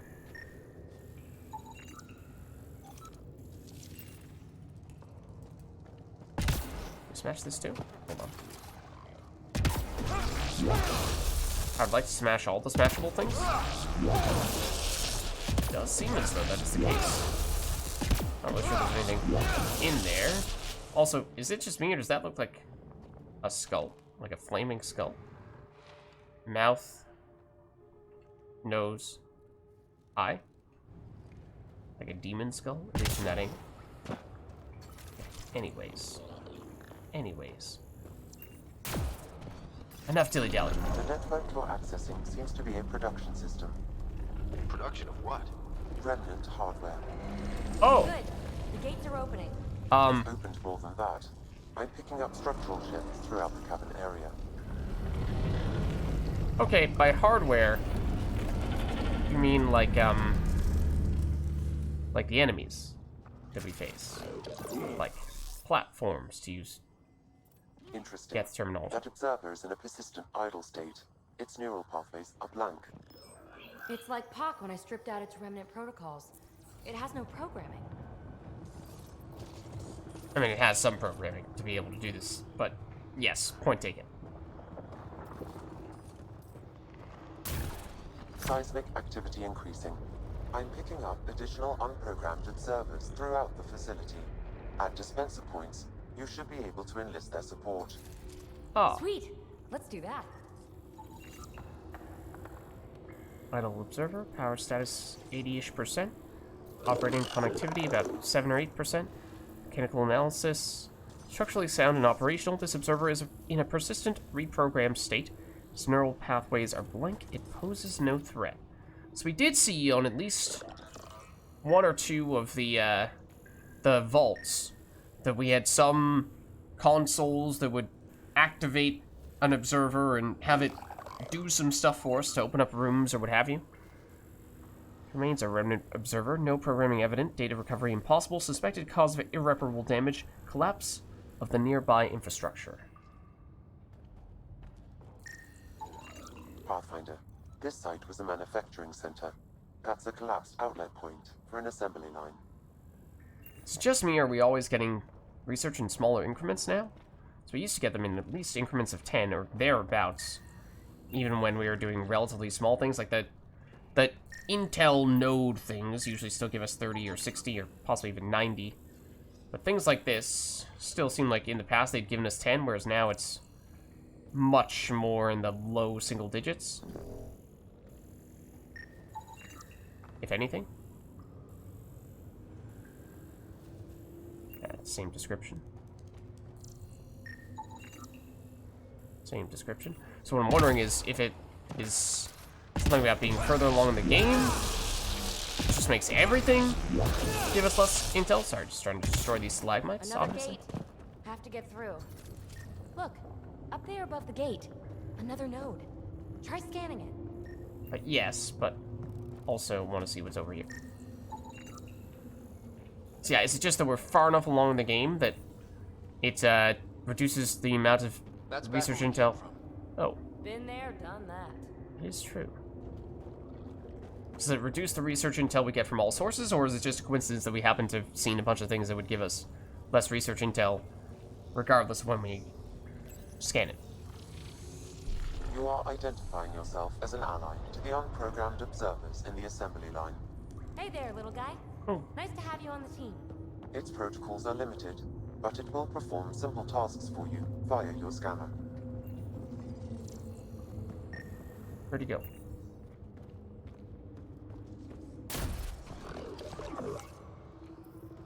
Hello.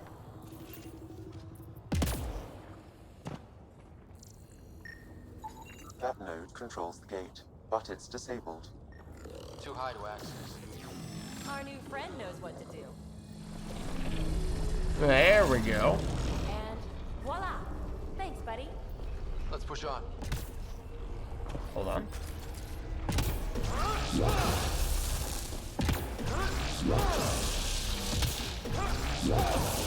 Come on. There we go. Beautiful. A lot of this tech is already broken down to its basic components. Very useful. I guess she's kinda right.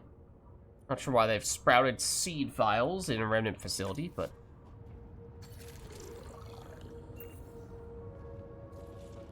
I mean, I won't judge. Pathfinder, Callow reports finding no safe area to land. Retrieval may be impossible. Right. Oops. He has detected a few smaller vessels making their way to the surface, however. What? Friend or foe? Unknown. How?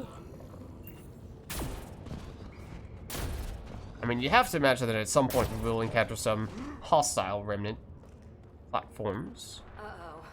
I know that shuttle. Belisaria, are you tracking that sweet signal too? Ugh, Kalinda. Back off. It's mine. Let's hurry. We have to get to the signal source before Kalinda. Okay, I'm not really sure if we're actually time/racing her, but that's definitely lava, not a destructible thing. Maybe that's where we're gonna get the enemies from. Fully programmed and deployed bots will still react to you as an enemy. Okay. Another gate ahead. Steer clear of the bots. Maybe they'll leave us alone. Oh, and we can do that by going this way if we really want to. But why would we do that? Why would we do that? Let's clear them out. When we can do this? Bots brought friends.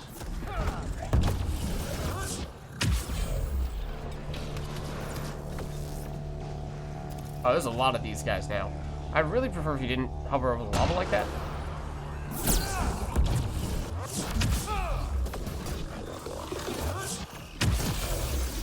Oh, that was nice. I see, like, we were definitely over the lava there. Okay. I guess that's the benefit of having... well, dashes. And ideally, slightly faster cooldowns than that. So I was trying to avoid that happening the first few times, and then I got a little overly confident. It's like, oh no, we can dash far enough that we don't need to be too concerned about it after all.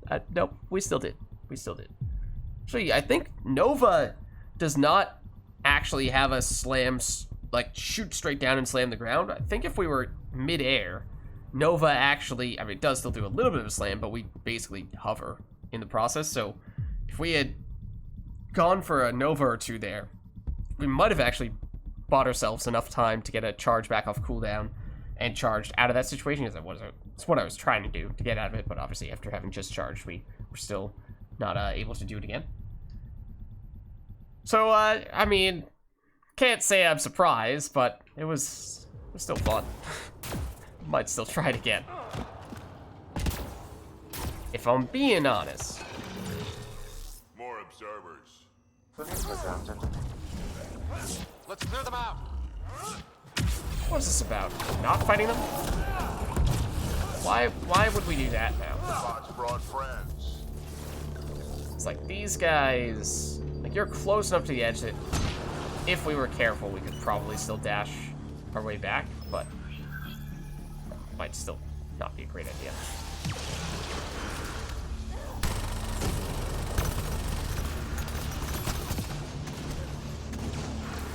You're in a safe spot, I think.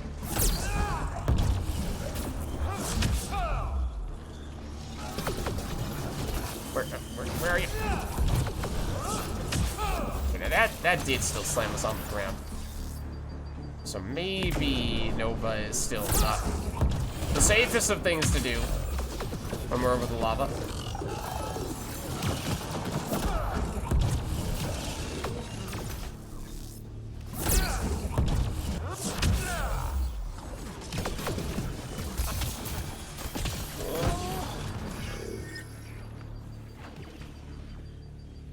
You are not really in a safe spot. Also, that almost killed us. Hold on. I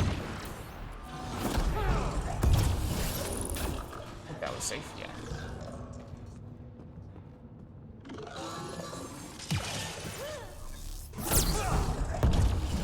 Oh, don't make me do that. Okay.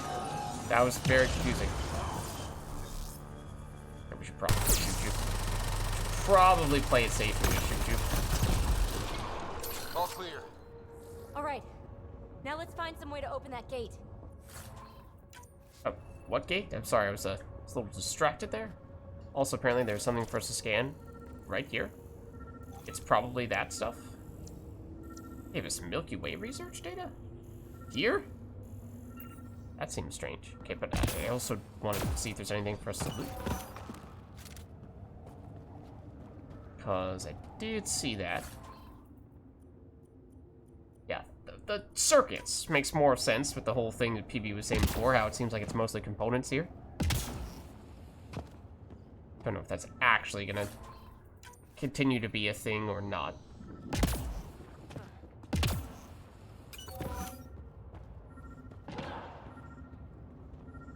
Okay, this is what we're looking for. Pathfinder, this console controls the gate. Here it goes.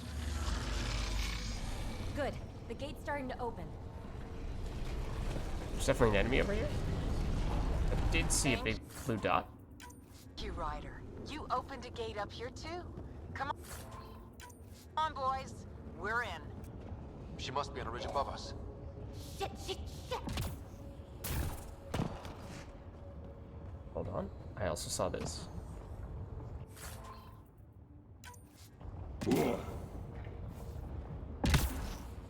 Okay. Let us proceed.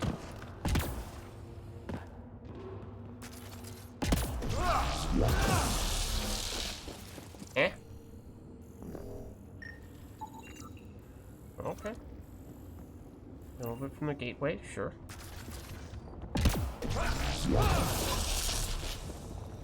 But, yeah, it maybe was close to sending us into the lava, but I was being careful, don't worry about it. I wouldn't have let that happen.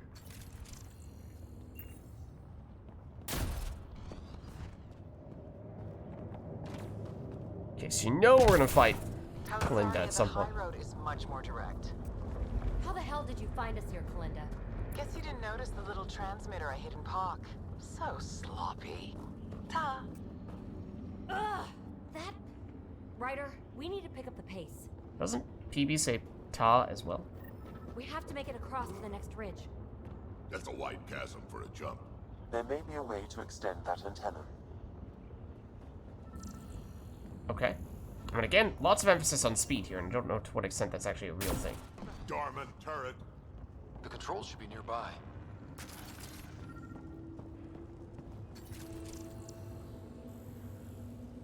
Okay. I mean, I see that.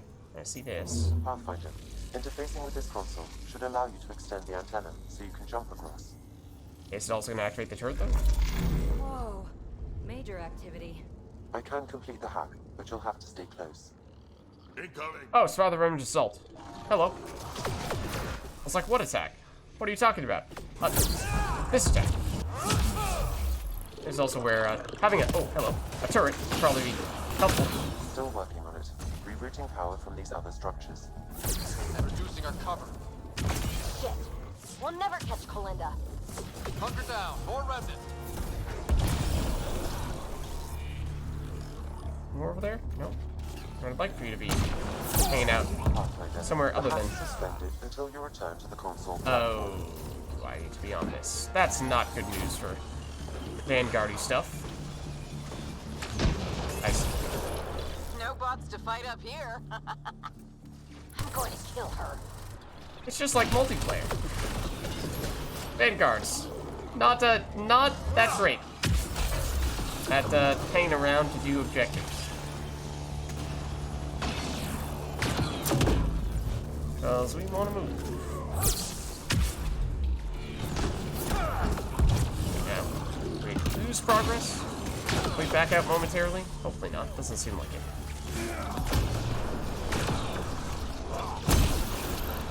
I mean, fortunately, it does seem as though for the most part we can kind of just chill here. For the most part. Because, yeah, this is a good example of a time where it would have been probably quite a bit better if we were able to go the tech route. The antenna is extending. Let's go.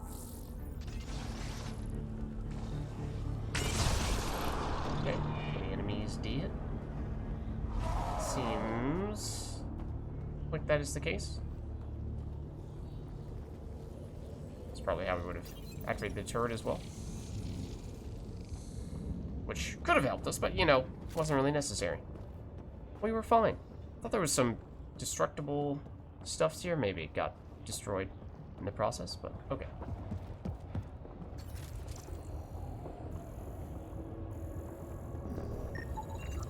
That's what I was looking for. Alright, let's skedaddle.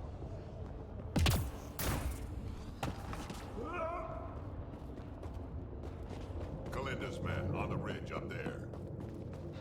They're in sniper range.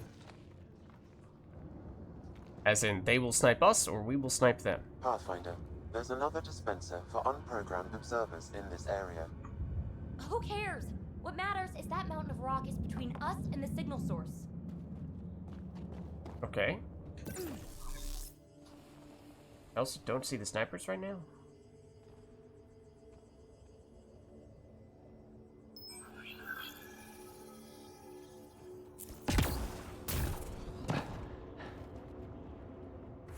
Hold on.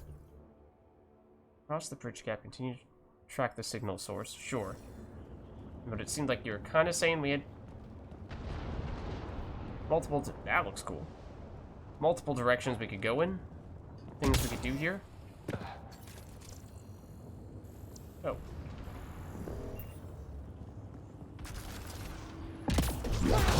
Now we're in business. Activating could draw hostile remnant. Okay, but care to explain what the positive impact is? The reason why we would want to activate that? Another turret. Worth a hack, no? Okay, I guess we'll activate this one. Just in case. Good idea. Set. Stay active indefinitely?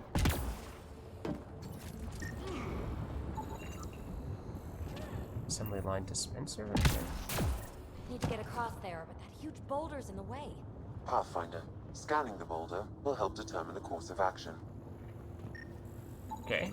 The rock is too dense for your weapons, but there is a deep fissure that an observer's beam might be able to exploit. So use the console you found to summon a bot. Alright, fair enough. You didn't really need to tell me that. That much was pretty much assumed. It's just wandering around to see what else we can do. Alright, this is gonna attract some attention. Apparently. Sam was right. It comes with a ton of angry bots. At least your new friend is fighting for us. Oh. Well, that's not great. Is that... Whoa! That's the first time we've seen one of those do that, I think. Well, that's not good. That's very not good. That was close.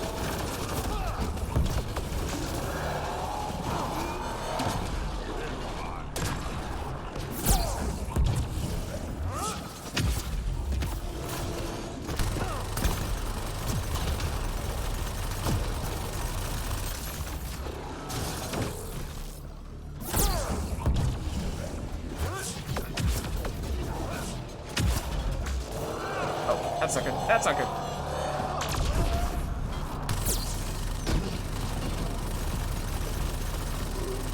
But you should be dead.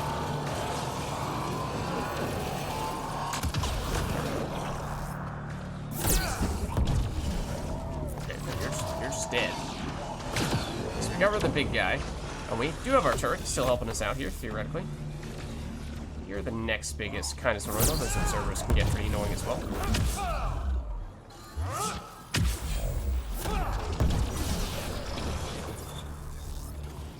That is a friendly observer, and that is not.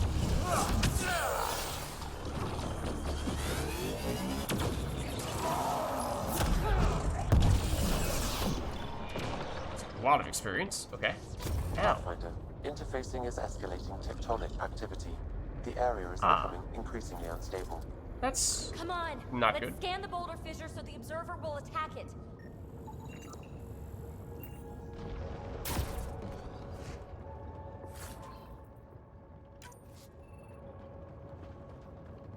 The big bad destroyer drop stuff. This might be it. One extra mod slot. Okay. Might be it in terms of lootables.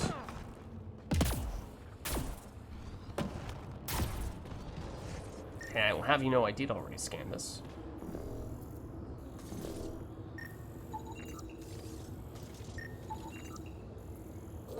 Observer to the rescue. Let's see what he can do for us. Wow. All right, let's get across and over the ridge.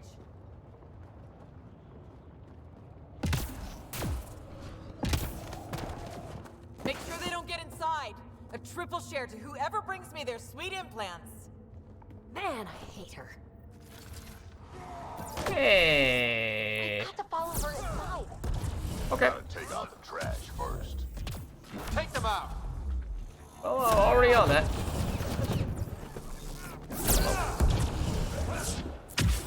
Let's go.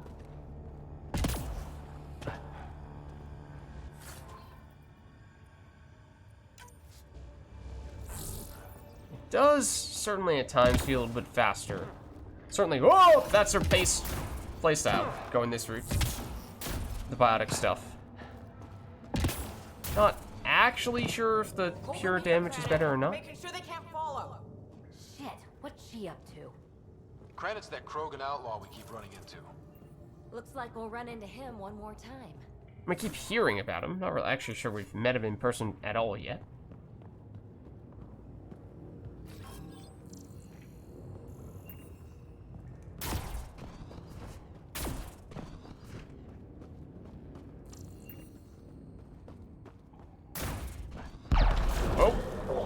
Okay. So long, losers. Pursue Kalinda toward the source of the remnant signal. Defeat Krennic and his thugs. No! Kalinda's barred the way! So this is probably a bad idea. Come to your doom, Pathfinder. Messing with the Krogan point blank. We're generally advised against doing stuff like that.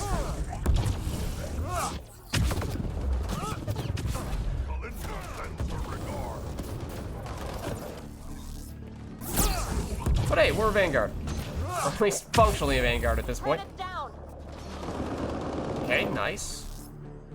Oh, that's good. Okay, pinging you up against the wall is good, because that increases Up there, above the gate. likelihood Another of getting power node. damage from the There's Force. gotta be a console for the dispenser around here. May the Force be with you. The console here will summon an allied observer to repair the damaged gateway node. Like, there's a good example of what I was talking about. They gave us one remnant research data intel stuffs. Which, at that point, that's just disrespectful.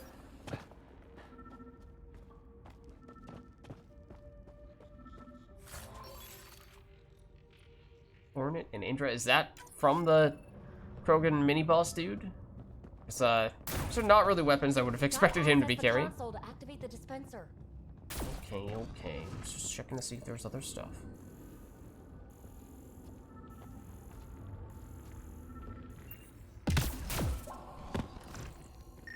The conduit node is damaged.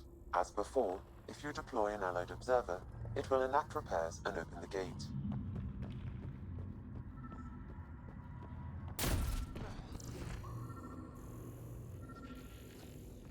I bet this console controls the dispenser. This one. Right. I knew that. Work your magic, little guy.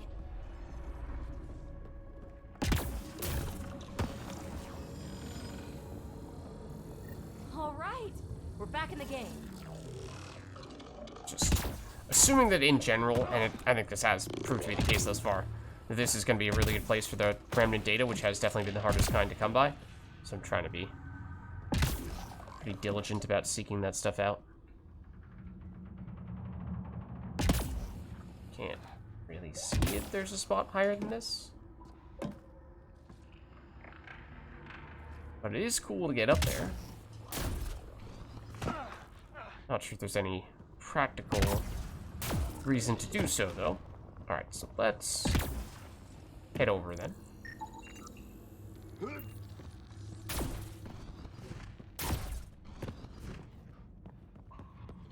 This is it. The signal source is in the next chamber. Okay. I'm raiding more dispensers for allied observers. So you have to imagine that area where the signal is where we're going to confront Kalinda.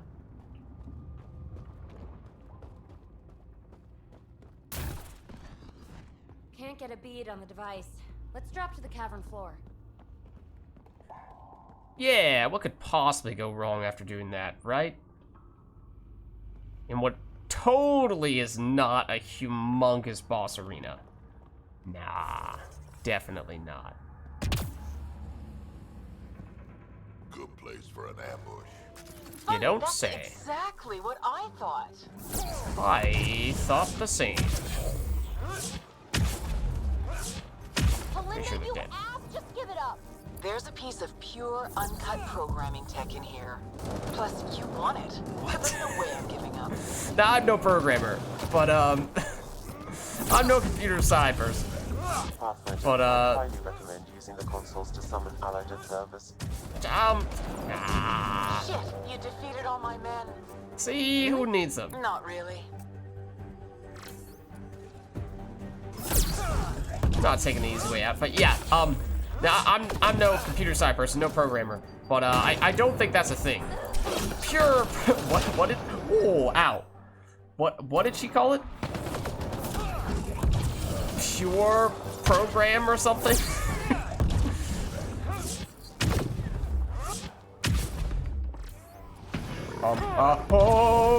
Okay, it's a little scary when we have low shields, or rather low health, because when we do lose our shields from consistent Nova, it means we are very, very vulnerable. Finished yet? Not even close. So let's do But I that. will have to go on a recruiting spree after this. Oh. That sounds like two of them, doesn't it? I'm not seeing the other one right now, which is a little concerning. How about hacking a console to get us reinforcements? No, why would I do that? That would be cheating. Where's the fun in cheating? When we can just do fire combos instead. Look, these guys ain't so bad. This guy might be about to try to sink us. What's wrong? If they're like any other enemies in Mass Effect 3, we've never seen these guys try to sink, but I imagine they probably can, because they look like Atlases from Mass Effect 3. And those guys can sink you. And they do it, in general, immediately after trying to melee. So that would generally be the time that we'd like to avoid coming in for things like a charge and a Nova. I mean, I can't say that definitively, because, as I said, never seen these guys do that before. Wow, that is not the skill I meant to use. Hey, Kalinda. It's fruitless. Silence? Don't like the sound of that. Yeah, it means she's totally coming now. Beyond the next rise. Let's go get it. Okay, before we do, let's see what we can nab here. Look! Over that pool of lava! Another power node! We need another friendly observer to fly over and enable it. There's a console in there. Okay.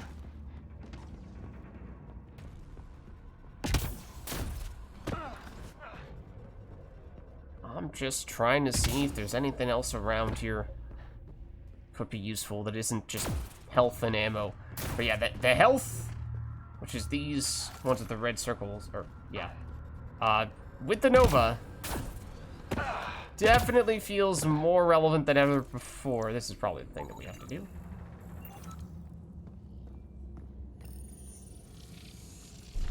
Now scan the node for the observer, so we can get to the source of that signal. Okay. One moment, though.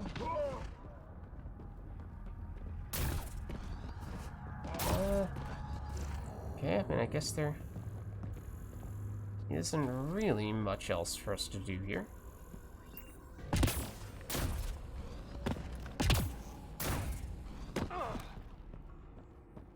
Oh, could we have scanned this one over here as well, which was definitely much closer?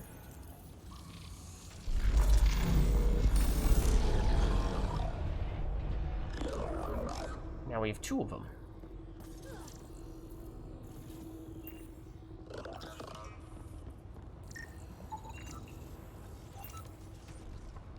They both try to do it? Did they take turns? Did they do rock, paper, scissors? I think they did rock, paper, scissors.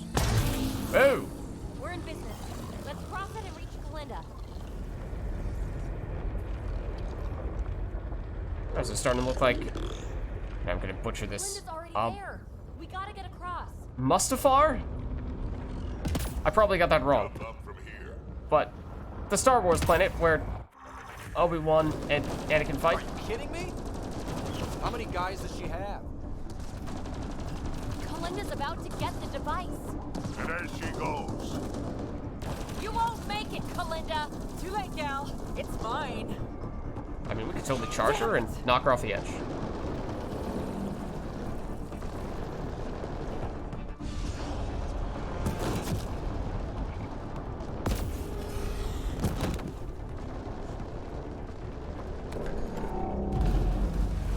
Careful, BB. That doesn't look good.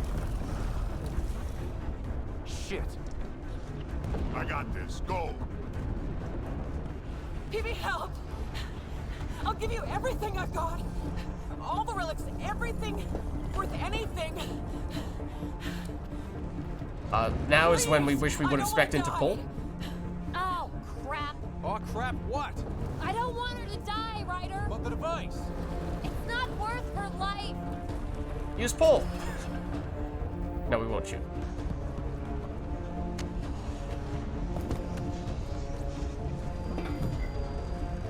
Pull. If only we spent 1 point in it. Not that that would actually affect the outcome of this cutscene. Wow. That was close. Now she's gonna try to fight us or push us in. PB, thank you. Listen, no heart. Ah, fuck! Finally beat you to the punch. I've got 2 shuttles waiting. Follow me. So we basically have a choice of choosing her or the remnant tech, and ultimately we chose her. Let's get out of here! Hurry, this way! Oh, there actually is a timer now. Okay, gotcha. Move it, slowpokes! You didn't save me just to watch me die, did you? Does she ever shut up? Never. I do appreciate how, at least, it shows us when there's definitely a time limit. This is easy though. That's easy though. As long as you don't accidentally nearly run straight into the lava, as I almost did there. What's up, Honor? We are finishing up PB's loyalty mission. I mean, I do wonder now what would happen if you chose to prioritize the remnant tech rather than saving. How you doing? Her ex's life. Has she delivered? We just She's received a not massive pregnant, ship is in she? the remnant tech. Quite valuable. And this. Pelisaria, with my compliments. My crew won't bother you again, and you're dead. Always Colinda. Okay, so that one, it seems like we're just about done with PB's mission now. Maybe. Okay, we'll see it through a little bit further, and then I'll reflect more on it. Yeah, not really sure how sincere she's being, but maybe we'll try to give her the benefit of the doubt at the moment. I'm inclined to believe her. You? I'd like to. Being a fingertip away from death can change a person. Still, best if we scan everything she sent over. Better safe than sorry. I just wish we could have had that device. The scan data does provide a glimpse into how Remnant acquire programming, though. So we missed out on a key to unlocking secrets of the tech. But maybe came away with a glass to listen at the door. We do have a little bookkeeping matter to discuss. Ah, nuts. Ah, that. Yeah, the Tempest is light, 1 escape pod. That's gonna cost me, isn't it? Yes. Now, don't worry about it. We'll get a new one the next time we dock at Nexus. Don't sweat it. Wow. Thanks, It's Ryder. probably extremely But expensive, until but then, yeah. What do I do for a bedroom?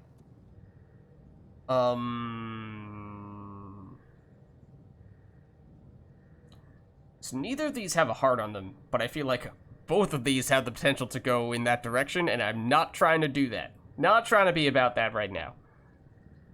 Didn't you say you can sleep anywhere? Careful how you phrase it. Oh, you're Right. no fun. Oh, okay. I also totally thought she was about to move in and try to hit on us, which, to be fair, we kind of invited, because it seemed unavoidable. But, okay. We have now completed PB's loyalty mission, so we can now fully spec all of her skills if we'd like to. And, oh, okay, this room here was not the escape pod itself, that was. I was gonna say, like, why are we here if this was the thing that we just sent flying over to the surface of that planet and got destroyed. But okay, so thoughts on that mission. So in general, I think the loyalty missions have been among the best missions in the game. That one, I really liked the scenery, you know, the planet that we were located on, because that's the only mission that is located on that area, and it looked very unique and very, you know, different. It's, you know, there are no other planets really where we have lava pits, so that was cool. On the other hand, it did feel like the writing was worse than a lot of the other ones, and very hand-holdy with the whole, Ryder, do this, now do this, now do this, now do this. So it's like, okay, you don't need to tell me absolutely everything that you need me to do. It's pretty self-evident. So, thanks, but just please leave us alone.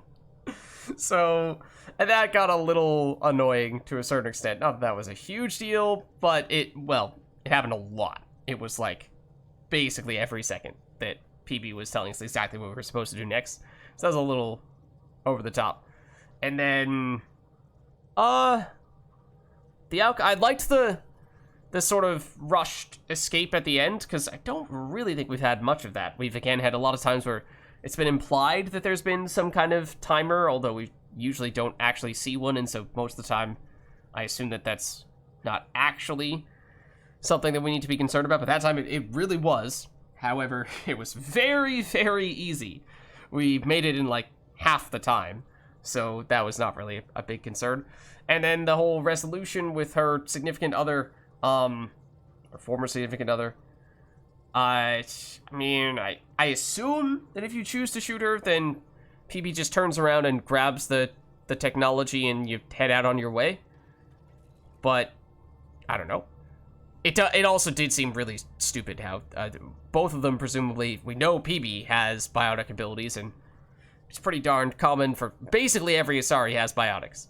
And so for there to be some concern about some inanimate object rolling off the surface somewhere and into the lava when you could just telekinetically move it toward you, or at least cause it to float with the ability that does exactly that we know that PB has. Granted, we technically didn't spec into that skill, but I assume that did not impact the outcome of the end of that mission. But, like, yes, for plot, I get it. For plot reasons, obviously they couldn't allow them to do that. Yeah, except that it's very much a very well-established thing that basically all Asari could do. So you're asking the player to just completely set that aside, which is kind of like, alright, well, that was also kind of lazy writing in that case, and you should have just come up with a better reason why we couldn't get the technology while also saving her ex. Let's see. And so PB sent us a thank you letter. The embarrassed. And sorry, I shouldn't have ambushed you like that. Should have trusted that you'd be just as driven as I was to head down to Paths 10 and find the source of that signal. I should have been more collaborative and more of a team player. It's really not that complicated being a team player. You pretty much went out of your way to not be a team player. Guess I have some growing to do. Who knew? Hey, usually when someone says, it's not you, it's me, they're breaking up with you. If I actually send this, please delete upon reading. Alright, maybe it's worth seeing if PB has anything else to say after having just finished her loyalty mission. Hey there, got a sec? Sure. Except that she doesn't. Thanks for chatting. We'll talk again later. You know it. Okay, what about Park? Oh, hello. Okay. I forget, can we... Yes, we can actually level up squad mates on the ship, which is good, because we now... I think we ought to do that with PB, because we obviously just gained the ability to level up her skills all the way. So this is what I mean. Like, she has an ability that is designed specifically to pull things toward her. Like, is this not exactly what she would have wanted to have done in this situation? Grabbing either her ex, and or the Remtech, the technology. Because, call me crazy, but that seems like exactly what she would have wanted to have done. So basically the game was just asking us to completely ignore that she's able to do this. Again, I'm assuming that we should not assume that the game would take into account whether or not we've actually spec'd into this ability when that happens, because maybe she will get the best of both worlds if you have spent at least 1 point in pull, but alas, we had not. And we could have, but we chose not to, because we didn't trust her to use that in combat properly. But alas, we can fully upgrade her other abilities now. We will probably keep pull unallocated, but let's see what last level of invasion can either be affected enemies do less weapon damage, 15%. I mean, it's not bad, I guess. Remind me, does it have an area of effect? Should we give it an area of effect? Spreads to nearby enemy. Oh! 6 meters. Okay, that's not bad. Affects up to 3 enemies near the target location. Okay, so we definitely gave it AoE. Gave them debuff. So we deal more damage. So yeah, we could make them deal less damage and do more of a debuff.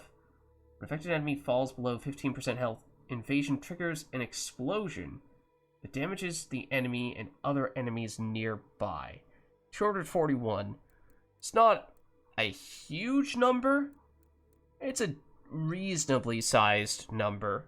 It's like not quite a full power ability there, but again, since we have all that AoE, there's a 2.5 meter radius on this as well, but since we have the ability to spread this invasion to a bunch of different people, then we could have multiple of them going off.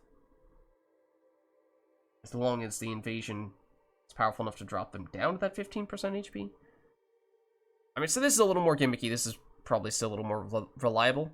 And if we're cloaking, we theoretically would not want to be taking much weapons damage anyway.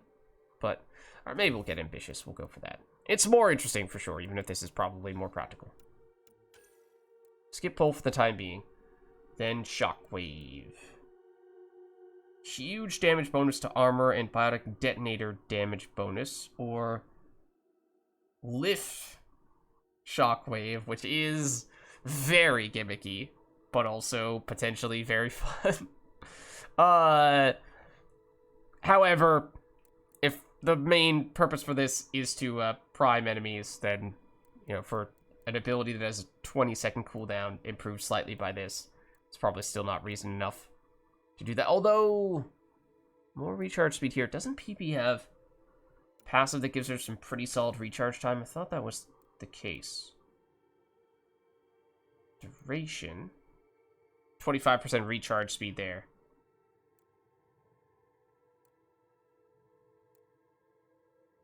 Which means, how much does she have total? 25%. 25%.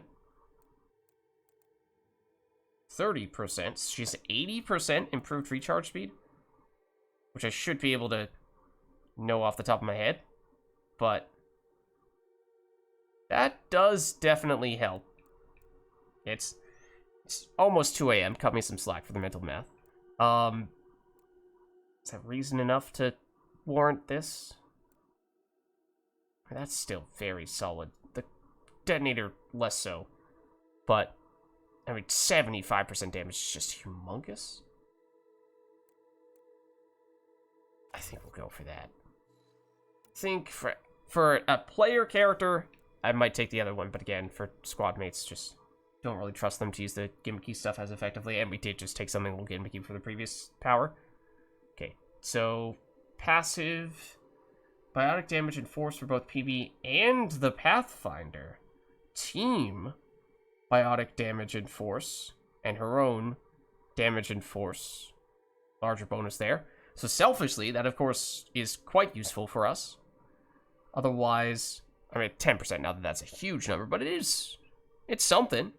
Enough to probably be noticeable. Whereas, this is much more reliable. Wait, PB's pistol damage increases when she has recently taken damage. Ooh, so not gonna lie, I saw that 40% gun damage bonus and was like, that's a hard number to say no to. That's huge. But it's also pretty gimmicky, because she needs to get hit. And if we're cloaking a lot, then we're not going to be hit that often, which means our squad mates are going to get hit more often. So it's not completely out of the question, but like this is good when we're doing our biotic stuff now. But as I was kind of saying earlier, this might just be a temporary experiment and just a little time to have a little bit of fun with it. But in truth, I'm probably still going to go back to the tech stuff in the not so distant future. So maybe it doesn't make that much sense to take this for that reason. I guess we'll take that. I mean, when this is active, that's a huge difference maker, because 40% is ridiculous. Okay, then this is more the defensive passive stuff. Biotic teleport evades and gains a bonus to damage when her health is low. What the heck? Speaking of big numbers, you don't specify what constitutes low health.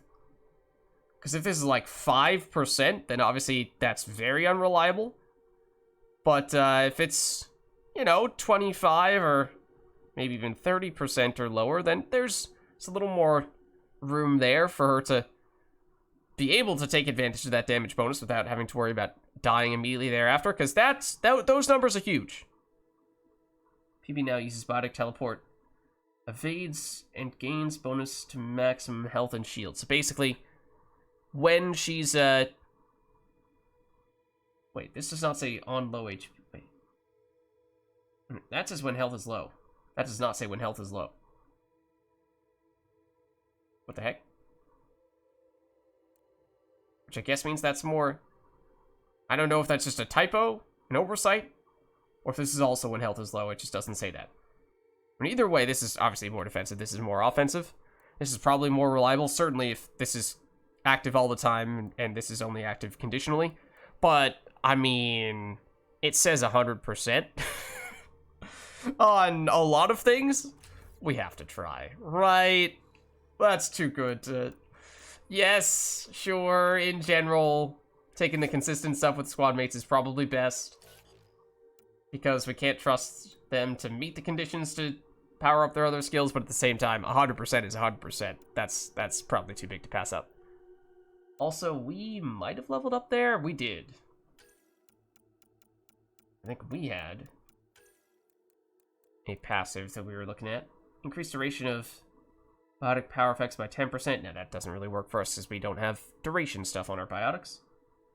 But radius and force is definitely useful. So we'll take that. And then 4 points left. We might just save those. I mean, we probably combat would be what we'd work on next. Is just establishing what type of weapon we would like to be using more of. Right now we're focusing on pistols and shotguns, so I guess if anything we might want to do this. Sure, we'll throw a few points into here. Damage, force, stability. Could be worse. Damage is certainly nice. Stability, depending on the shotgun. The one we're using right now. The Piranha. That is relevant. Okay, let's see if we have any updates here. Because we do.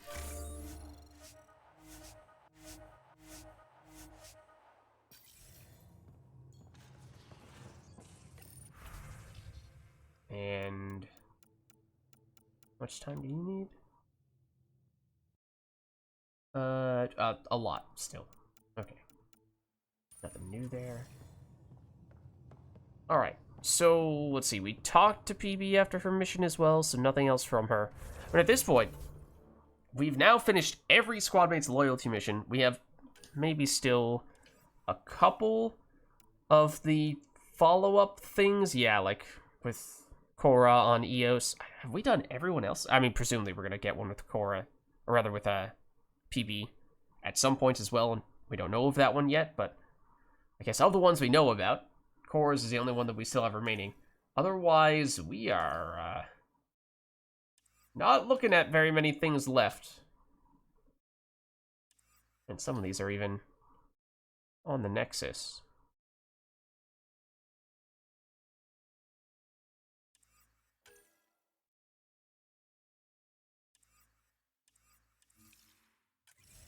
So obviously the main quest remains, and will take us to the Nexus, and that is the main thing that we were postponing, of course.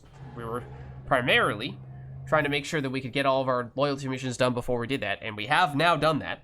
So might this be the time to go to the Nexus and progress the main quest? It very well may be. I think it probably is. I think it probably is.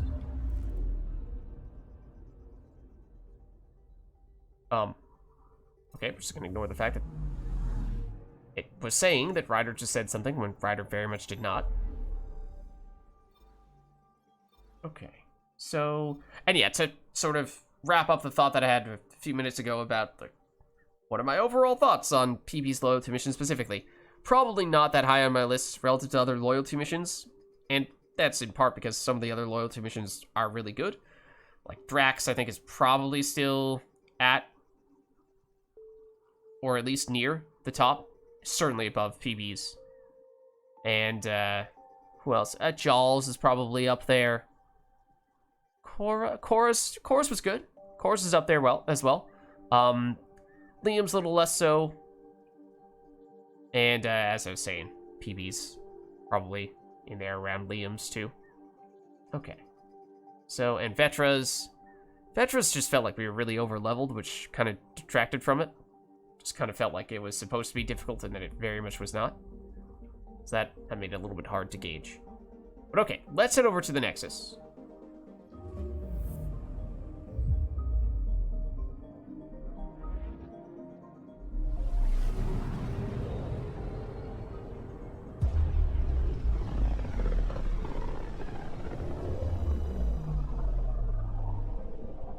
So the main reason why we delayed the main quest so much is because we suspected that as soon as we did this quest here, it's the final stretch, guys, for the second time here.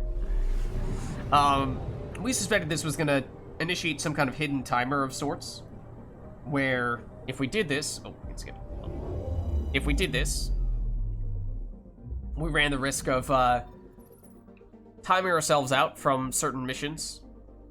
If not entirely preventing us from doing those missions, then at least making it such that if we wanted to do them, we were going to face some other consequences because we delayed important things. Hopefully that's not the case for this right here.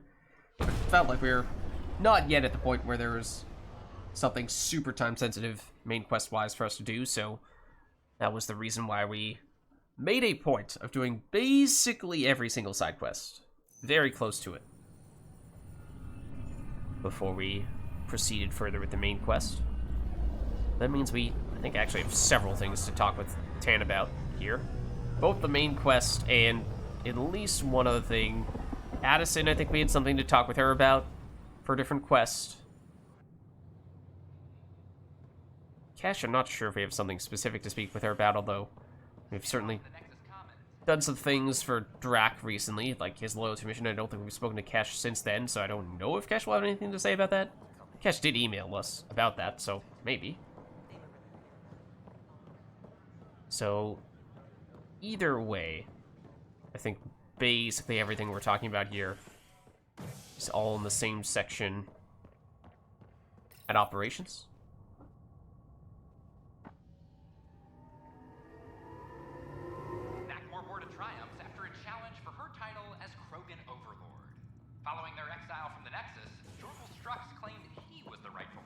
Okay, so let's see. The Order retained her title, defeating Strux in open combat in front of a roaring crowd on Eladon. This first child is born to a Milky Way species in Helios. So maybe we just see if Kesh happens to have anything. I think this is the least likely to be important in this conversation. Then we defend the station. Okay, we've heard this conversation many times before. Locked him up, huh? Spender won't last long if they set him loose. A lot of people are angry. How angry? Well, let's just say I've got a couple engineers making sure the airlock security backups are working. I mean, I think it was a pretty reasonable thing to do. He sure knows how to make friends, doesn't he? Man's got a talent for it, that's for sure. Someone will get to him eventually, and I look forward to hearing about it. But on my station, no one gets airlocked without my permission. Fair enough. Nothing more for now. Tell Later. that to, Superintendent Mackmore. Oh. I have some reports here that... Oh, sorry, comm's breaking down. Probably wiring. Try again later? Oh. Oh. So bad, but so good. Okay. I forgot what we were talking about, but that's okay. That was amazing. I love that.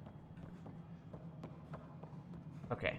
Let's see over here with Addison. Okay, and it does say we have stuff here. Both of you two. I mean, if we can talk to you instead of Addison, then I absolutely will. Pathfinder? Except... not... is it this? I have a thought this was specific previous person I want quest. brought out of cryo. Name and designation if available. This person? I heard that the chief engineer on EOS went back into cryo. There have been a few such requests.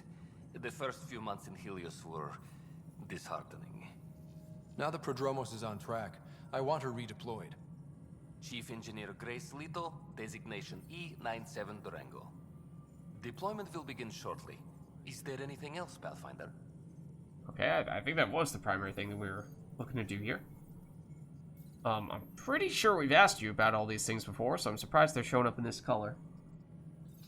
Why'd you join the initiative? I was a teacher. A good life. I could see the positives and negatives right through to the end. You did the math and it said, come to Andromeda? No. I just didn't like being able to see the end. He never said he was a math Here, teacher. I don't have a clue what tomorrow will bring. Feels more like living. It's like, actually, it's just a physical education teacher. I was just doing PE. I was just showing people how to jog. That's about it. Oh. What?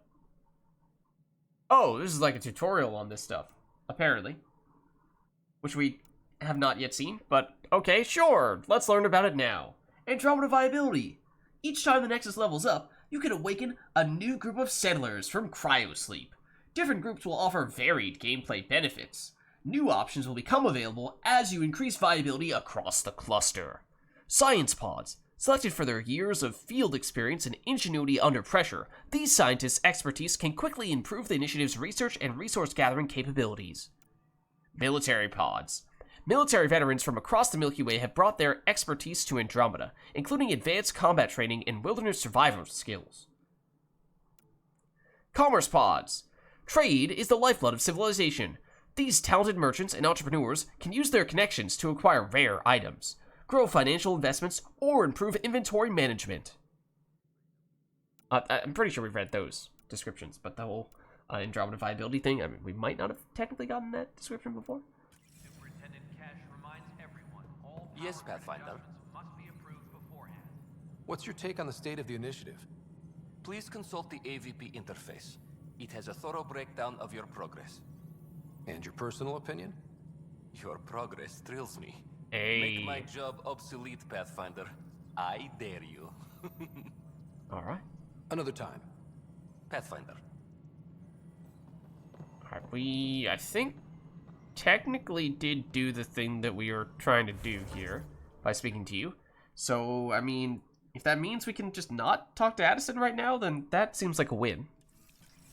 So I think we do that. Superintendent Cash reminds everyone all power grid adjustments must be approved beforehand. Okay, and I think we're ready now to at least begin the discussions with the Tan. Let's double check, because it has been a very long time. So if this is the main quest, which I imagine is probably going to automatically start a cutscene for this or something like that as soon as we walk in there. So this was after going to the Archon's ship and having a bit of a run-in with him. The Archon's map shows the way to Meridian, the Super Vault. However, this issue affects the entire Andromeda Initiative, and leadership should be consulted before proceeding further. That should be kind of funny, because we suspect that we found where Meridian is, and we actually went in there, if that is in fact the place that I'm referring to here. And so it didn't let us go in further, but we almost were able to potentially go in and completely ignore checking in with the Nexus and just go, you know what? We're gonna go our own way. We don't need to go through the bureaucracy that everyone is always complaining about. No, we're gonna do it ourselves because we totally think we can do everything better than everyone else, just like everyone else in the initiative. So yeah, speak to leaders on the Nexus. So technically we initiate the conversation with Tan, but I suppose that means we're gonna probably bring others into the conversation as well. And there was one other thing that I think we had to check in with Tan on. I don't remember exactly what it was, but it was a side quest, so theoretically a little less significant.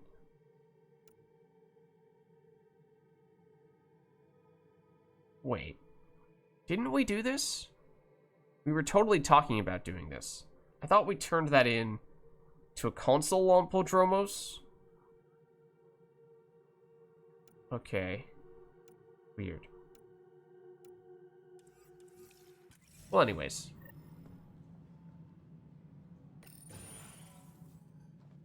Hello again. They're waiting for you. Careful.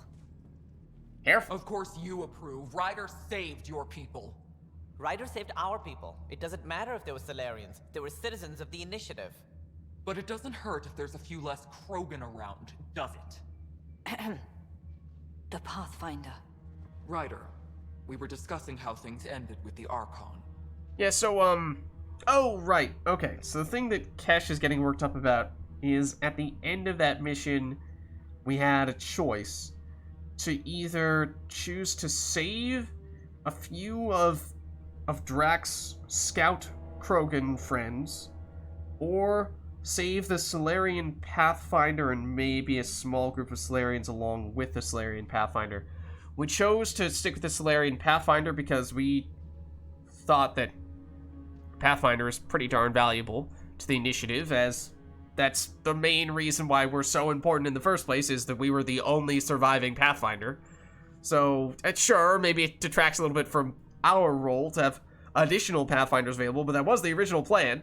So that seemed like that was a pretty big deal to get a Pathfinder back, and I think that was the first Pathfinder that we were able to rescue, and we have subsequently rescued basically every other Pathfinder, or found a new one.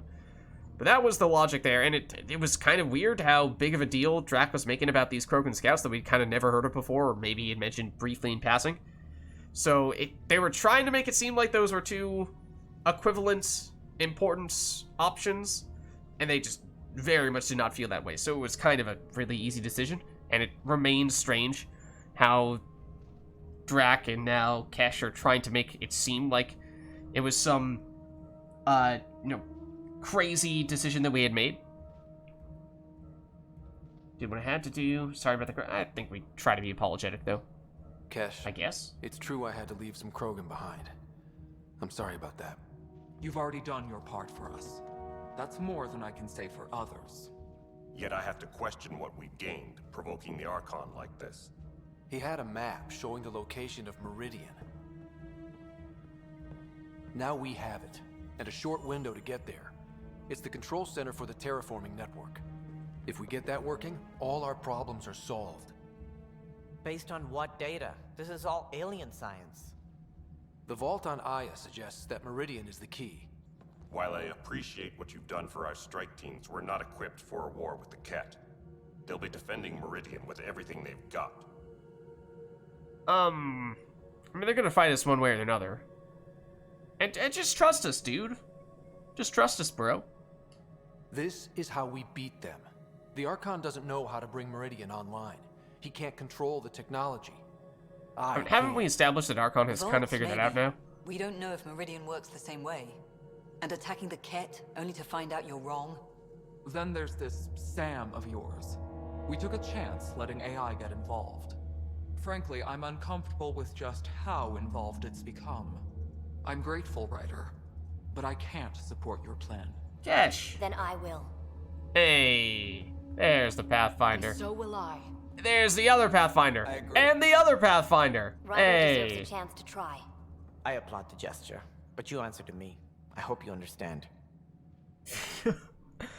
Hey, so just by the way, yeah, see, these are all the important people that I saved, who are now a part of the initiative, who would have otherwise been either dead or, you know, just completely unable to assist in the way that they now can assist. So, you know, you're welcome, first of all, but you're feeling threatened. No? Okay. We hear you loud and clear. Good. That will be all. Yeah, but you didn't really give us any direction at the end of that. Why am I surprised? I don't exactly have a plan B. There may be a way. Pathfinder, apologies. There was an urgent message for you. They said your sister is awake. Awake? What? Go. We'll talk later, in the tech lab. Okay, now we're just getting transported straight to there. Did not expect to hear that, though. And it does seem as though this is going to open up a bunch of time-sensitive things, as we kind of expected. Hug! Bring it here. Man, it's good to finally see you. It's good to see anything. I was starting to think I'd never wake up. Missed you. Well, I sure missed having you around. We've hit a few rough patches along the way. I'm sorry I wasn't there when Dad died.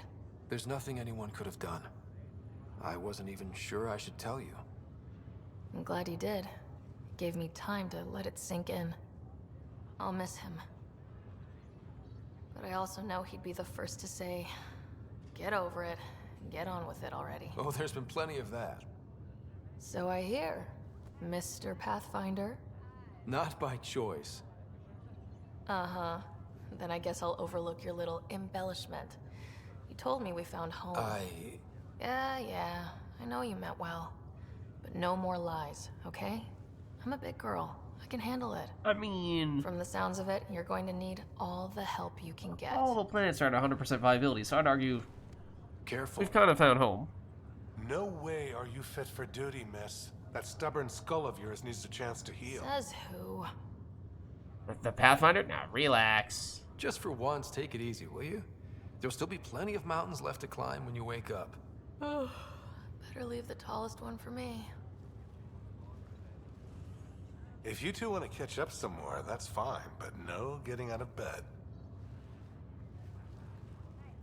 Ryder, this is Pathfinder Rix. We have some ideas about Meridian. Come by the tech lab as soon as possible. Will do. Okay.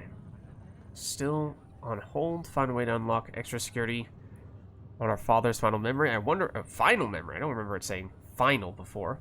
But I wonder if part of that might be through our sister, that we can learn how to learn more about that. But, okay. Wait, so the speech to Director Tan is about the whole family secrets thing as well? About the benefactor? I did not... Oh, yeah, I guess so. That is how we learned about it, was from one of those memories. But we should probably speak to our sister here. We've also learned about several other things that are starting to develop now. That... Yeah, I wonder what happens if... I mean, we saved the Solarian Pathfinder as the quest that led us to this moment. The main quest that led us to this moment. But the other Pathfinders, those were all side quests, weren't they? I mean, important ones, and we deliberately prioritized them for that reason. But it does make me wonder what would have happened had we not done all of those as early as we did. So would it have just been a conversation with a single Solarian Pathfinder, and would that have changed the way in which the conversation takes place? Obviously, we haven't conversed with them much yet, but we're about to. And this is why we did all the other stuff, so that now we can basically prioritize that above all else and not have to worry about, well, what are we leaving behind? Just, again, there's like a couple, very small amount of things, but hopefully at this point they're all relatively minor and not that time sensitive. Hey. You're probably wondering how things have been going. Yeah, Feeling a little out of it. I know you're Pathfinder, but not much else. Did they make you president of the universe, too? Election is tomorrow. I expect you to vote. I'll pass. I've got enough on my plate. How's the job so far? In a nutshell, we found an alien terraforming network that spans the cluster. We're going to reactivate it at some place called Meridian. Wow. That all? Nope. There's also a race of aliens called Ket that wants to turn all of us into them, and their leader, a guy named Archon, wants me dead. Right. Maybe taking a long nap wasn't so bad.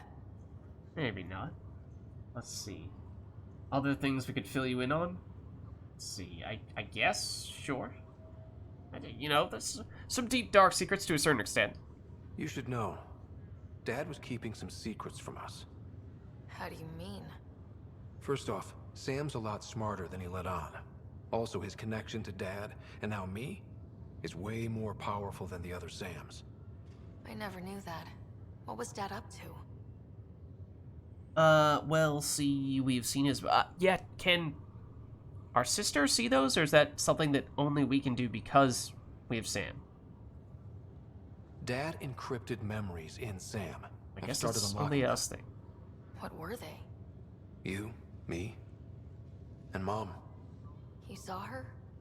In the hospital, the day she passed away. And at that reunion dinner she twisted our arms on. Right. Awkward. And something else. Dad meeting with a benefactor back in the Milky Way. Some initiative power broker I'd never heard of. Me either. Weird. Yeah. Still trying to figure out what it all means. Okay. Then Mom and Dad is probably going to be somewhat similar to that. I thought maybe we could talk about Mom and Dad. What about them? Okay, these are going to become very awkward conversations very quickly. Like, all of them. Thought you might want to know how Dad died. I've been wondering. First planet we landed on. There was an atmosphere processor. It was malfunctioning. Dad managed to power it down. Saved us all. But there was an accident.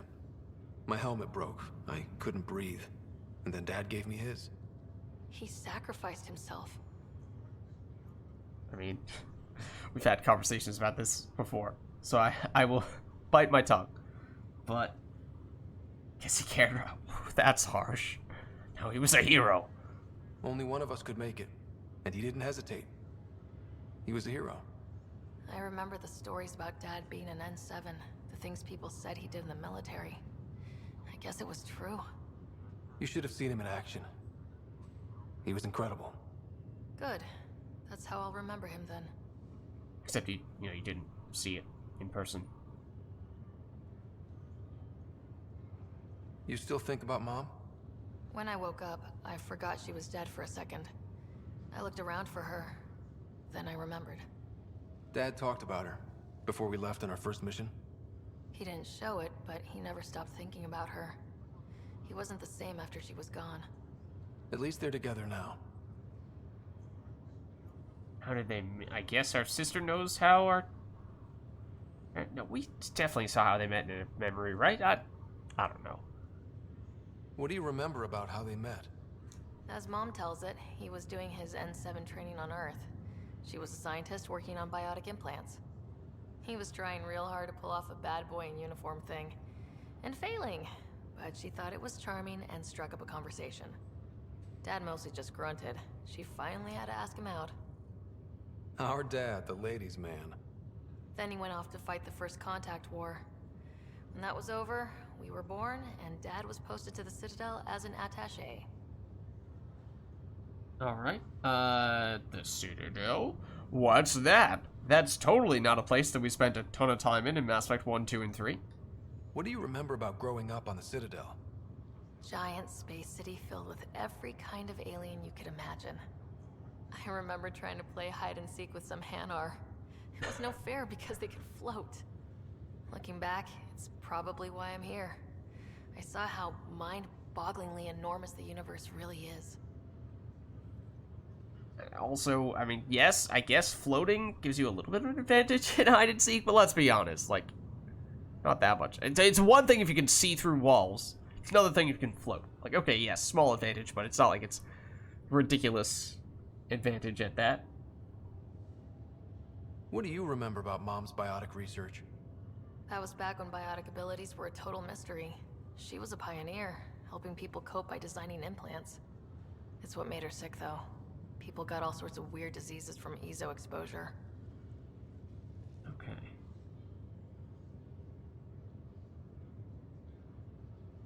Lots of different types of questions. Is the Milky Way? I mean, she's not been up for long. Feeling homesick at all? Well, all I've seen so far is this med bay. We could still be on Earth for all I know.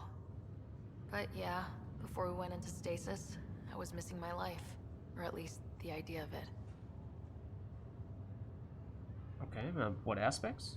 Which part do you miss most? Looking for Prothean artifacts. My team was a special exoarchaeology unit, fully funded and sanctioned by the Alliance. My job, as in they paid me to do it, was to help dig up more artifacts and learn whatever we could from them. If things hadn't gone sour, it would have been a great life.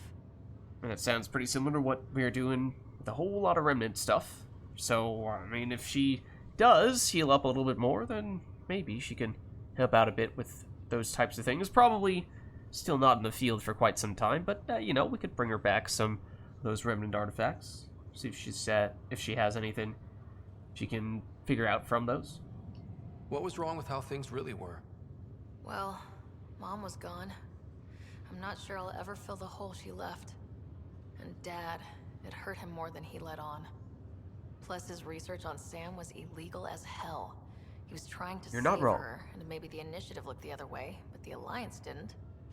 After they discharged him, whenever people found out I was his daughter, doors slammed in my face.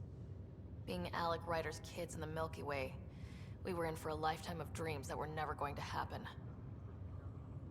Okay, that might be everything? Looks like it is. Well, I should let you rest up. Yeah, only way to recover from a coma is getting more sleep. It won't be much longer. At least take some pictures of Meridian for me. I can pretend I was there.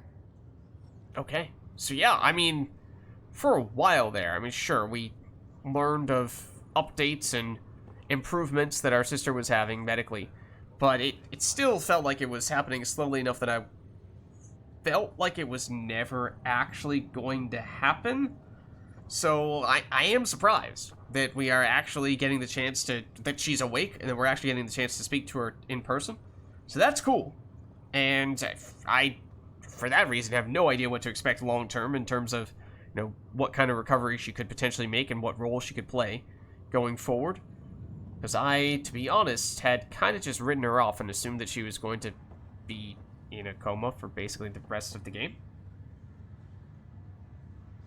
And I bet it feels weird if you tend to play Ryder, one of the Ryders, and then suddenly see someone else playing the other one, or you play the other one for the first time in a long time.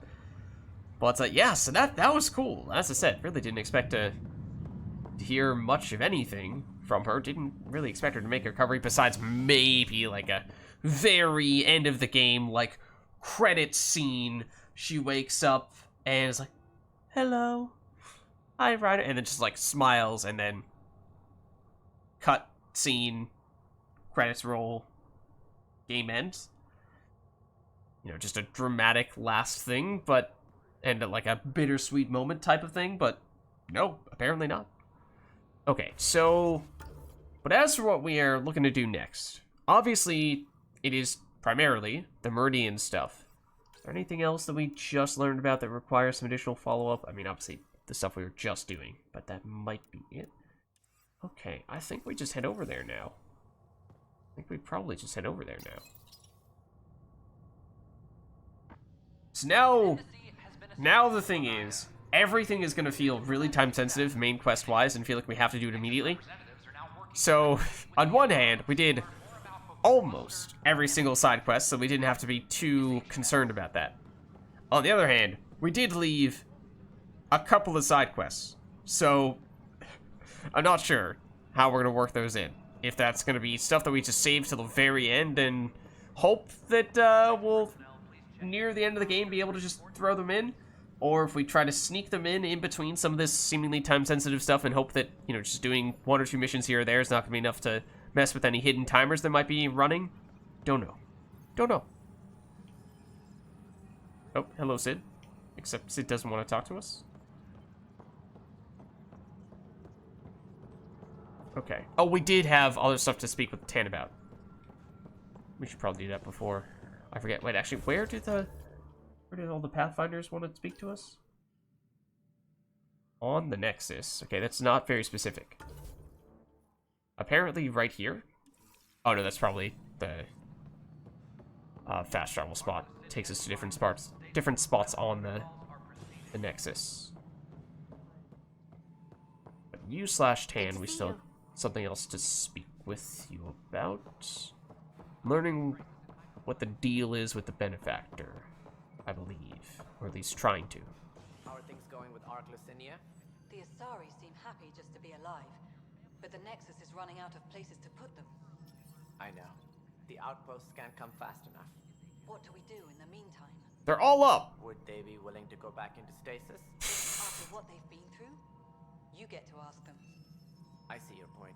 Just double them up in whatever quarters we have. Easier said than done. I mean, we already have all the outposts. And everything's at 100% viability, so we're fine. We're fine. Ryder, I trust there are no hard feelings. As tempting as Meridian may be, caution must guide us. I mean, yes, but also no. I can see where it's the safest course. Risk aversion may not sound inspiring, but when the lives of so many are at stake, it's the right call. Did you have some other business? Yes. This mysterious benefactor. I'm curious. What do you know about the people who backed the initiative? What everyone knows. Jean Garson was the founder and visionary. Unfortunately, she died on the Nexus during the Scourge disaster. Is there anyone else? I would almost welcome them.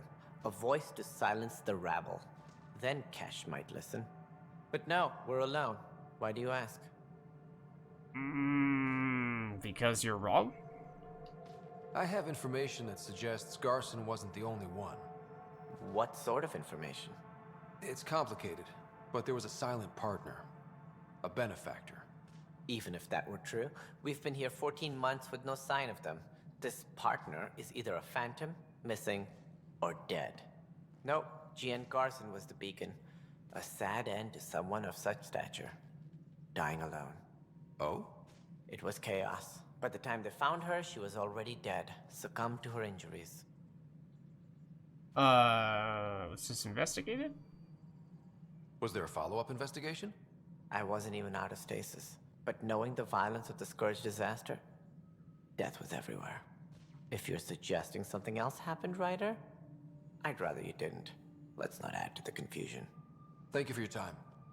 Ryder, if you wish to pursue this further, accessing Nexus security records may reveal more information.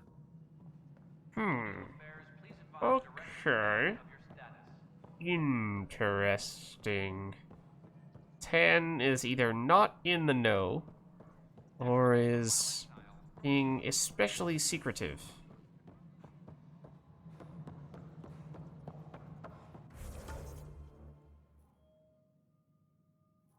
Okay. Why not? This seems like this is a pretty quick and easy thing to do while we're at it, while we're in the area. I'm sorry, Len. Okay. Oh, I don't know what Ryder was about to say. Sorry, I cut him off apparently. Let's see, so Garson investigation closed. So it was an investigation. Addendum. Update to the missing persons report filed on Jean Garson. Maintenance crew found her body in a Nexus apartment. That's a bit of a strange place to find her. If she was, died in a freak accident. Severe burns were apparent, similar to others we saw who were killed during the Scourge disaster. Okay, that much is consistent. It's unclear how she got there, but confusion and disorientation during the Scourge event are likely. Events align with the timeline. Cause of death, casualty of Scourge disaster. Case closed. Okay, that seems pretty straightforward.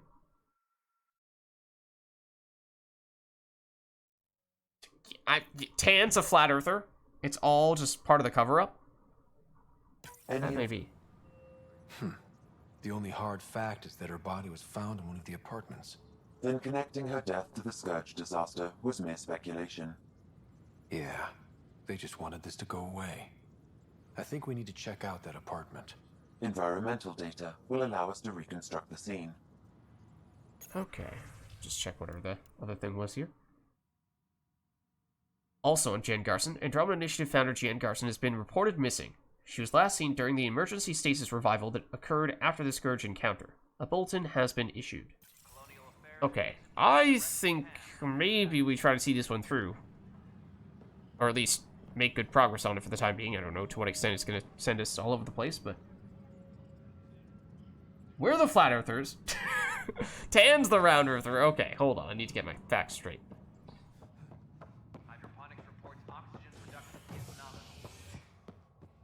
Okay. Docking bay, apparently.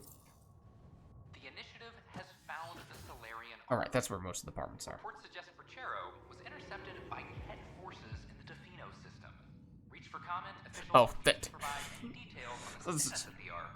Half listening to what that news announcement was saying, and it said captured by Ket forces, and for whatever reason, my brain processed that as Geth forces, and I was like, what?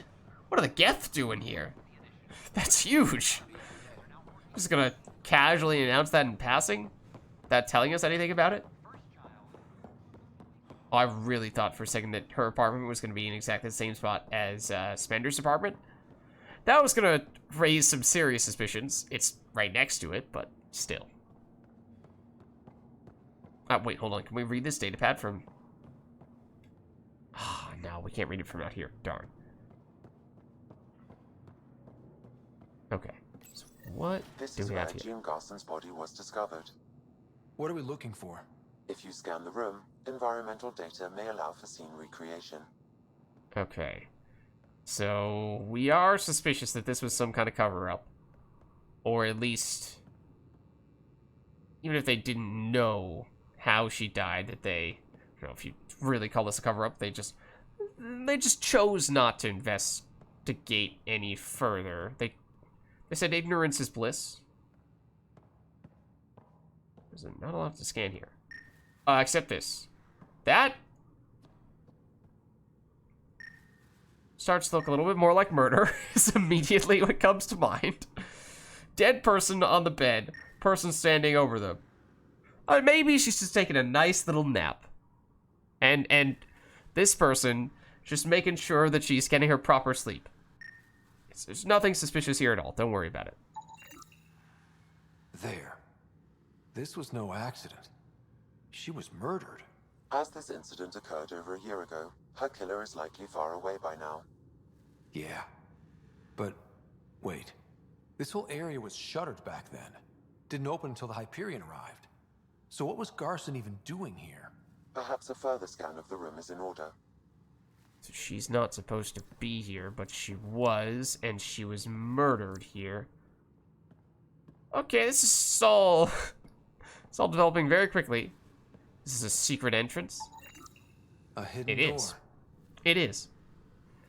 Okay. The plot thickens. What do we have here? For a secret base? I should have known. Didn't I say that I forget why I had said this before, but I'm pretty sure that I'd said almost immediately upon seeing the marketing messages and videos featuring Jen Garson that I did not like her. I wish I remembered why that was, but I'm pretty sure I had stated that before on several occasions. Yeah, we have a couple of data pads. This is Gian Garson. I don't have much time. I've been hiding in the sealed-off sections of the Nexus since we got here. Someone's trying to kill me, and now I can hear them down in the hydroponics area. They're coming. I've embedded what I know in my VI in the Cultural Center. This log has the code. Oh. And whatever happens... Oh god, they're outside the door. When you're in a secret area. This is some serious shit. Yes, deeply troubling. I have the code she mentioned for the VI kiosk. But also very troubling, and also, what the heck? Garson notes. Entry 2819 in 2179 once mentioned a storm is coming. Said evidence was clear. Meaning? Andromeda. Why? Hyperion. Still no contact. Where is Alec? Did they get him too? Who's they?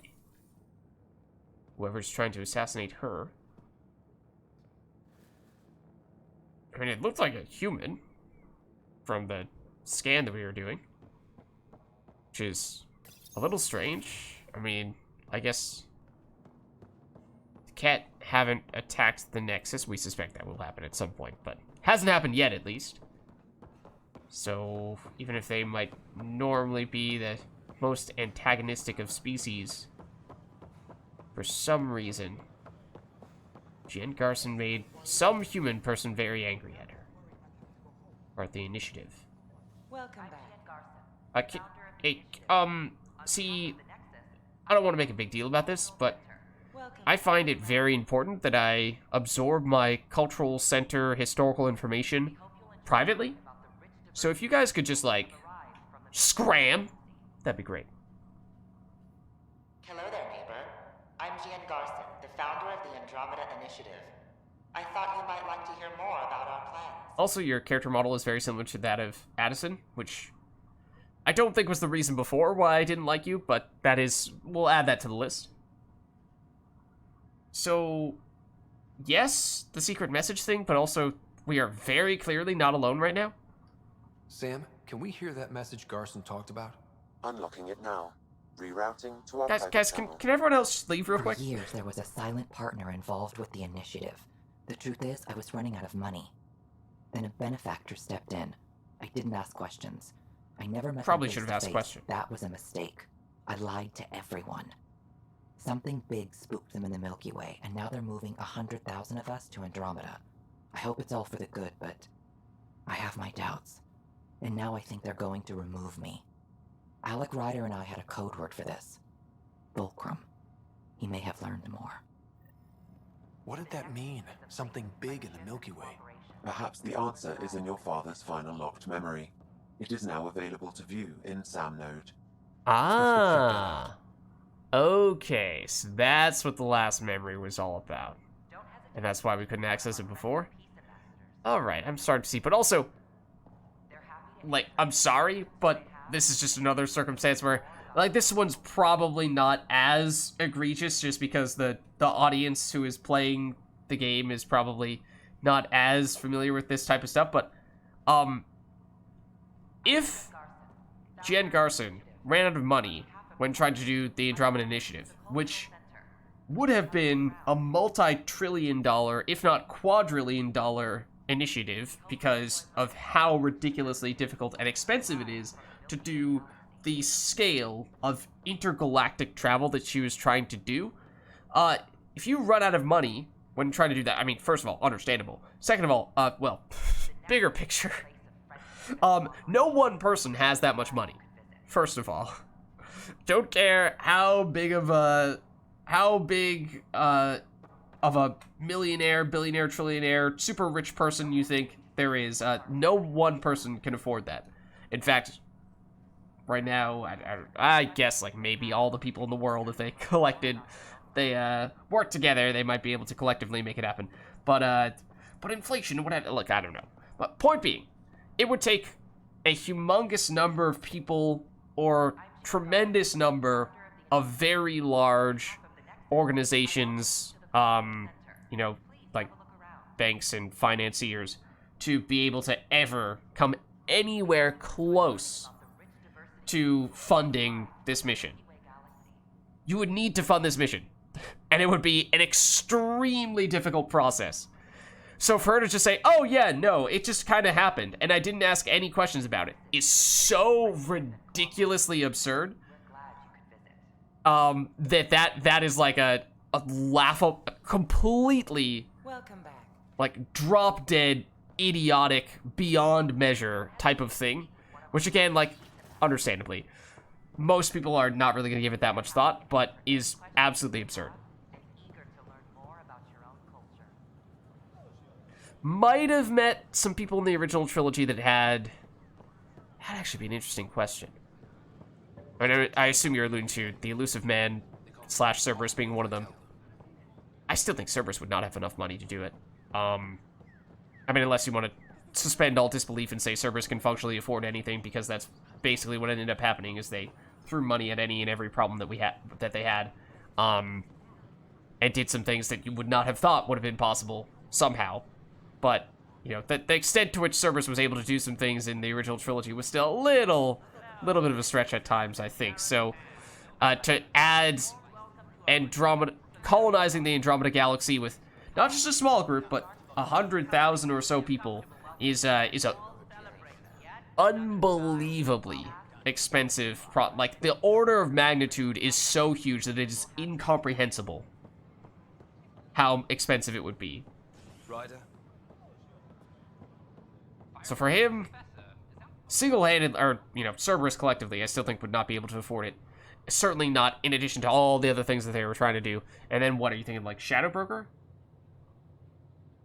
Oh, Donovan Hawk? The guy who has like 10 different accents simultaneously. So you say he's Scottish, but I never know. Because he also, I thought he was South African, mostly. But I swear he's also Scottish when he wants to be. And probably English when he wants to be as well. I don't know. But yeah, I don't think that guy could afford it either. Did we want to go back? We didn't want to go back to the Tempest, did we? Why did I just autopilot back to the Tempest? Was there anything we need to do in the Tempest? I don't think so. Okay, we're gonna just ignore the fact that I accidentally went back to the Tempest, and we're gonna immediately come back to the Nexus. So ignore this. I was a little distracted thinking about other things. PB's been looking for you. Oh, okay, well, I guess we can still do that.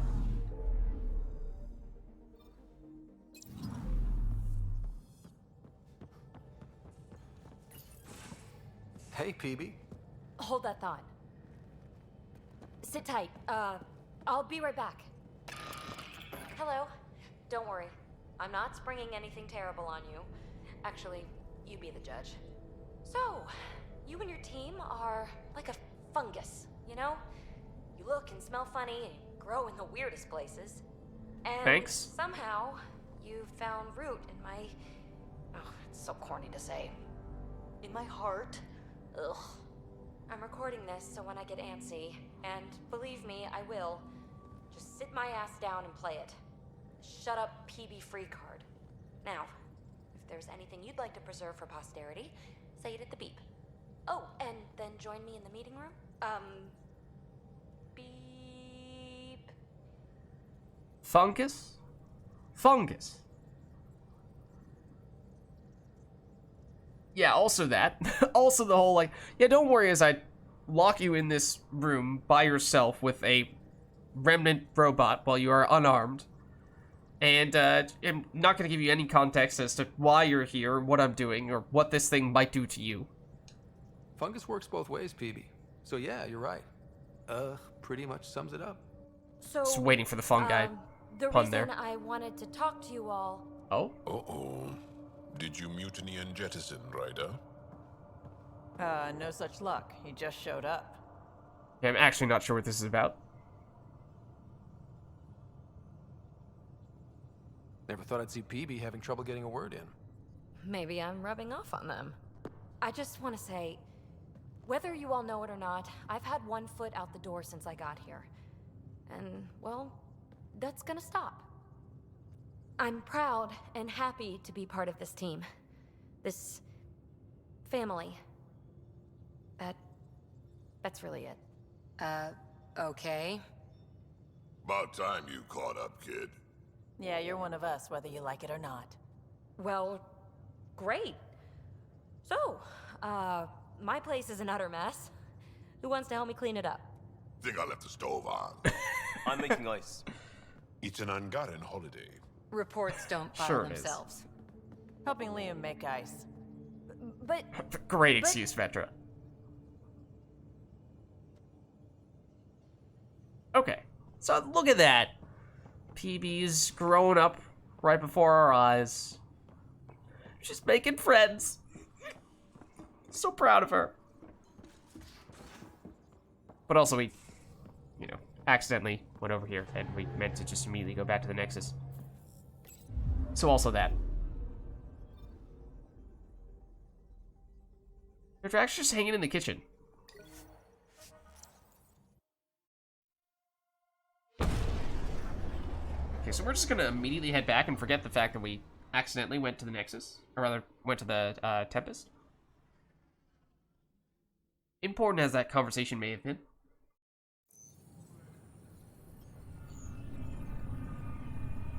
We kind of, you know, may or may not have just accidentally dropped the whole investigation thing that we were in the middle of doing. It's okay, it was just to have a heartwarming, wholesome moment with the team. Okay, so what, remind me though what the next part was? Sam, oh, and Sam Node. Okay. Sam Node is where we're going. Gotcha. Is that his hair? No. Okay. It's like that guy has pretty aggressive white hair and a beard to match. Nope, turns out it was a mask.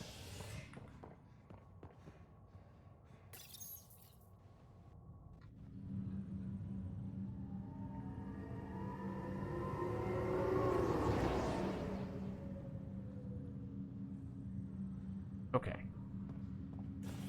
So theoretically, this is the final memory, which you'd think would be pretty dramatic, and it seems like it will be.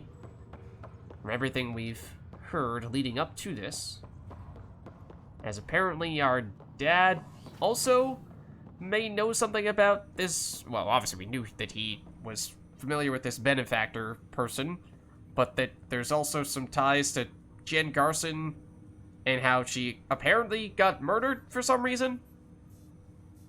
Ryder, one of your father's memories is available. Okay, let's do it. Let's see it. A moment. There is an added layer of security. What was it Gian Garson said? The code word is fulcrum. That worked. This is the last memory your father encrypted, from the final planning stages of Hyperion's departure. Okay, what is this going to be all about? Castus, thanks for calling. Not a lot of people still admit to knowing me. I owe you. Those were good days on the Citadel, Alec. Vicarian! I checked with my son, Garrus. He works there now. Hey! Scarce is dead. And? He says the Council thinks Commander Shepard's story is bogus. Uh-huh. But? Privately, I've heard they're starting to wonder. This threat, they're called Reapers? Shepard's word for them. Something about a cycle, an extinction event that happens every 50,000 years, galaxy-wide. And supposedly the alarm clock's about to go off again. Unbelievable. I know. But according to Garrus, Shepard's as level-headed as they come. Takes after you. And then 7. So, if the commander says these Reapers are coming, I don't want to be around to see them. Thanks, Castus. Take care.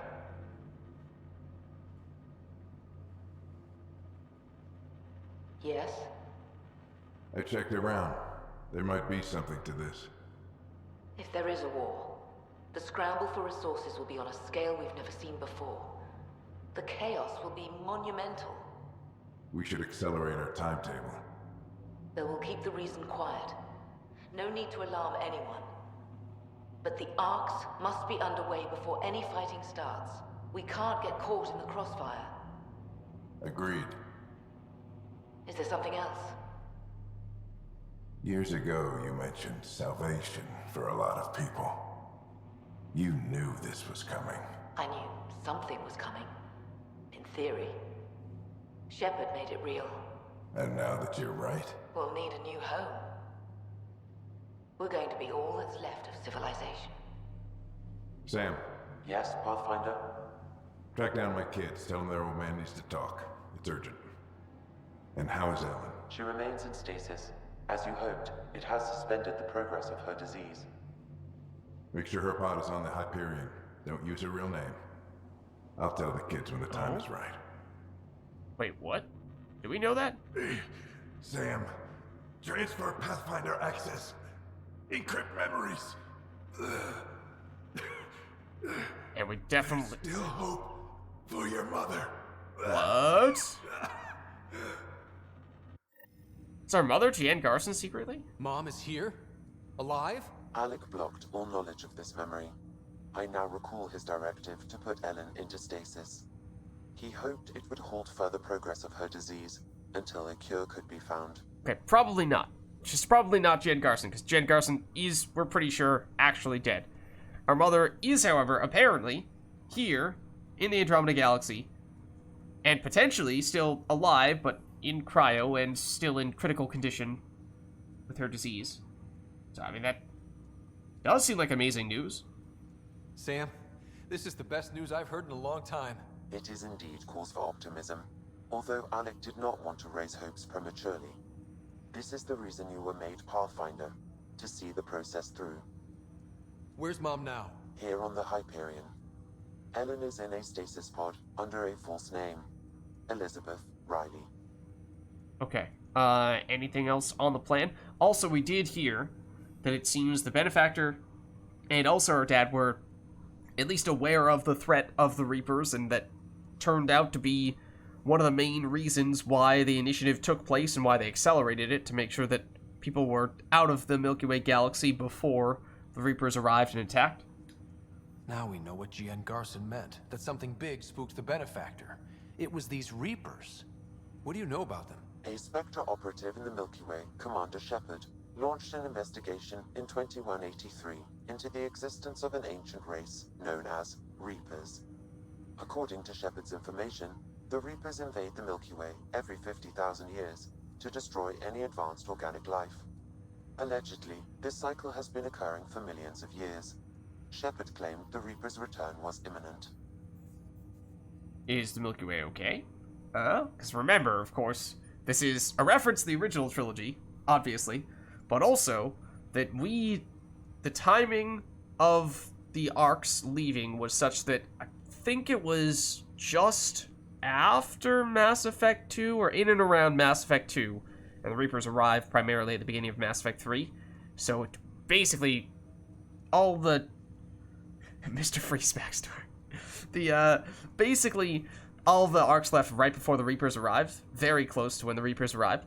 So we did not, the people on the Andromeda Initiative did not see the Reapers arrive, and at that point it was still largely just Shepard and those who worked closely with Shepard who either knew or highly suspected that the Reapers were a thing, and for most others it was a rumor, if not something that was just completely off their radar altogether. So there's that. And then also, because it took 600 years roughly to get to Andromeda, not only did they not know about what was going to happen with the Reapers, that stuff is now in the past by several hundred years as well. That was over 600 years ago. Exactly. Was Shepard right? Did the Reapers come back? Additional logs in your father's quarters have unlocked. Their implications are troubling. Oh. Your father believed it prudent that you have this information should anything happen to him. Okay. More about Jan Garson's murder and how that ties in, though? But why was Gian Garson murdered? Recall Garson's words about the Benefactor. Now they're moving 100,000 of us to Andromeda. I hope it's all for good, but I have my doubts. What does that mean? Who was, or is, the Benefactor? Unknown. So what is the Benefactor's actual motive? Was the Benefactor actually trying to have a group of people who were safe from the Reapers by distancing them to significantly all the way to another galaxy? Or was there some other more sinister thing that they were trying to do, and that was just a cover-up of sorts? So this was Dad's plan? Alec could not live with the thought of Ellen recovering, only to discover you had died. He sacrificed himself to ensure you and Sarah could one day be reunited with your mother. He was also concerned that what he knew about the Reapers and the Benefactor remained secret. He entrusted you with this knowledge. Additional logs with pertinent information are now unlocked in Alec's quarters. Okay, so it sounds like we definitely want to go and listen to those. Got it. I need to go find Mom. And potentially find her mom as well. Oh, right, our sister just got up as well. And so she naturally would probably want to know of this as well. But let's first check the other logs to see what else we can figure out here. Is it here? Your father's personal logs. Milky Way emergency, yeah. We've just arrived in Andromeda. Before the rest of the Hyperion wakes up, I've checked our comms for any signals from the Milky Way. Looks like sometime in 2186. Everything went to hell. Mass Effect 3. We got out just ahead of it. Commander Shepard was right. And so was our mysterious benefactor. So, it is odd that the benefactor implied that they, or at least apparently had said to our father at one point that they suspected something was up. And then when our father learned about the Reapers, the benefactor was like, you know, I knew something weird was happening, but I definitely didn't know that this specific thing was going to happen. Right? No, I just had a weird feeling, and I was, you know, this just confirms that, but I definitely didn't know. But yeah, the benefactor very well may have known that the Reapers were going to show up. In which case, there are very select few people who at least suspected that that was going to be the case, if not, you know, even smaller group of people who had legitimate and credible intel to, I mean, I hesitate to use the word prove, but strongly suggest that the Reapers were going to arrive. So, okay. I guess we'll go for the benefactor then? Alec, this is Gian Garson. For the record, year 2185. It's about Fulcrum. I'm on the Nexus and we're going into stasis for the voyage. Looks like you're already asleep. I'm very uncomfortable with our benefactor, and the fact that we still don't know who they are, and all these lives in our hands. I should have done something sooner. This is all very troubling, Alec. Let's talk as soon as you reach Andromeda. Okay. So just further reinforces how Jen Garson and our father were in on some secrets together, and pretty much only them. Jen, I got your message about Fulcrum. It's now 2819. We reached Andromeda but have no sign of the Nexus. I have the same concerns as you. In all likelihood, the Milky Way... well, something terrible happened there. At least the benefactor spared us from that. But why keep hiding? Something's off. But we've got bigger problems at the moment. Habitat 7 may be a bust. Finding a home is all that matters now. Bit interesting. Bit interesting. Yeah. So, perhaps the signs are starting to point a little more toward this is not just an innocent person who's trying to save humanity by helping them escape from the Reapers, and more so someone who has an ulterior motive that is very likely far darker than that, and that might also explain why they had some inside knowledge on the potential Reaper arrival. I mean, there's a very, very short list of people who would know that, and most of them either are Reapers or work for the Reapers. So, I mean, was it a Reaper who did that? Was it someone affiliated with the Collectors who did that?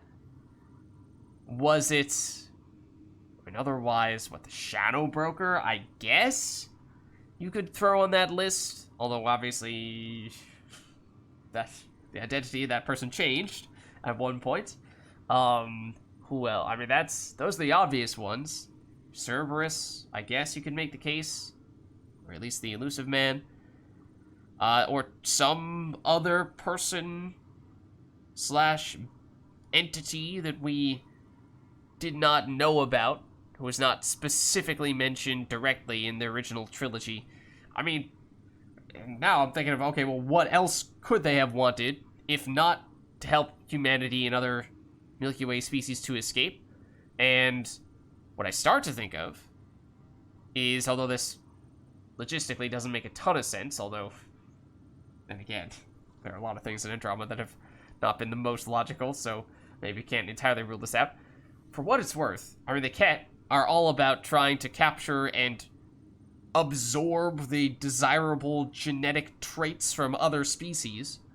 So for the most part, they've focused on the Angara because the Angara are here in the Helios cluster.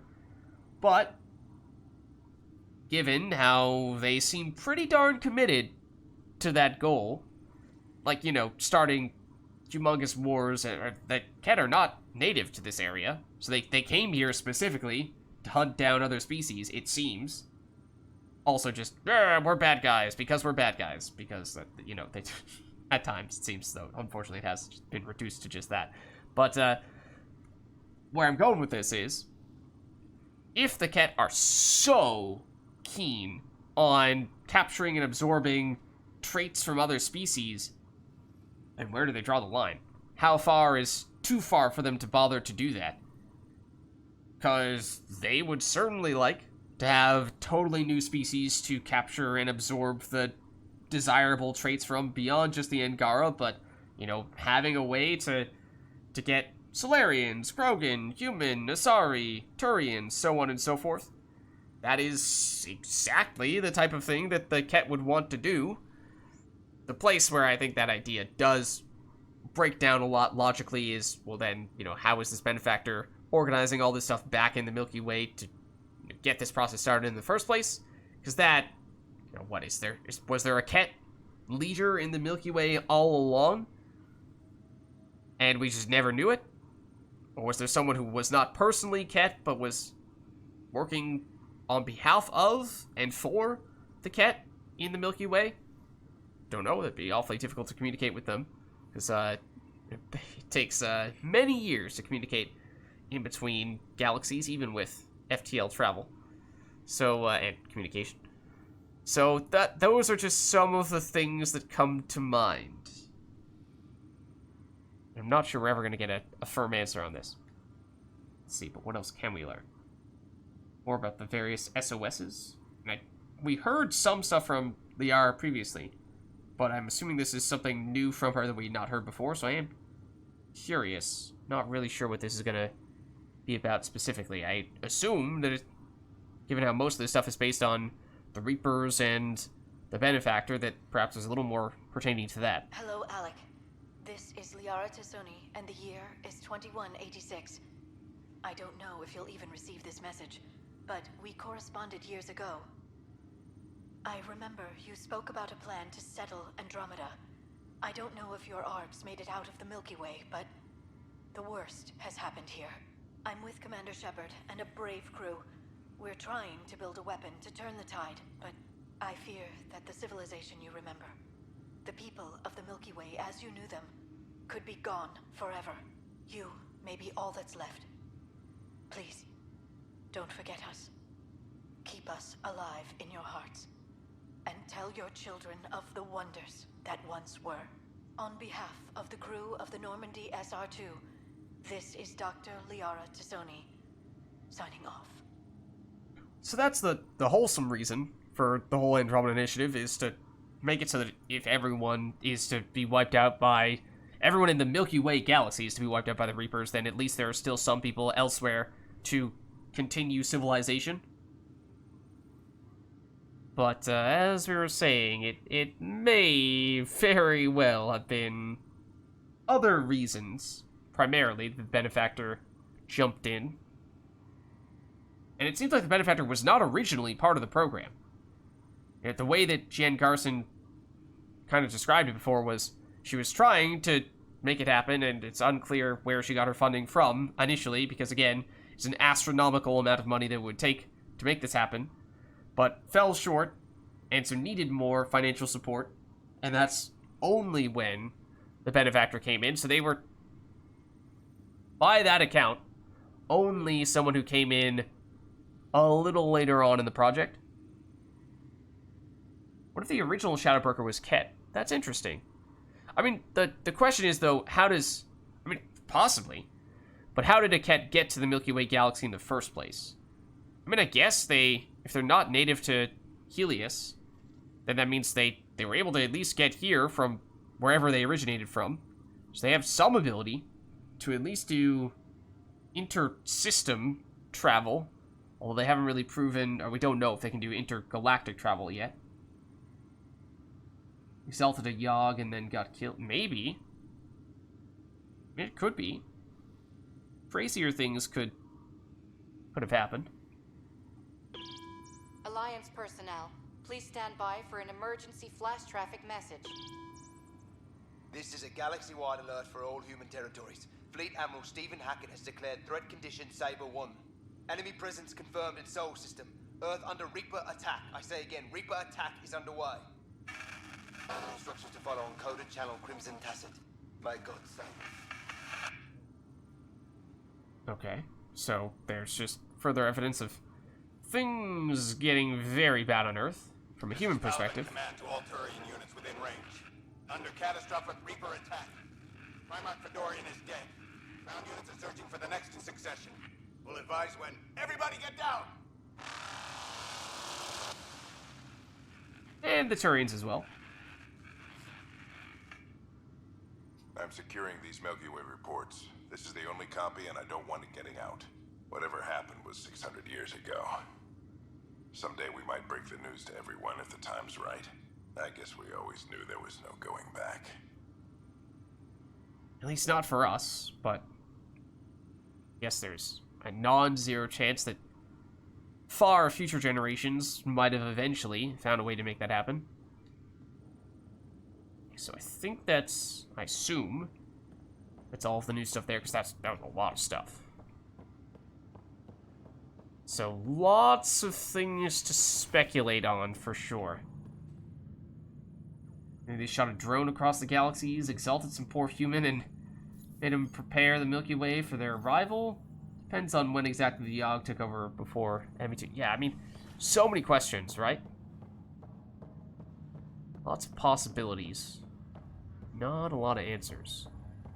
Okay, so I'm assuming we're supposed to... Yeah, meet our sister and Cryo. And find our mother.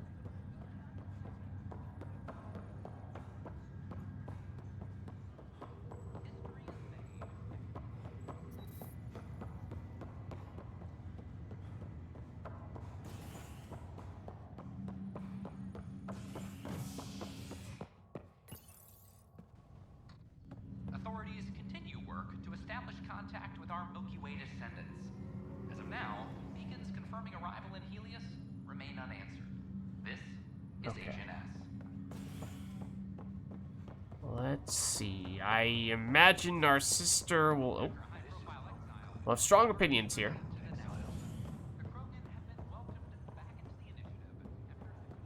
We speak to her there. Oh, no, she's up. Okay. Seemingly. How about now? Okay, I heard that.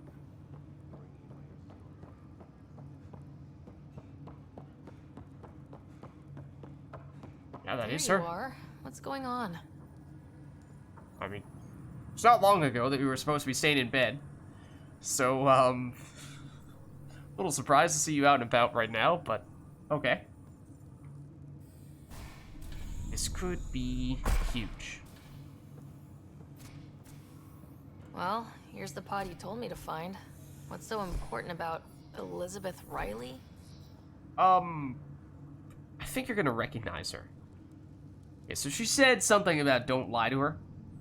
So we did kind of sugarcoat some stuff previously about the state of the Andromeda Galaxy. So, I mean, both of these are kind of true.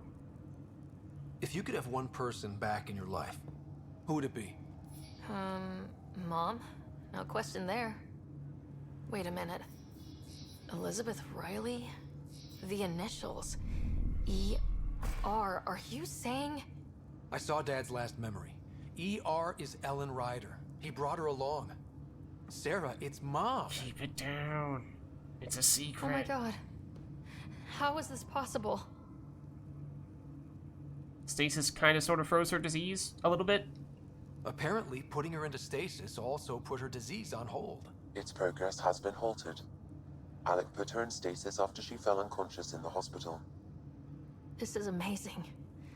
Dad's stubborn streak finally paid off. I could hug him. And then scream at him. He should have told us about this. Dad was being Dad. I'm just glad she's still with us. We have to wake her up. That's inadvisable. Although Ellen is alive, reviving her would trigger the disease, which would prove fatal. Then let's cure her, because it seems like at the moment we can't really risk this just yet. Can't we cure her, Sam? It's been 600 years. That was your father's plan.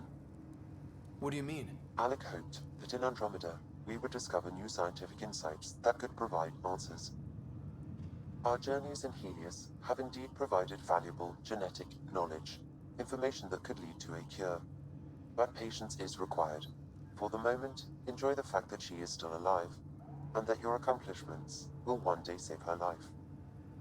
Okay, thanks for helping? Sam, we couldn't have come this far without you. Thanks. No gratitude is required. My original purpose was to ensure the survival of Ellen Ryder. It is a mission I hope the three of us will one day fulfill, together.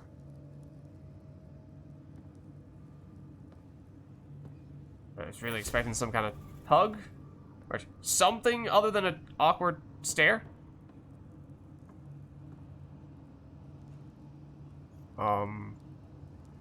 What?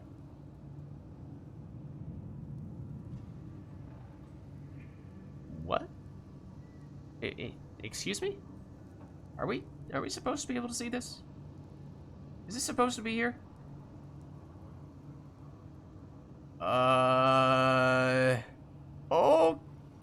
Okay. Hang in there, Mom. We missed you. Okay. Wasn't sure if we were about to be talking to a ghost for a second there. We'll get you out of there someday. Okay. That at least makes a lot more sense.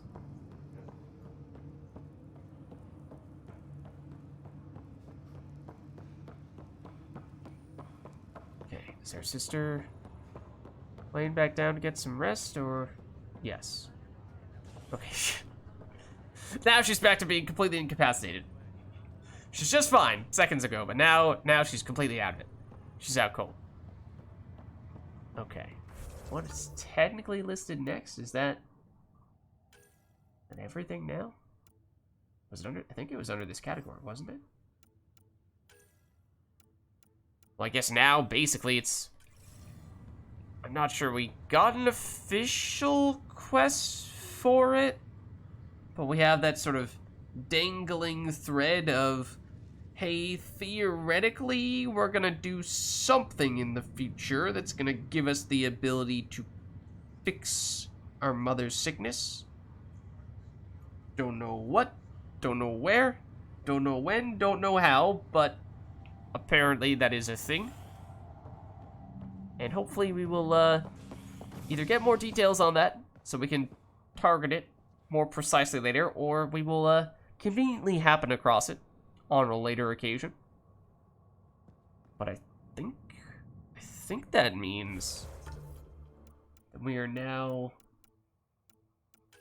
pretty much done on the Nexus. This is not actually on the Nexus, right?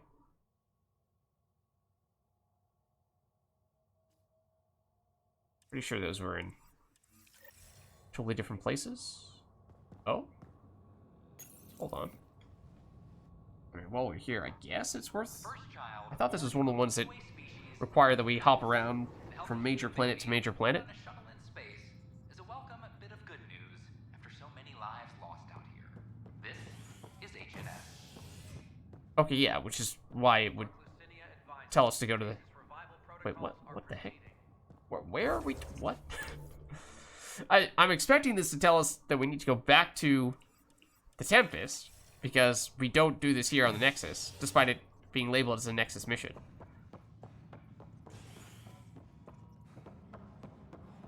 Oh, but maybe it's up here. No, it definitely isn't. I don't think. Yeah, no, you're saying it's down below. Okay. Civil disobedience, you say?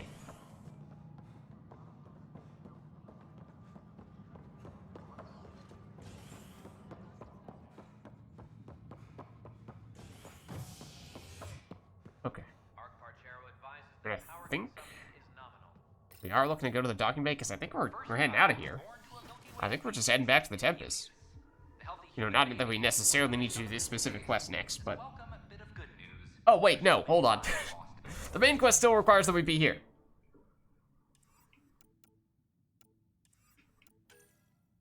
Kinda forgot about that whole aspect.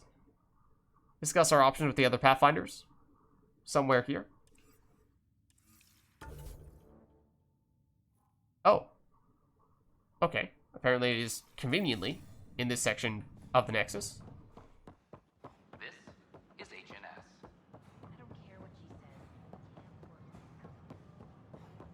I talk to my family every day.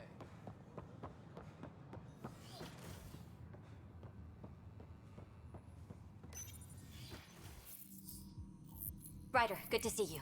We've been working with Dr. Aradana and her team on the problem of getting to Meridian. We think we have the answer. Like the music in the background? I'm listening. It's plans for new technology we've designated Ghost Storm. When you approach Meridian, our own ships can broadcast fake returns for the Tempest. The Ket won't know which is real. It will confuse their sensors and draw their ships off. It could buy you some time. Okay. That's all I need. You're all I need. I'm in the middle of the picture, lying in the weeds. And if it doesn't? Sounds like this has never been tested. What if it doesn't work? You're clever. I'm sure you'll figure something out. This means going against the initiative. We're on our own. You didn't hear that. Hear what? We've been collating gamma charts all day.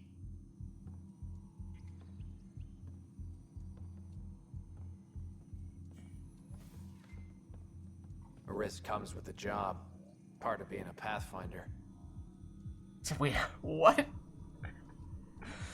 For the first time ever, we'll mention that, hey, you know, what about our salary, though? I feel like we really deserve a compensation bump, if you know what I mean. Let's get to it then. The Archon isn't sitting on his hands. First, you'll need to research the Ghost Storm technology. Then we'll rendezvous at Meridian. Good luck. I wonder how these Angara have adapted in such a harsh cluster. How is their metabolism? They can create an EMP charge through their skin. Fascinating. Could you get us a measurement? Even a handshake would do. Okay, so I assume they do quite literally mean research? Nope. Yeah, here's the device we made for the mission that the game chose for us to fail anyway.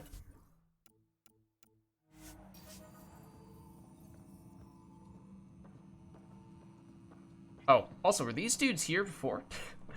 were they eavesdropping on our totally private mission? Data. Oh. From what? I mean, I was kind of saying how it seemed like we might research that thing. It seemed like they were strongly implying that we were supposed to research that. Oh, I guess under here. Well. Except... No, it would be under here. Alright, maybe I'm being a little too literal in my interpretation of that quest. But I suspect that we are now in the territory where functionally the main quest is on a timer, and if we delay, then bad things are going to happen to us in one way or another. So we probably need to make this main quest our top priority, possibly for a very extended period of time. We'll see if at any point it feels as though it is not critically important that it be the very next thing that we do. So I imagine that's probably going to feel like that's the case. Or perhaps the rest of the game. This might not require research and just requires that we walk onto the Tempest. Either way, we are probably still heading back here.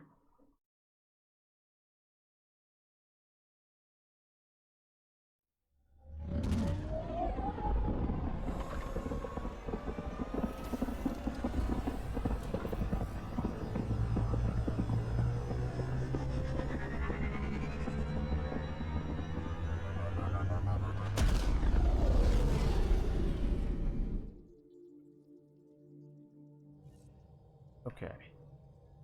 Ryder, could we chat? Oh? What's this all about, then? Ah, there you are. I was wondering, when you found the Solarian Ark, was anything strange? Out of place? Now, granted, this was actually quite a long time ago that we did this. So, I mean, probably just about everything. You mean besides the Exalted Krogan, the relics, and getting jabbed in the neck? Why are you asking? Because a few hours ago, we received this. Hello, Ryder. I don't think the Solarian Ark was captured by chance. If you want to know more, meet me at these coordinates. That's all. Do you think it's some sort of hoax? Well, we did learn that the Ket are very tricksy and do like to give fake signals and traps and what have you to try to lure people in so that they can ambush and abduct them. So it does kind of seem like the kind of thing that a Ket would try to trick us with here. This kind of message. So it could be a hoax. But we should probably still take it seriously and understanding that it may very well still be a trap. Now that I think about it, a Ket armada just stumbling across the Solarian Ark seems a little convenient. Coincidences do happen, though when you put it like that. I'll put the coordinates for this meeting in the nav computer. I suppose there's no harm in making sure. Okay. Go to the meeting point on Havarl. So, I mean, I imagine that there will still be more side quests that we learn of over the course of the game. Yes, we've done a ton of them thus far, but things like that may get a little tricky to work in, timing-wise. Since, as I was just saying, I think main quest is gonna have to take top priority possibly from here on out, at least for a pretty long time. The Ghost Storm technology has been fully researched, Pathfinder. Excellent. We're ready to make our push on Meridian then. I'll call a meeting immediately. You know, everything is saying immediately, right here, right now, that type of thing. But also, you know, call me crazy, but it does seem like, you know, finishing research at the research station would have made a little more sense than this random computer over here that we've never interacted with before. I assume that meeting is supposed to take place here. You have pending vid calls. Okay, so I assume that we now go full speed ahead with the main quest, because we deliberately tried to do all the other side quest stuff that we could before that, with the understanding that we would now pretty close to mainline the main quest. The Nexus leaders think our search for Meridian is a waste of time, but we know they're wrong. Turning on vaults won't be enough without the heart of the system. Just to clarify, you're defying a direct order? Maybe a little bit. It's my job to bring us home, and that's what I'm doing, with or without permission. Haha, that's the spirit. And the Ket? That's where the Ghost Storm technology comes in. Isn't that right, Reika? Absolutely. Our forged signals should divert some Ket from you. It won't be all of them, but it'll be enough. The Tempest is small and fast. I don't need a big window. We'll drop you off and make our exit before the Ket catch on. Once we're on Meridian, it'll be a small team. Move fast, figure out its secrets. Right behind enemy lines. Good time to assess their numbers, defenses. And when you're ready, we'll extract you the same way we got you in. If we come back with actuals on Meridian, the Nexus will sit up. Sounds like a solid plan. Reika, you ready? Good to go on your word, Pathfinder. All right, guys, this is it. Let's get moving.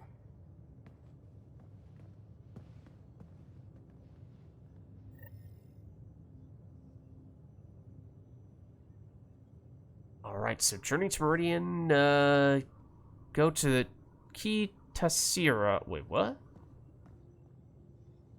Didn't they say it was on Eos? Am I making that up? Maybe bone up on the uniform protocol, Liam. Subsection shirts. Civilian ship. What'll they do, dock my pay? We get paid. Why?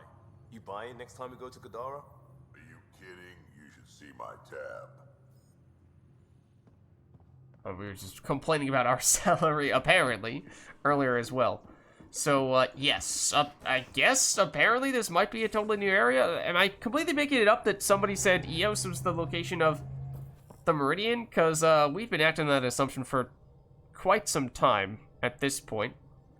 Granted, you know, the place that we were thinking the Meridian was, that we thought we had stumbled across, turned out to be a place that another quest was taking us toward. So maybe it is totally a new place. Let's double check. Meridian, or maybe that's just the nickname for it, Key Tassira, to the cat, will be difficult to infiltrate. The other Pathfinders and the Ghost Storm technology will be critical to success. Using Ghost Storm, the other Pathfinder's ships can mimic the Tempest energy signatures and draw the cat's attention. I don't know if Civ Key system is where Eos is, or if this is actually a totally different planet. But either way, I think we are definitely going straight in for this mission, and it will probably be one of, if not the biggest one that we've done thus far. So that's exciting.